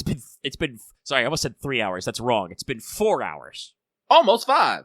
But since it was free on PlayStation Plus, and I have been trying to indoctrinate myself with more 40k lore, because as with usual with nerd groups, it seems like 3/4 of the people I talk to around here are into 40k. plus people in, in my meat space friend groups are into 40K. So I'm like, okay, fine. I'm never gonna buy a fucking plastic spaceman. I'm never gonna buy a plastic spaceman or probably play the fucking war game. I have to think about it here. But I should at least be enough familiar about the lore so when people start talking 40K at me, I can go, okay, I understand this. So this is why, I started reading, the Tanith series. This is why I picked up Rogue Trader. This is why I play Darktide. And this is why, when Space Marine 2 became free, I was like, okay, I'll play this. And I did play it. And I have to say, I enjoyed my time. Like I said, there is something just viscerally satisfying about being an 8 foot tall super soldier in power armor, swinging a thunder hammer and squishing things. Especially when I have a jetpack and I can jetpack into the squishing things. It's good. Or you can fire a 1-inch bolter shell and just watch a guy disappear. If I haven't mentioned that before, yes, Astartes bolters are 1 caliber. They are 1-inch diameter, high explosive armor piercing rounds. Mm-hmm. So you can just watch a guy turn into soup. Axe, you say you're the single Warhammer Fantasy fan, I know, but I also know you also talk at length about Warhammer 40K. So you cannot exclude yourself from this. I also there's a few. I mean, Lucky and I know a person who likes fantasy, like old fantasy, is J Raptor, Rubik's Raptor. Like he's done several. He's shoehorned old Warhammer Fantasy before they revamped the world into Age of Sigmar into Arma before. So he's a genuine freak, and he would say it too. I've watched those videos. He's like, we've done the unspeakable. We've put Warhammer Fantasy into Arma. I think Warhammer Fantasy, it has its fans, and Age of Sigmar has its fans. All right, next time we have a Warhammer 40K, you're forbidden from speaking in it because you do not actually care about it as much as you do Warhammer Fantasy. Axe. He's exaggerating, by the way, but he's making a point. Yes. You're being weird. Axe, didn't you tell me that you had so much fun playing a Navigator in Rogue Trader? Like one of the most fun you've had playing a game? 40K stuff happens. I think, Lucky, though, to talk about a point that Axe raised, and you raised as well, 40K has a weird infectiousness to its lore. I wasn't really super into it for a lot of years. I just kind of casually knew stuff about it from memes, and at some point I picked up the first Dawn of War because a lot of people make jokes and were like, oh, it's a pretty good RTS, and I was like, oh, this is pretty fun. And then ever since then I've just kind of been chipping away, read a few novel series. The tabletop RPGs by Fantasy Flight were always talked up. So it kind of slowly spreads and worms into you. Oh my and then god, obviously is fucking Warhammer 40K beer for nerds? It's beer for nerds. It is nerd beer. It's not so when you think about it, it's not something you expect to get into. Honestly, I'm gonna still say it because of the prize points and getting into how they change the rules and stuff, it's probably not as fun and great as you think it is, but because everyone else is getting into it, you get into it, and because you get into it and you spend time with it, you start accepting it for its flaws and having fun with it. It's like it's acquiring a taste for fucking alcohol. You find something you like about it and just keep doing it. Yes, no, you're right. That's so true. It is the beer of hobbies. You just try it a little bit. And some people bounce off really hard, but you keep trying it until you find the one thing you like. I mean, I think minis is a little bit better than buying cases and cases of beer, but it can still be a problem. Paint your miniatures before starting a new kit. I'm pretty sure many people have alcohol addiction. Guess what? I'm pretty sure there's people who have fucking minis addiction. Yeah, no. Anyway, you played Space Marine 2. You liked it. It's pretty good at getting its experience across. I will say, I did make a slight mistake. I was looking at the difficulties, and there's veteran is the intended experience for difficulty. I was like, okay, fine, I'll play on hard. Why not? This was a mistake. When they say intended experience, it is intended experience for you and 2 of your friends. Yeah. Oh, yeah, no, I just, when you were online trying to beat a mission, I randomly jumped in with you in one AI, and that one still killed us, both of us together 4 times. Some of it was me trying to remember all my buttons, but it was definitely oh no, this hurts. This has hands. This has hands. Also, yes, Warhammer Community has some good things. It also has a lot of bad things, like a lot of bad game adaptations, a lot of arbitrary rule changes, a lot of overpriced minifigurines that they keep changing so they can sell more figurines. Yes, Also, Games the Workshop lore is is a company absolutely that's very batshit insane strong. and dark for no other reason that they want you to fight other dudes. In the grim darkness of the future, there is only war. No, it's very, it's very intentional. Sometimes it's pointed, but there's a lot of fun that you can have with it. Yes, Like I just said, I am growing to appreciate 40K in its own right, but I am doing this as someone who did not grow up with 40K. Like I said, like, oh god, like, I've been playing tabletop games since I was like 13, I want to say. I can't remember. It was like my first year of high school. I can't remember when that was, though. Or was it my last year of middle school? Fuck, I don't remember. But, like I said, and, I've always, I've tried a lot of nerd stuff. I played, I've done a lot of tabletop. I've done LARPing. I've done, various collectible card games, conventions, cosplay. I have done a fuck ton of, nerd and nerd adjacent hobbies, but for some odd reason, the 40K war game just completely bounced off of me. So now that I'm I'm just getting into the lore now in my late 30s here, I haven't necessarily shaken off that, bit of apprehension I've had for it, but now that I'm actually in it, I'm actually seeing some of the stories in there. Like I said, Tannis Firth and Orly, very good. It's fucking, I can't remember the name of the fucking British TV show with, Sharps. Sharp. It's sharp up 40K. That's good. Rogue Trader, a CRPG that, takes place away from main lore. Also very good, unless you're getting lore. Space Marine 2 is something it's one of those games where you get in and you just starts throwing fucking nouns at you. But guess what? It doesn't matter. You're just there to squish the things that was trying to kill you. There is no in the game, there is no need. The intro dialogue of Space Marine 2 is very illustrative. It's just hey, in the Grimdark Futures, there's only war. The Imperium's set by all sides. It's very bad. The Imperium does very bad things to survive, but, it's a hostile universe. Foremost amongst their killers are, the Emperors, Angels of Death, the Space Marines. And then you're like, got it, I'm the Space Marines. I am the Space and then Marine. does a big spooky intro about the Tyranids flying down, and it's just what are the tactics, the cost unmeasurable, and then you're just well, that's why we're here. Mm-hmm.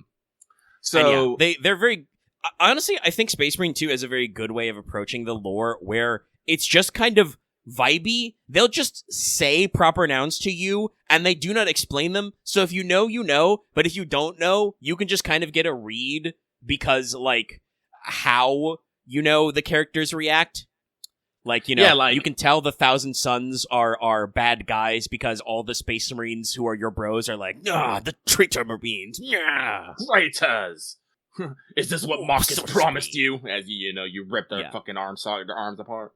No, but like I said, you get in there, you're playing Titus, returning protagonist from fucking, the first game. Is it necessarily important that you play the first game? No, but you can get some... Oh my god, this fucking Sorry, I'm playing Star Sector still on the side here, and the hyperspace storm has literally sent me to the other side of the fucking map because it fucking keeps pushing me! Damn. Stop it! And I got caught in the slipstream again! Will put me back in the hyperspace storm! Ah! Well... Okay, I'm out. At least there are no demons. There are demons, Maggie. You just haven't met them yet. True. Also true. But, Hyperspace. Oh, actually, I don't know if they're hyperspace only demons or not. Well, you can only meet them on the hyperspace map. You have to go, spoilers for Star Sector, but if you go out into the abyss outside outside the map, there's things called abyssal lights. And if you touch them, sometimes you'll just be beset by formless red and black demonic looking energies. Yeah, it's kind of demons. That's kind of demons. But, Space Marine 2. It comes in, throws nouns at you, you're playing the protagonist from shit happened in there. I actually had to ask. I remember because, like I said, this is a 3-man co-op, which is quite fun. I was playing. Usually, Megan got in there. Psyker got in there a couple times, and Aaron got it there at the end. And kind of explained, you guys kind of explained what happened to Titus at Space Marine 1, what got him into Space Marine 2. The Codex Astartes does not support this action. I want to punch that guy, but that is not very brother-coded of me. Yeah. And technically the story itself tells everything. It's just Titus is very closed-lipped for most of the game, so it takes a while to explain it to you. No, which I think is fair, and I also think is part of, Titus's character arc, because he does have a bit of a character arc. Him and his two bros, I totally forgot their names already, fuck. Gadriel and Chiron. Or Chiron. Yes. I think there's an I in it. Chiron. Yeah, there's an I. But there's no L in Gadriel. Well, no double L. It's not Galadriel. But, so you go through some things, and like, this is the thing I like. You start with the Tyranid. Invasion, and you eventually, run into the forces of chaos with Big Zinch in there, which is good. I was a little worried because thankfully I had been indoctrinated enough into Warhammer 40k lore that when we go, under the reliquary ward and we see that it's actually a tomb world, I'm just like, oh no. It's like, I'm expecting, a swarm of scarabs to just pop out of anywhere. Thankfully that did not happen.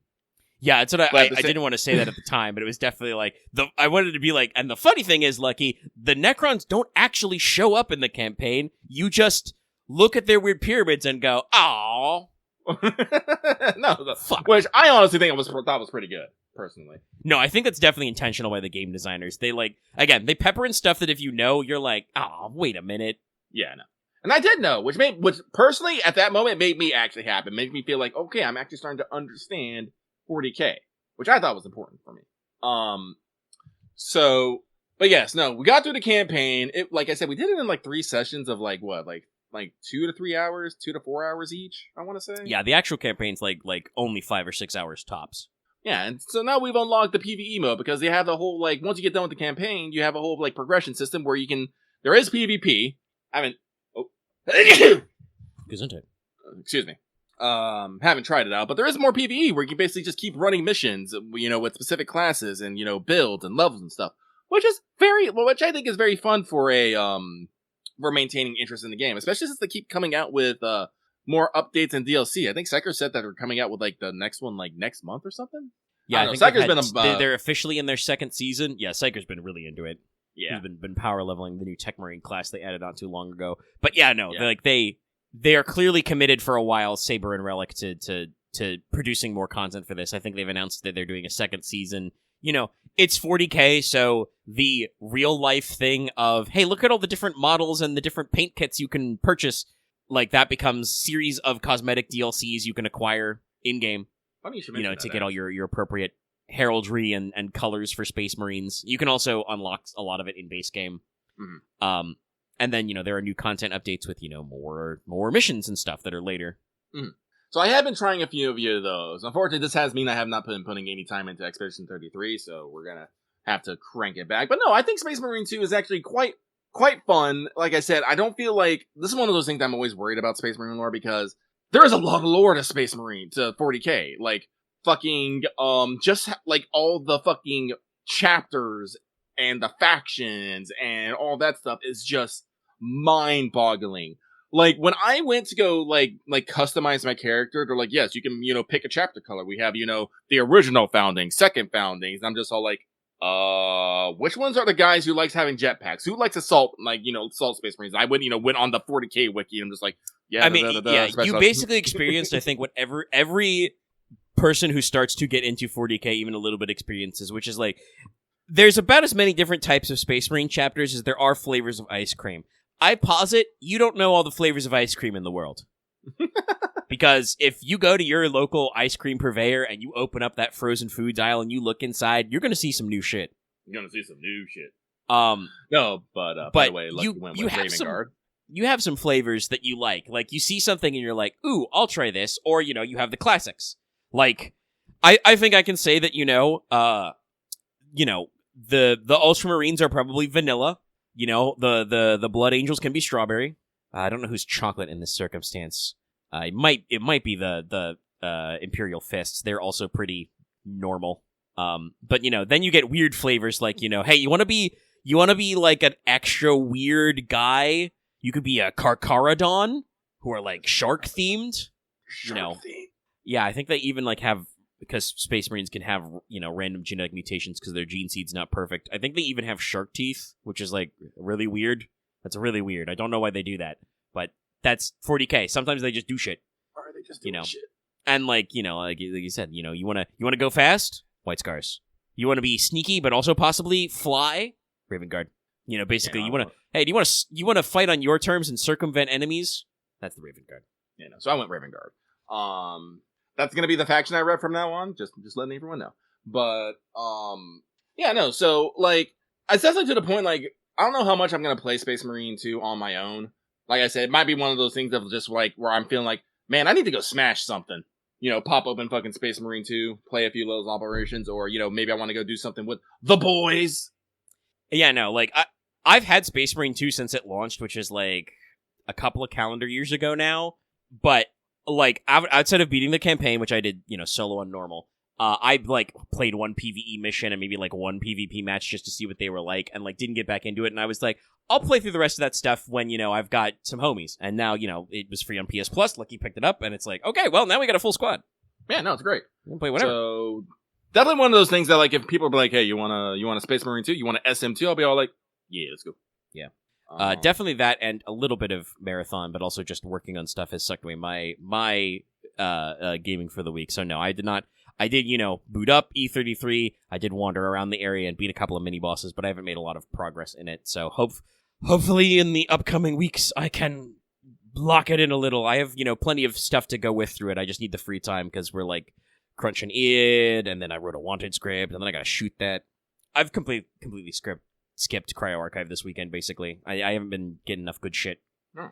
I did play Cryo Archive a few times. I went to the Lose Everything Factory last weekend. Cryo Archive is terrifying, but in like a cool way. I don't know how to describe it. It's like super enclosed. The enemies are everywhere. There's all kinds of traps, and you're basically guaranteed to run into another team, at least one, because the way the spawns are set up. But there's also, like, if you want to solve it, there's a fucking raid boss involved. I've never successfully extracted from Cryo Archive because it has a new mechanic called security clearance, which you have to slowly build up. You have to get to security clearance, like, 3 to even call and extract. You have to scavenge batteries to power the elevators to extract. Like, it's a whole, like, different thing. It's really neat, and I'm very interested to see, like, after a few weekends, like, what the community is doing. Because it's, like, overflowing with goodies. Like, even the currency scrap is good, but there's, like, better guns, better goodies, better drops, but tougher enemies. It's a whole thing. But yeah, Space Marine 2, also very fun, and I have not had a chance to get into it. And I've even, I don't know, when it'll show up, because, again, no free time to write, but I've even put forward to the group that we could do a little, something with Deathwatch, the Space Marine Thieves tabletop RPG. Like, like, probably somewhere between 4 and 6 sessions of like just a handful of interlinked missions on a little campaign, military campaign. Mm-hmm. And so just show up, could squish some Xenos, get out. Yeah, do a couple of different tactical objectives, just like the PvE missions, and punch through, fight some bosses, shoot some guys, and see what is up. Sounds great. Yeah, I already have a few ideas rattling around my head, so I'll take some time to write everything down. But I also got to catch up a little on. Actually, no, I don't have to catch up that much on Rain. I do need to this upcoming week, but I don't think we'll get so far as to actually go into the Fogvale next session. Well, actually, I can say that. Guys, you can't go into the Fogvale next session. It's not ready.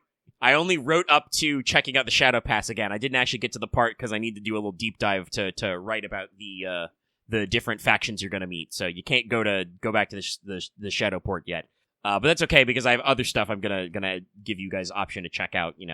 But first, we're going to have a little meeting, because I titled last episode, which is already out, Summer's End, because that's kind of the point where we are, and that was kind of like, I originally intended it to be basically all denouement, but there was some extra action in there. Oh, yeah. Like, you guys did you did pick some options, which were always available, but I talked about this a lot with the way I thought about this. The way the end of Summer Court was like very open-ended. Mm-hmm. Like, I really didn't know how you were going to react to some stuff, so that helped, and I think that hurt a little. Yeah. There were times when I feel like I didn't do a great job of like focusing the group, so there was no clear like obvious best answer or right answer, so we kind of like went a bunch of different ways. And while there was some good role-playing last session, there were also some moments where there was some kind of meandering role-playing. Yeah. Where you used at one point, I think it was technically after session, but you used the word dither or dithering at one point, and I'm like, no, that definitely happened that session. There was some dithering. There was some kind of hemming and hawing, possibly some dilly-dallying and maybe even some shilly-shallying. Yeah. Dilly-dally, shilly-shally. Like, some solid stuff, but some people were a little out of it. Axe was talking about how he was just kind of like, had a big pressure headache. Yeah. You think, he's saying now he thinks he caught a virus. Yeah. Makes sense. No, actually, being a little fever-brained. That session. It's quite noticeable. But no, like I said, like last session in I'm trying to sorry. Last session in particular, I do think I was quite a bit frustrated with the roleplay because I was very excited to actually move on, get a whole bunch of scenes done, and move on. But this is partly because of the dithering, but also partly because there were scenes that Omega wanted to do, which was a cool scene, by the way. Yeah, I basically, no, that probably would have been a little, well, I don't know if you guys would have decided to go that direction. Sorry, I'm talking about stuff. If you watched it, there's a thing with a wild hunt involved. That could easily have happened at the end of last session, but Dallas had to go, and, Dallas also had to dip this time, but, our pacing was really weird. We didn't take a break at all for like 2 hours, and then it was like, oh, let's take a break, and then we kind of wiggled back in a room, and then at one point Dallas said, I gotta call it in like 30 minutes, and I definitely noticed it at the end of session, and then thinking about it later, I'm like, that is definitely when the energy dipped a little. Yeah. But in the previous session, Dallas also was like, that one we ran up to the very end where literally Dallas was like, had his microphone muted and was responding in text at that point, kind of a thing. Like, that's how into the deadline we got. So, I could not fit it. I think in my ideal world, I would have fit it, and then everything in this session could have been kind of denouement wrap-up, but it didn't happen that way, so the guys did get to have this wild hunt sequence. I got to introduce yet another NPC who's been rattling around in my brain for a while. I'm sure you will see more of her at often on points. Technically, I think I did mention this in the last session, that there were some conversations I might want her to have that we can still get to this time. We'll see if it comes up. Because technically, she hasn't left yet. No. Who loves goblins? I love goblins. But, so, me personally felt a lot of frustration during that session because, well, one, like I said, there was a bit of unfocusedness. There was a lot of good roleplay in there, but there was also a bit of unfocusedness in there. And it came from a lot of people. I think a little bit came from me because there was particular scenes that I wanted to do, so I was trying to move us on to other ones, but other people were having ideas of wanting to do roleplay on that. Some ideas weren't getting communicated properly to other players and stuff, so that, there was kind of this weird back and forth, like this weird tension in character and out of character. The tension in character, I think, was pretty good, but I do think that some of it bled out of character.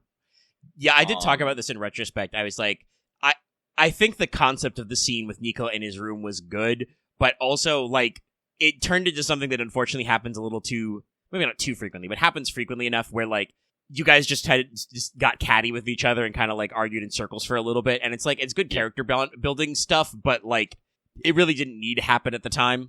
Yeah, there was some very strong character stuff from both PCs and NPCs. Loth finally, I think, in character buried the hatchet as Logesh with Enos. I don't know if Enos feels the same way, but I think Logesh made that conscious choice to put it behind him. Oh yeah, be actually concerned about you, and it's funny that it was such a point that, Nicola didn't really observe or acknowledge how fucked up Enos was, because I think every new NPC you met that night was like, oh shit, Enos, are you okay? Moira was dude, you're fucked up. Here, let me get you a sling. No, really was oh my god, you're beat to hell. What's up with you? No, and I said, that was the thing.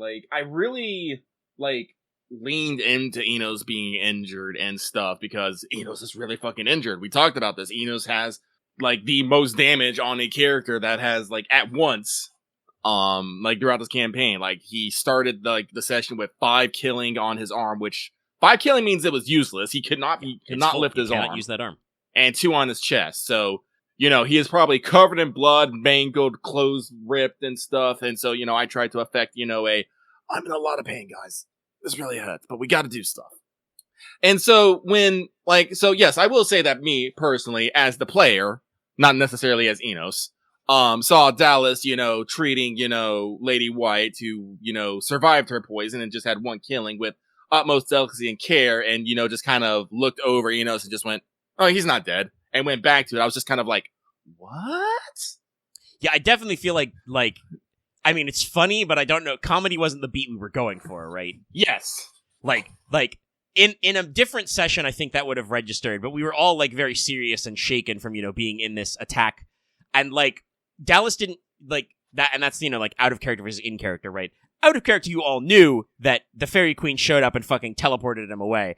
I kind of feel like the other team, like Logesh and Conrad, didn't necessarily do a good job of acknowledging that in character, because, like, Logesh kind of started off on the wrong foot by being like, oh, hey, did you see what happened to Nicola? And Conrad's like, no, where's Nicola? Wasn't he here? Like, they played it up like I didn't do a beat where, like, the Fairy Queen very obviously showed up, grabbed him, and left, in a swirl of butterflies and shit. Like, that was a big enough set piece that should have been obvious, but that was a session ago, so that's not how the roleplay felt, right?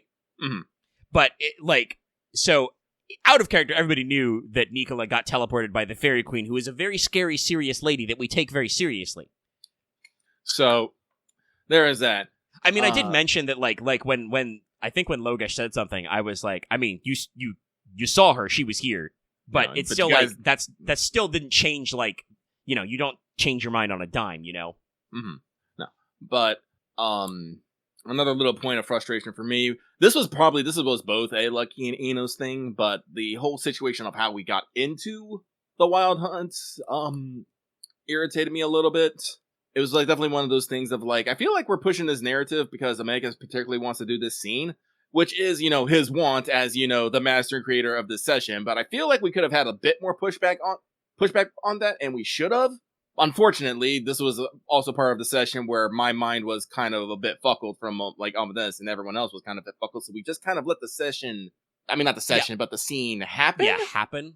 Like, and you asked me about this later, and I didn't talk about it. I'm like, no, absolutely, you could have gotten his ass if you really felt like it. But the problem was that in the moment, the team didn't feel like it, so it just kind of, like, it's always that thing where you think back to yourself, and you just go, like, hey, wait a minute, that guy was being an asshole. Actually, no, I think you said that in the moment, but it was definitely, like, more like, this guy's being an asshole to me. I don't know what to do about that right now, though.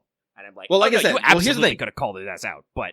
No, like, yeah. But, like, here's the thing. We didn't have to argue with the Queen, Axe. We could have said, no, my lady, no, my lady, you do not have to, you do not need to answer to this man. Like, we could have done that. Because, like, this is, hindsight is 2020, but like I said, I saw in a bit of things, like, no, Marquis Espada is a guest in our house. Like, he is a guest. A guest does not get to dictate what other guests or what their hosts get to do. The only person in that room that it could have, like, done that was the High King. So we could have been all like, no, Marquis Espada, you are in the wrong. I do not see you running out to, capture these ruffians when your son and son and others were attacked. We could have called him out on that and, put the blame on him. Yes, that would have been very aggressive and we would have been a lot more confrontational with Marquis Espada, but we could have done that. We could have called him out that he was like not. That was the thing that I talked later. Like, oh, absolutely. You could have also, if you wanted to, not necessarily argue with the Queen, but you could have just asked her, hey, Your Majesty, could you not summon the Wild Hunt and have them run roughshod over our town? Yes. And again, it's one of those things of, like, hindsight's 2020. Like, I didn't have the lines for it at the time because I didn't want to. This is the thing. The thing is when you want to say something, but you don't want to stop the fucking scene so you can, like, think for 10 minutes of what you want to say, especially when we already been kind of, like, losing juice in here. It's just one of those that happens. That happens to everybody in this fucking game. Like, even me, sometimes I go, oh shit, I forgot something, but I'll loop it back in later. I don't want to stop the flow. No, so, like, I've already, like, in the future, like, I'm gonna, like, it's one of those things I've noted, like, down. It's all, like, Enos will remember this with, Marquis Espada and stuff. And, hey, listen, if I can... Actually, not fun fact, but funny story. You were the one who said you wanted to rekindle that Espada juice that we felt like we lost. So it's like... Yeah.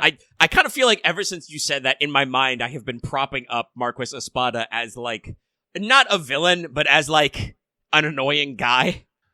He's an obstacle at times. Yes. A rival, for sure. Like, definitely sometimes an adversary. Like, he is an obstacle that you sometimes have to overcome. He blocks you from things.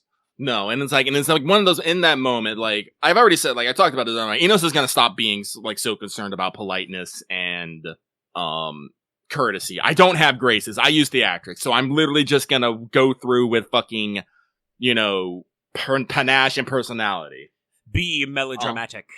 Yes. But no, so, like I have a like it's a like when after the session comes, I asked suggested that we have like a sort of document to suggest scenes we may want to have, so other people can see what scenes people want to get do and see if they want to insert them in or out of them.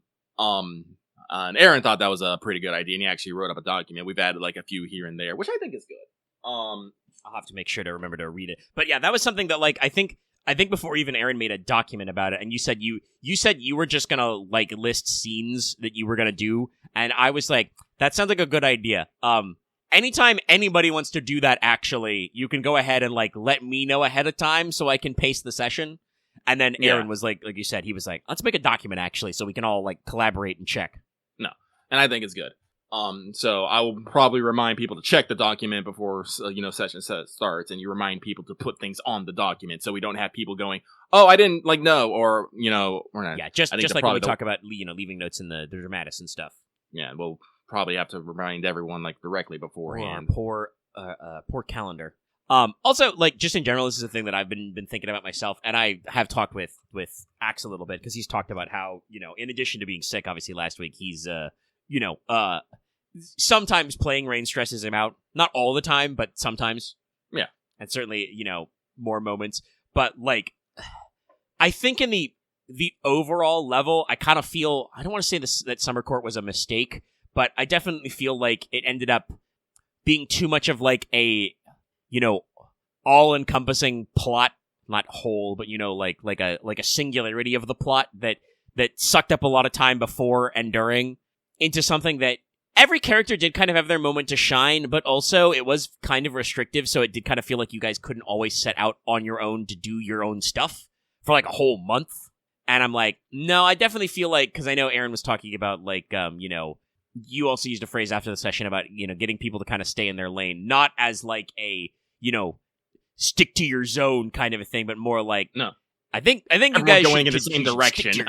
Stick your character beat, which direction your character arc is going in kind of a thing. Yeah. And I am glad you clarified, because I actually wasn't sure what you meant by that at first. I misunderstood originally. I was wondering. I probably did not phrase it the best. I was emotional. Yeah. I was wondering if it was maybe an annoyance which you have also expressed differently and some other people have about, the moment when we bring up certain skills and then like 4 people jump up to roll it, sometimes even if they don't have the skill. No, I think we're getting better about that though. No, I don't think any of that happened that last session. I do think like there was like knowledge skills are pretty good. No, I think like the weirdest skill roll was like when you asked, "Hey, does anyone have knowledge occult?" And Dallas was like, "Yes, I have knowledge occult." But I think it was like just him. Yeah, that was actually a question. I'm like, I was surprised. I was like, "Oh, really?" Yeah. Yes.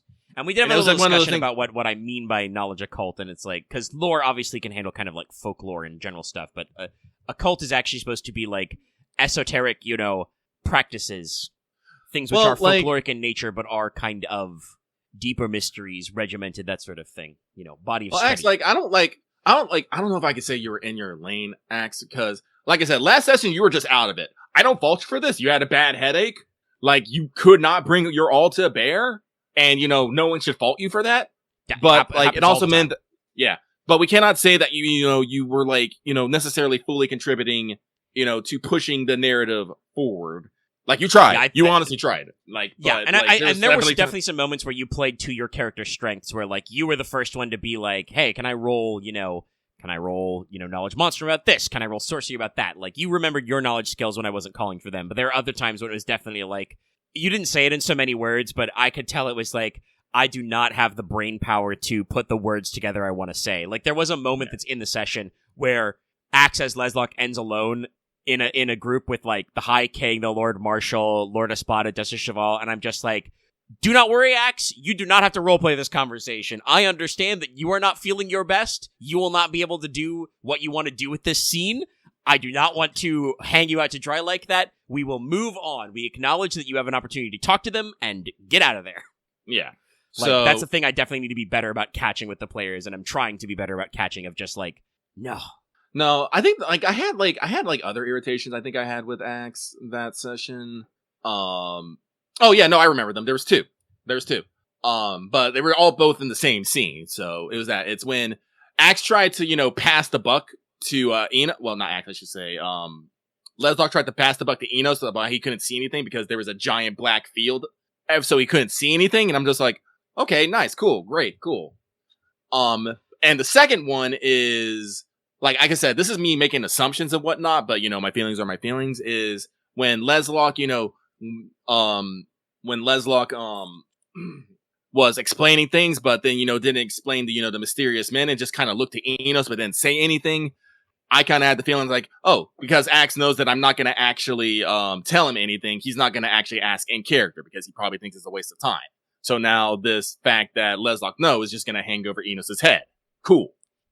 Yeah, I don't think, because I think Axe may have mentioned it even in text there. I don't think that Axe meant Leslock as that, but more as like, oh god, what did he? No, I think he's been raising his eyebrow. It was like a beat to file away for later, which just so kind of means it's over your head, but I don't think it was necessarily an out of character thing, because I think Axe was talking about earlier in the week that it's like, I want to know more about Enos, but Leslock trusts Enos, so he's not gonna pry right now. Yeah, no, the thing, though, I definitely want to say is that I will say, trying to be like, oh, Enos could fill the group in. It was, yeah, no, that's definitely, I think, where your tiredness showed. Axe saying that, confused in the moment why you didn't chime in. But it's like, no, that's like, I think where your tiredness didn't keep that up, because you like communicating that Leslock would have been confused would have been a beat, because that was like out of character. We'd been discussing that Enos wasn't gonna give that ghost up easily. So like in character being like, pause, wait, then be like, Enos doesn't fill in, and then Leslock goes, okay, that was not what I thought would happen, but that didn't come across because that's not. Yeah, you didn't communicate that at all. You just said you pause a beat, look at Enos. Like to me personally, that was Leslock going to Enos and going, I know and stuff, but I'm not saying anything, and then just moving on. Whereas Leslock meant more of that, like, hey, you know about this, right? And Enos was just, that we can sort that out in a different conversation later. Several character moments have happened like that, where the characters pass each other by. Yeah. But no, like, overall, I think like I said, the session was all right, but I was definitely thinking about in hindsight of just being like, there was some stuff that got a little weird. I did talk about this where it was like, I feel like some of the opportunity to scenes got very messy, because after the intended conclusion, the wild hunt, all that stuff, that beat after was kind of open-ended. It was meant to be kind of like wrap up, know the score. But you guys players to me, you player characters to me, and you actually managed to stick to your guns and resolve something and get some extra stuff that I, wasn't originally planning, that lore drop yet. Mm-hmm. Luckily, I had all my background work, my high-level background work, detailed. But so that kind of changed, I think, the tone of the scene, because it ended up from just kind of like a simple, counting up, gains and losses kind of a thing to like, well, now we're also getting new information, and what do we want to do with that? And the getting new information scenes kind of like overlapped in weird places and like got muddied up with like role-playing scenes, and like it got a little messy. And then there was a point where I said, where I think I've gotten pretty good at feeling when both the group is losing the energy, and in particular, like I've started taking note when like Lucky is particularly silent or other characters are particularly silent. Like, I knew that Axe was actually tired throughout the session because he was not responding in his normal ways. I could tell when Lucky kind of lost the juice, roughly right around when Dallas said about 30 minutes. No, like that literally took the wind out of my sails, because that was literally me being like, oh no, we're not going to be able to do much anymore, so just Loth straight up announced when he got the wind out of his sails, because he banged his pinky slamming his desk because he got talked over one too many times in that night. And it frustrated him, and then he banged his hand also, and it's just like, okay, Axe, that was the sign. Axe, you cannot blame your mic and headphone for every time you do not hear or understand something. Like, I want to be like that. That's Axe, you're anxious about the microphone, but I think you're projecting like your anxiety that like some new microphone thing is fucking you up. I know that you do have a new microphone, and it is a little awkward, but like, no, I think also you just didn't say out loud some of the things you thought you said out loud because you were tired and distracted. Like, I think you genuinely did not always fully communicate the thought in your head. That happens, trust me. No, because Axe, I remember you speaking about, looking at Enos and then looking back and speaking. You did not, convey at any point that, Leslock was confused or, tried to, prompt Enos to speak up. Yeah. You said there was a beat, and then you moved on. He was like, kind of confused and not sure what to do. But then that's kind of like just the fog in zone of just like, shit, what do I do with that? Like, if you do not speak perfectly, that's okay. If you aren't, like there for the entire conversation and you ask someone to repeat yourself, that's okay too. Hell, I had to do that. Like, there was a point when you did a thing that I think was appropriate and polite for the scene, where in text you vacated the scene. Logesh and Enos and Moira a little bit were having a conversation, maybe a little bit Comrade. He was also very shell-shocked at that moment, but there was a conversation being had, and Axe was just in text as Leslock being like, "Yeah, by the way, I don't have anything to add to this right now. I'm going to leave and go do something else. I'm going to go work on some another important thing to me." But I don't want to interrupt the flow. But then later, when you were talking about that, I know that Leslie kind of wanted to blow by, but I was like, okay, I'm gonna need you to make a deliberate choice to blow off the High King. And then Leslie was like, no, I won't do that. You explain stuff, and I had to be like, because you explicitly brought up the Syndicate, and I was like, wait, did you know they were the Syndicate? Because that would be the On Fire boys who aren't here. And then it was a little like it took Axe a second to articulate it enough that I could follow it, but like he was like, "Oh no, I didn't leave until after like Enos brought up that they were connected to the Syndicate, because you mentioned Marapeso Marsh and being probably connected to the Syndicate."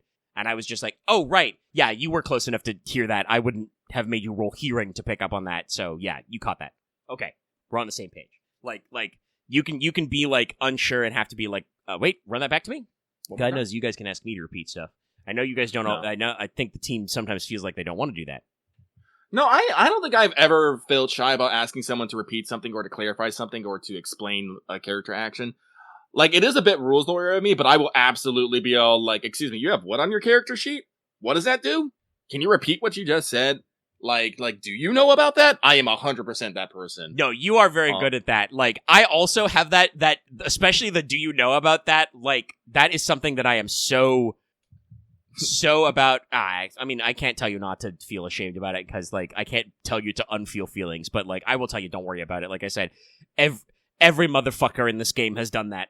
No, like Axe, like I'm not going to like, me, I'm harsh on people. I am not going to shame you for not being fully like having your attention. If you're not in the scene, or if you don't have anything like to contribute immediately, your mind will fucking wander. And like, if you're not feeling your best, it just like it's a compounding factor. And like, yeah. Dallas has been fucking sick as a dog in episodes. I don't think Aaron has explicitly said that he's been sick, but I know that definitely there have been times where he's joining the session, like coming back from work and shit. So I don't know, if he was always on the ball all the time. Lucky you've jumped in on game and been like, feeling sick or tired and hungry. No, Loth, so it's like, it's definitely... Loth left us that note about the cult of caffeine today, because I don't know what's going on with him, but his sleep schedule this week has been absolutely fuckled.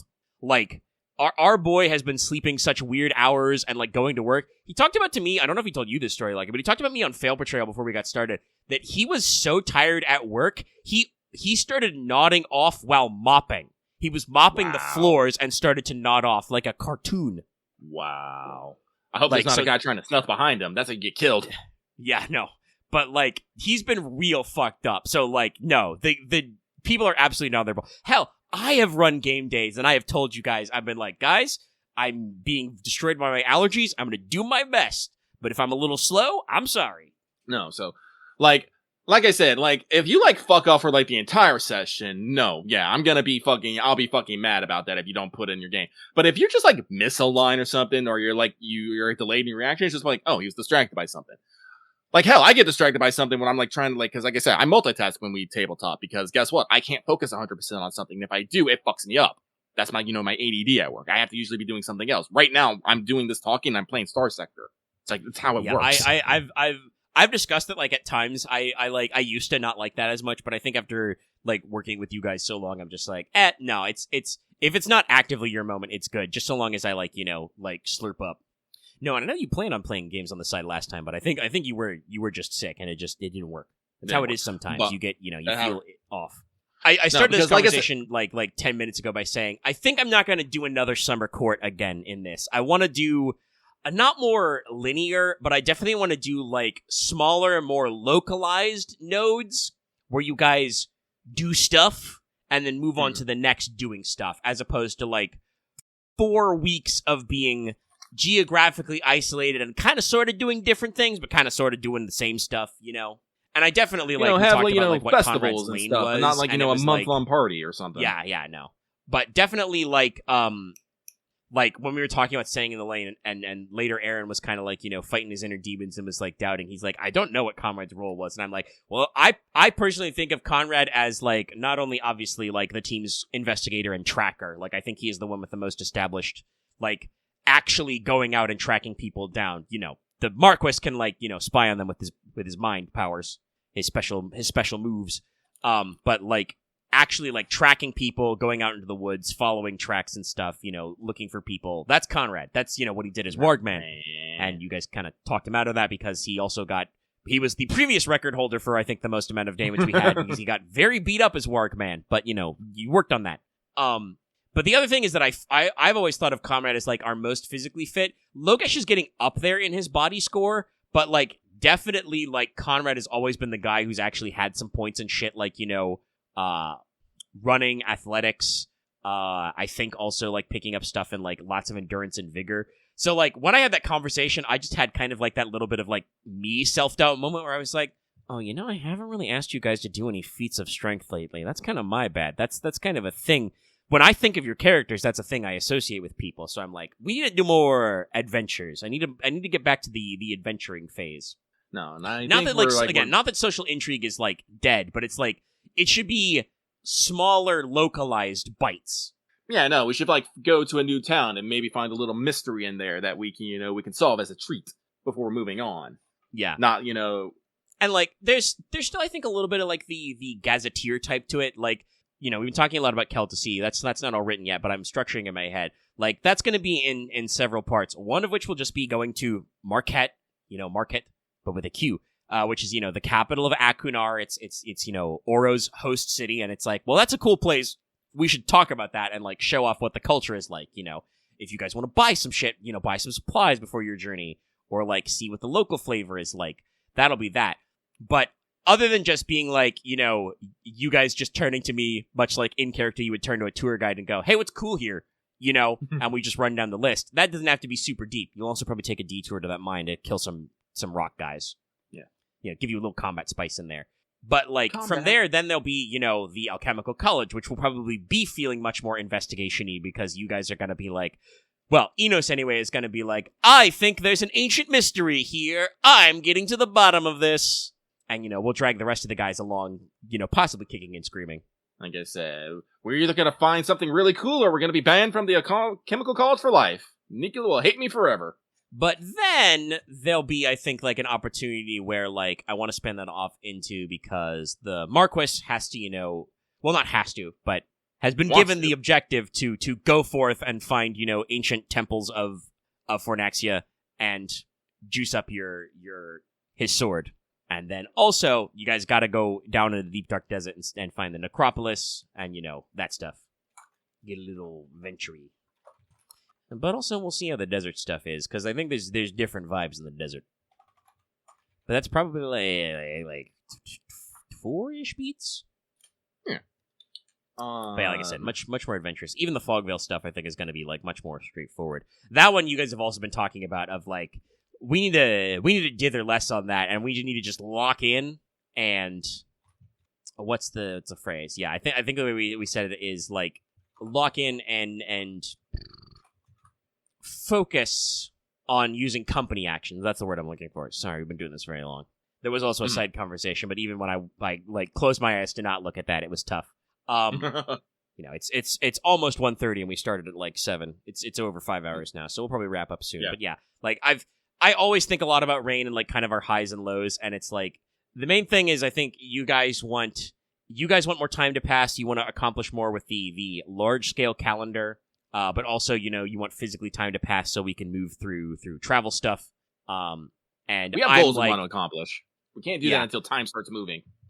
And that's definitely the point where I think I'm kind of like, okay, Summer Court, I think, is going to be like the last big thing I want to like, the last big thing I want to be like, I'm going to pin that to your schedule, like, 3 months early and be like, you got to deal with this. Like, that sort of thing will feel more loosey-goosey, and it will depend on what you're doing. Like, at some point, you'll probably be summoned by the High King to talk about some stuff. But that will be much more about, like, when you reach a certain milestone in the story where it's like, okay, you've clearly been investigating some stuff. The High King wants to talk about what you're looking at, So, you gotta take a detour and go to him, and then, work on that. Or other stuff going on. Waking Sands. Yes, Pray Return. Pray Return to Lampquare. What did I call that one? Palace of the Dawn? It's in my notes. It's just I don't. This is the beauty of the way I write. White way. Tongue-tied. The beauty of how I write Rain. I usually come up with proper nouns for lots of stuff where it matters. I don't have them memorized. I know that they exist. I can probably recall them if I work on it.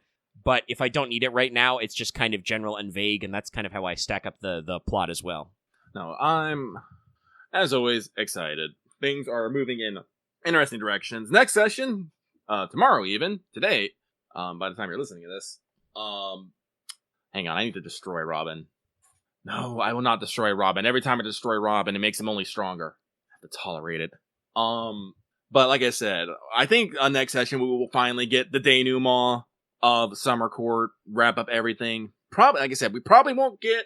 See, this is why I get along with Robin X. But, what was I saying? We'll get through the denouement of Summer Court, probably have some good scenes. Like I said, I've written down like several scenes I want to have. I think I am gonna, as a player, let slip some of, Enos's secrets, but only to like specific NPCs and stuff. So if I catch anyone trying to act on information they don't know, I will be very cross. But like I said, because I think I am gonna try to start moving forward Enos's character beats with this, because like I said, I was very frustrated with how things, and I was just like, no, I need Enos to be a little bit more wild. He is not, while he is, a very, friendly and kind person, he is also, not actually that courteous and respectful. He just kind of wings it. I need to embrace that. So Enos will probably be a lot. Also, especially like I'm pretty sure we talked about it last week with the finding out secrets and lore to progress certain plot lines, and how I felt like maybe Enos was being a bit more passive on that than he could have been. I don't remember. Yeah. We talked about that either on air or off air a lot about like the kind of the tension between, well, it'll come up when it comes up, or being like, no, I could sit down and like investigate this, but I didn't want to because I was working on other stuff. And it's like, yeah, no, I think in general the whole gang wants to be more proactive, and my ideas as game master are mostly to try and set up opportunities where you can be more proactive, give you more opportunities to interrogate things. Mm-hmm. Like I said, I don't know if we'll get to it right away next session, but next session I'm definitely gonna hit you with the Myrrh reply. Yeah. Like I'm gonna be like, here's your setup for Myrrh stuff. You can have that conversation at your leisure. I'll probably tell the gang in character about the Pitchstone Plains and be like, hey, if you want to do a little mini explore, go to the Pitchstone Plains. Mm-hmm. And set up some stuff. And like I said, I don't know if we'll get to that right away next session or not. We could do some of it. Might just bob around and do some stuff. Yeah, it's you, Robin. You violated the law. You didn't even know. You law violator. You're already in my web. I've already seized you. Omae wa mo shindeiru. Perfect timing on that email. Lucky didn't do that. I did that. Took me a long fucking time to find the change nickname button though. So I think it might be time to pack the show in. Oh no, I didn't do that. Robin did that. No, I said I did that. Himself. I got him. Oh, you did that. Oh, okay. Yeah, I got him. It took me a minute to find the change nickname button. So that's what I'm saying. We should probably wrap it up a little. Okay. No, I think I'm excited for Rain tomorrow. And yeah, pizza. We're gonna record Rain. Check it out. Thanks so much for everybody for tuning in. We're gonna wind the show down. Like we said, next week, look forward to Speaking, by the way, of things you can signal that you're thinking, I make a lot of, especially when I'm tired, I make a lot of noises to indicate I'm thinking and parsing. But next week on Let's Talk FGO, we'll talk about, we'll finish id, and we'll talk about what's going on with Kimono Murder Case. We'll probably have some sort of JP news, even though it won't be Golden Week for the collab yet. Though I don't know if they'll, do it exactly when Golden Week starts, but around then. But, we'll have a little bit there going on, and we'll probably have more Rain Tales, and we may have done some other stuff. If you want to follow us, given what's up with Lucky's Jaw, I don't know if exactly we'll stream on Monday. We'll see how he's feeling, if he's actually getting better. But we may or may not finish. Resident 6. I don't know why. Remember 6. We're getting there! Ada Wong's psychotic episode. But we've also got the usual stuff. Failed Betrayal and Final Fantasy XIV. We're going to start the Moogle Tombstone stuff soon. Which we need to do. We need to progress PvP. PvP. But also there's other goodies. And yes, no, Robin, you were correct. One of the most Resident Evils of all time. One of the most evil residents ever. Truly. But that's what we got going on. If you've watched this video this far, be sure to give us an old like. Leave your comments down below. I believe there were several things we could ask for comments about, so you can comment about any of them. You can also join our Discord. If you're new to the channel and you want more of this, subscribe. As I always make sure to throw in the call to action at the end. Consider ringing the bell for notifications as well. Think about joining the channel memberships for channel members. And consider supporting us on Patreon. You can get access to episodes in audio format, a little early for as little as $1 a month. At higher levels, you can get access to videos like that upcoming Wanted early and other such things. And you can even, at the higher levels, listen to us record Let's Talk FGO live every week. Sorry, I had a yawn in the middle of that. And at our highest tier, you could get a shout-out on air, just like Adam the Harp, Black Doji, Call Me Zed, Carlos, Dragon, Chitty1000, Rise of Kenji, Royal Garmin, and Sharvor. Thank you very much for your support. Patreons, and we'll see you guys next time.